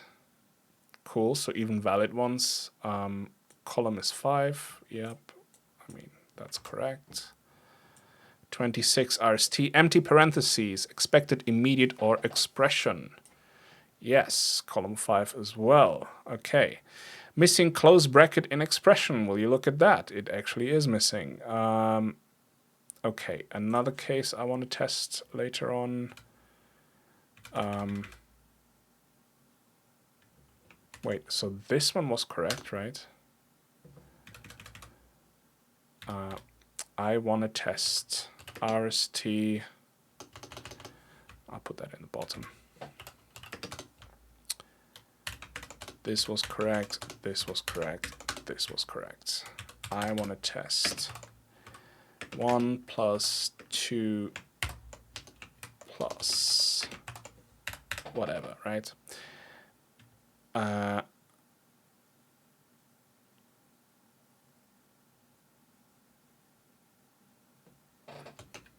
No, like so. I want to see what happens there, and then also what happens here. Okay.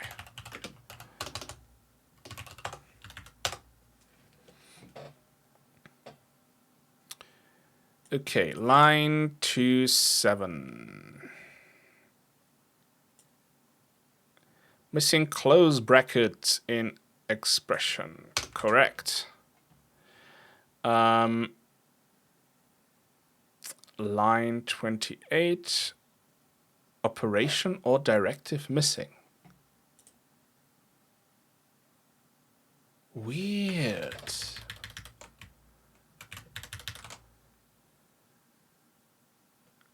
And then missing close bracket, which is correct.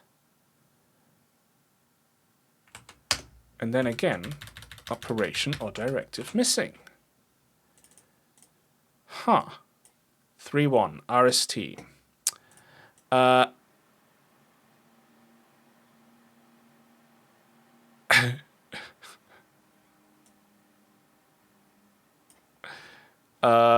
Well, that is not correct either, is it? 3-1 should have been mismatched brackets, but it isn't. And it also shows unexpected indirection, which is also not correct. So these groupings up there are the same error, and these are slightly different, right? So should show mismatched brackets, but doesn't. Who the fuck knows? I have no idea what even could be wrong there. Okay, 3-4. Operation or directive missing.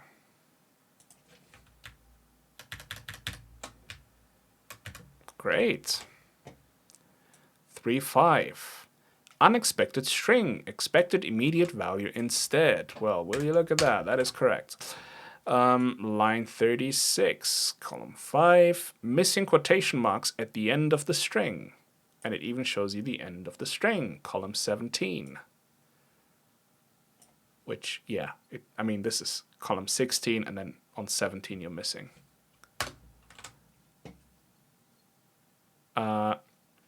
Okay. Line 37. Missing right-hand side of binary operation plus. Okay, so that works.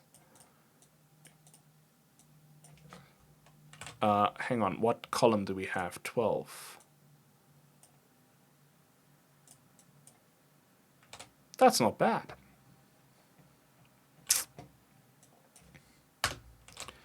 Okay, line 38. Missing close bracket in expression. And it shows for which bracket, and that is 5. Right. I hope.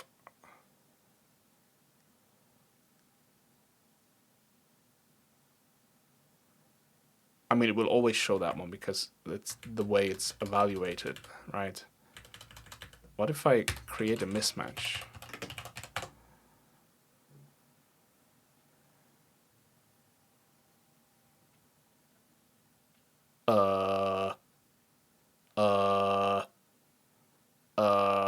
It doesn't even show up. What the hell? Oh my god.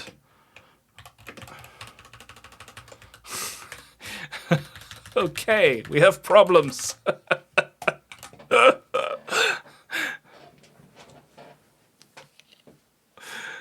Oh man. And then we obviously have to check the output of these. I mean, we can actually do that real quick, to be honest. For that, we have to... Whoa, no, that's not what I wanted. We have to go into the debuggeruno.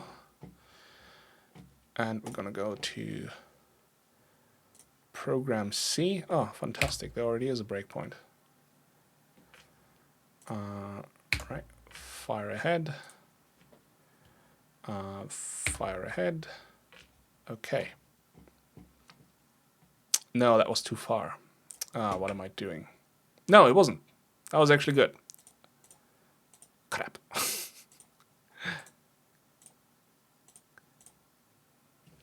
Whatever. Output. First buffer. No, actually, let's just go to section.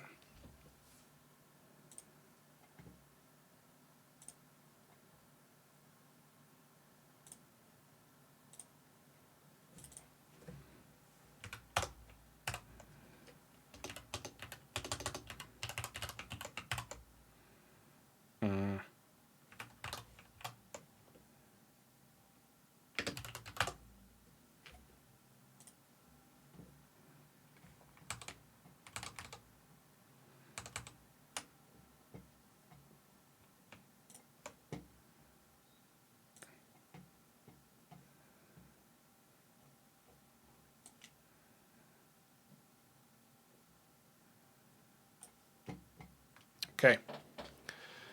So first should be C7. Yep. CF.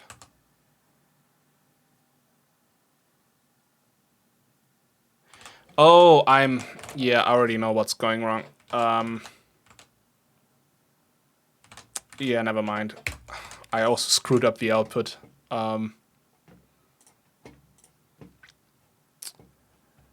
So let's fix the output first.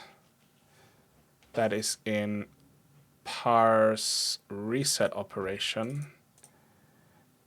Obviously, what the fuck, right? That was wrong. So what I really want to do is I want to shift this by 3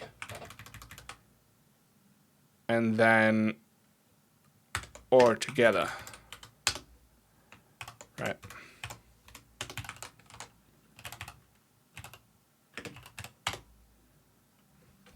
Okay. And then I can do this with the debugger again. Okay, we still have that. Okay, now here and here. Why am I always opening the license as well? Do I press the wrong button? I think I do. Anyways, so we start with C7, CF, D7, DF, E7, EF, F7, FF. Cool. Then this one should be, well, 1 plus 1 is 2, right? So 2 would be DF, and indeed it is. Then 1 plus 2 is 3, so that would be DF. Yes, sorry, the previous one was D7. Hex 7 is FF, indeed. This is 2, right? No, 3. So DF. And then 1 is CF, which we have right here. And then there is an F7 for RST6. Oh, down here. Oh my god, yeah, it actually thinks this is valid.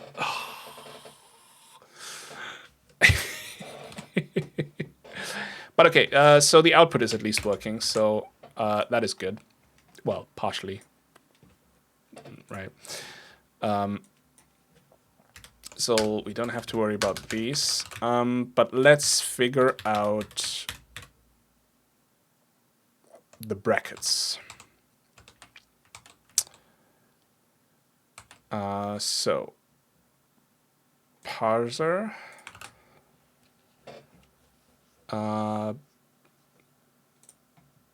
Parse round brackets. Okay.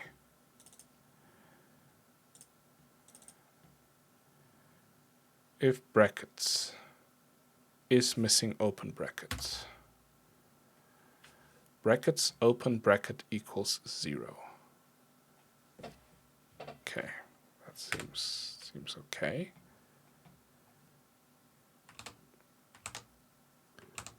If it's missing the open brackets, that should be this.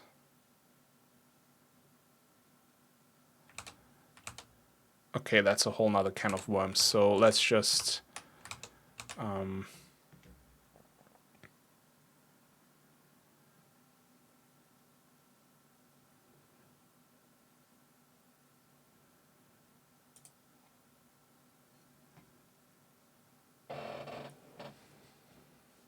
is missing close brackets. So this is when there is no close bracket whatsoever. That has worked, right? Is unmatched brackets.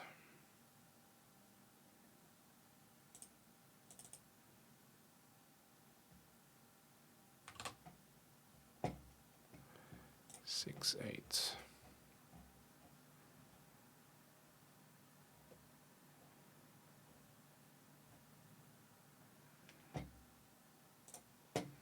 Okay, and what we're gonna do is move those all the way to the top and run. Okay. So brackets. We have a closed bracket type square and we have an open bracket type round.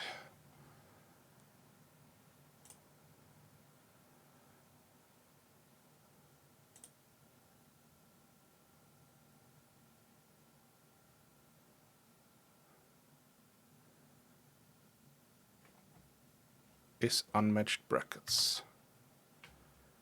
Well, that's straight up is false.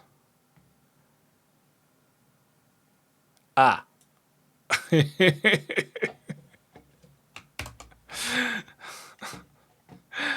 Oh, man.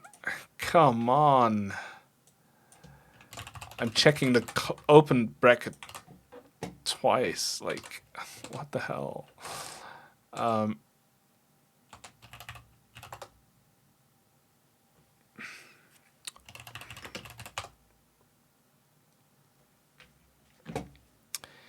There we go. Line 2. Open bracket and close bracket mismatch. Same on line 3. Open bracket and open bracket and close bracket mismatch. Oof. And then line 18 finally works as well with open bracket and close bracket mismatch. Okay.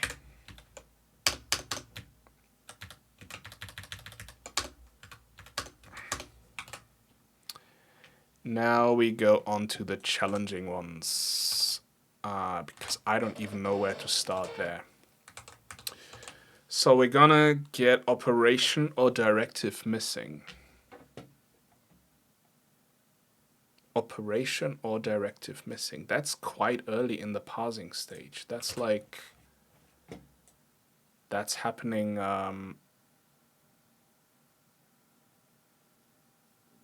here. How does that even happen?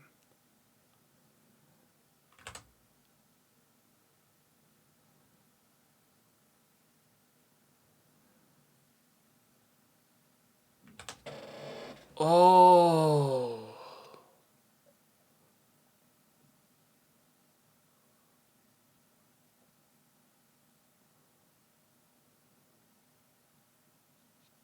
Oh.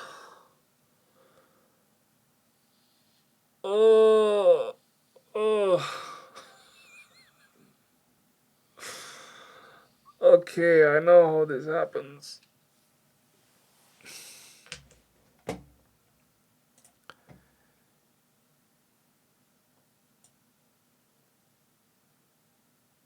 Well, I know this for the brackets.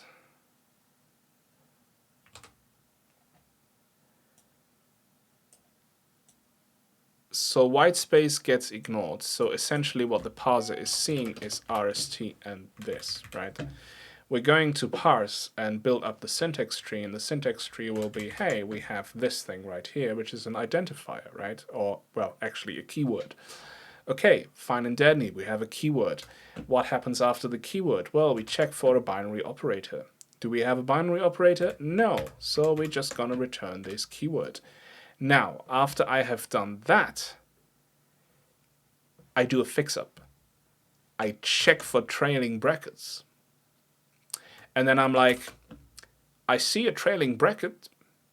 Let me build a node out of this, a brackets node. Right? With the left-hand side, with the open brackets being empty, with the closed brackets being, well, the closing bracket that we found. And then the inside expression of that thing is gonna be that.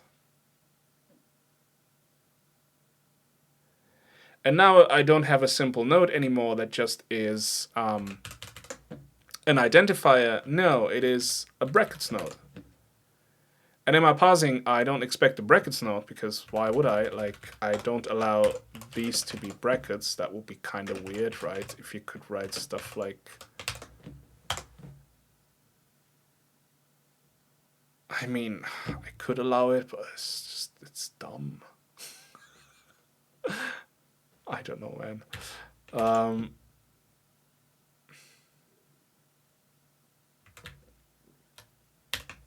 Okay, so I know why this happens. I don't know how I want to fix it just yet. I have to sleep on that, to be honest. It's because of the node fix-up at the end of expression parsing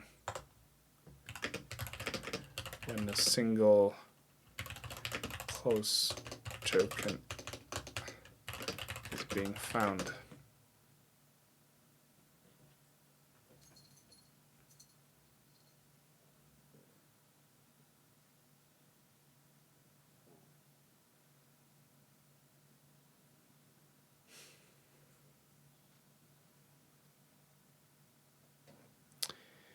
I might have to have a special case when I'm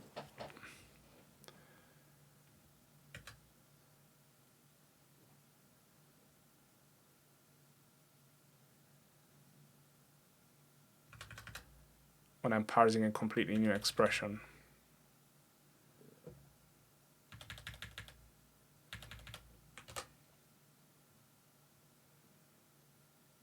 But what about these? Like, this should just work.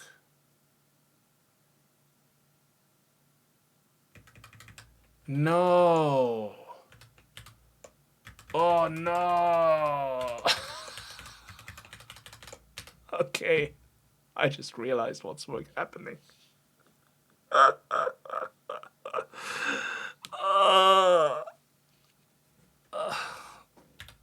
I mean, this is all just an expression, isn't it?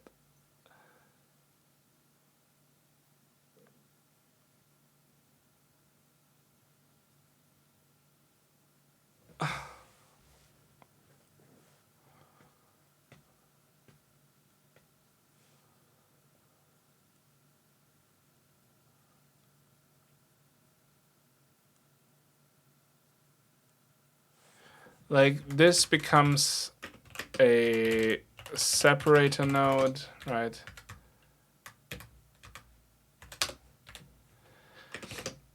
This becomes a binary operator node. Actually, all of these become binary operator nodes, like this one and this one, as opposed to operation name and then unary operator, right?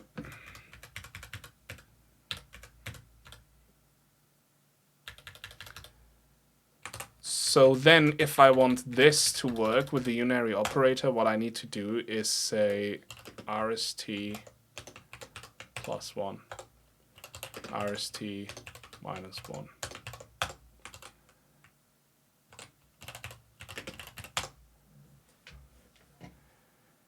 Yeah, so line 3 will work just fine because that is just an index of 1. And RST -1 doesn't work because, well, it's unsigned, so it's like 56,000 or whatever, and it's too large, right?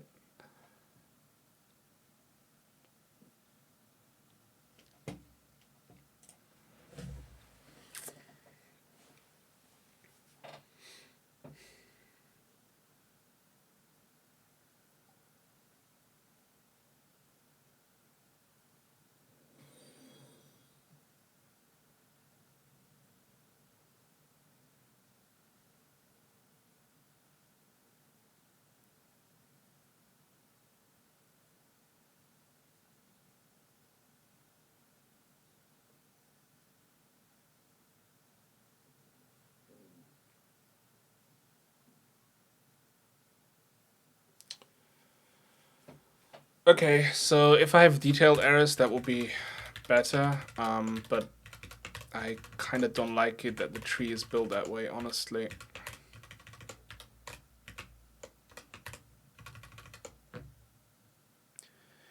Which Game Boy processor? Well, the classic Game Boy and Game Boy Color.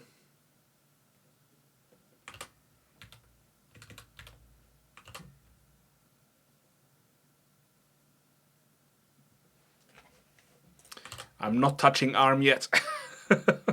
It's my first assembler that I write ever, so it's like, you know, I wanted an easy instruction set.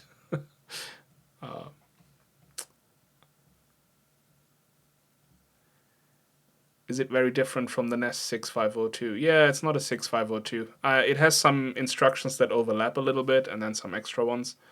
It's kind of a weird bastard child of the Z80 and a 6502, I think, or something like that. It's a Sharp processor, Sharp LR something. Probably look it up on Wikipedia.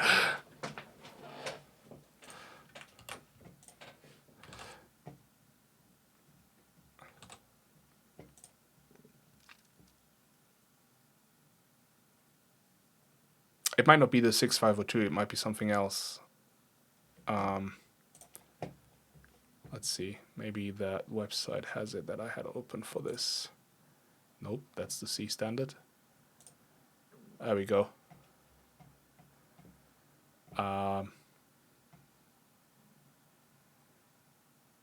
heard people compare it to the Z80. I have not used it, like, you know, I don't know anything about all these low-level processors and how the instruction sets are similar or anything like that. This is the first one I started with, so...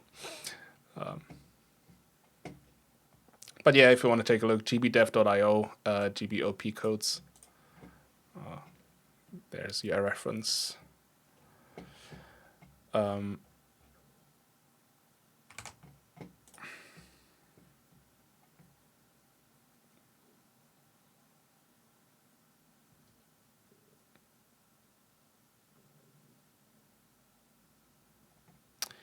I am kind of annoyed by this.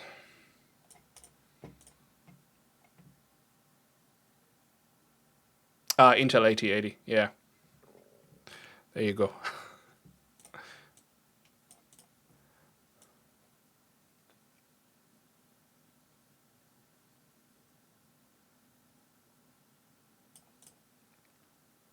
I mean, this is kind of okay, right? Okay, if you want a unary operator first, you kind of have to do this. That is fine. Is it? I don't know, man.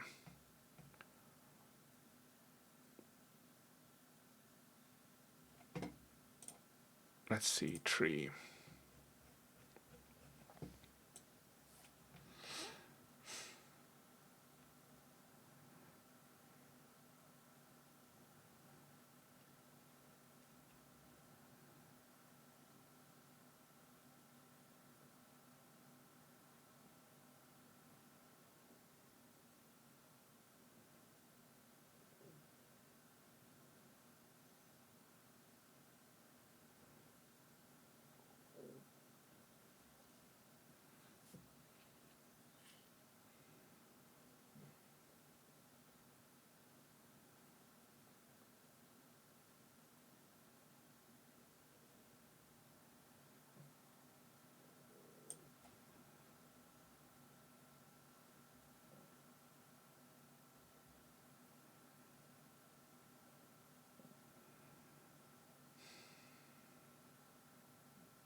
I might change this a little bit. These expression lists.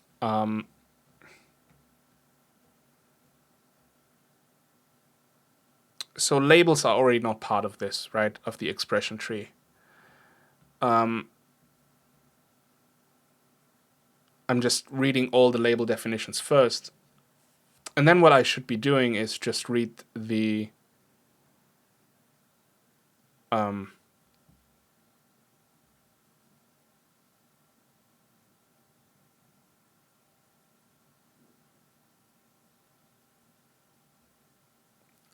instruction before I build a tree. And then just have the tree literally just for the operands.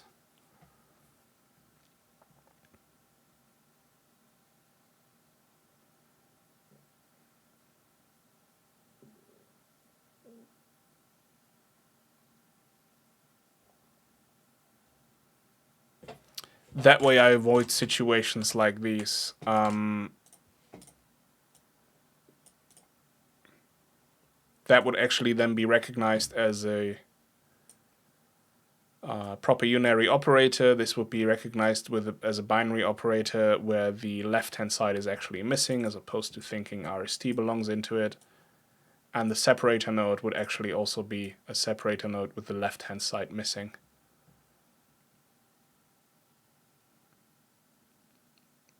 Okay, but I've been streaming for almost 5 hours now, and I need to do food, and I need to take my dog out, and yeah.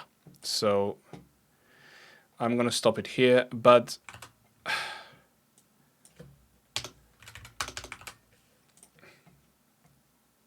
well, good thing we tested this.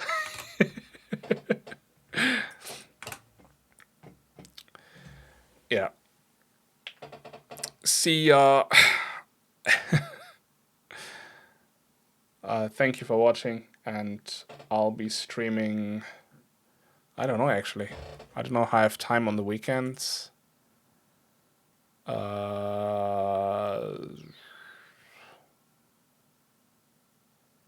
could maybe do a small session tomorrow, honestly. Don't know what time though, but we'll see.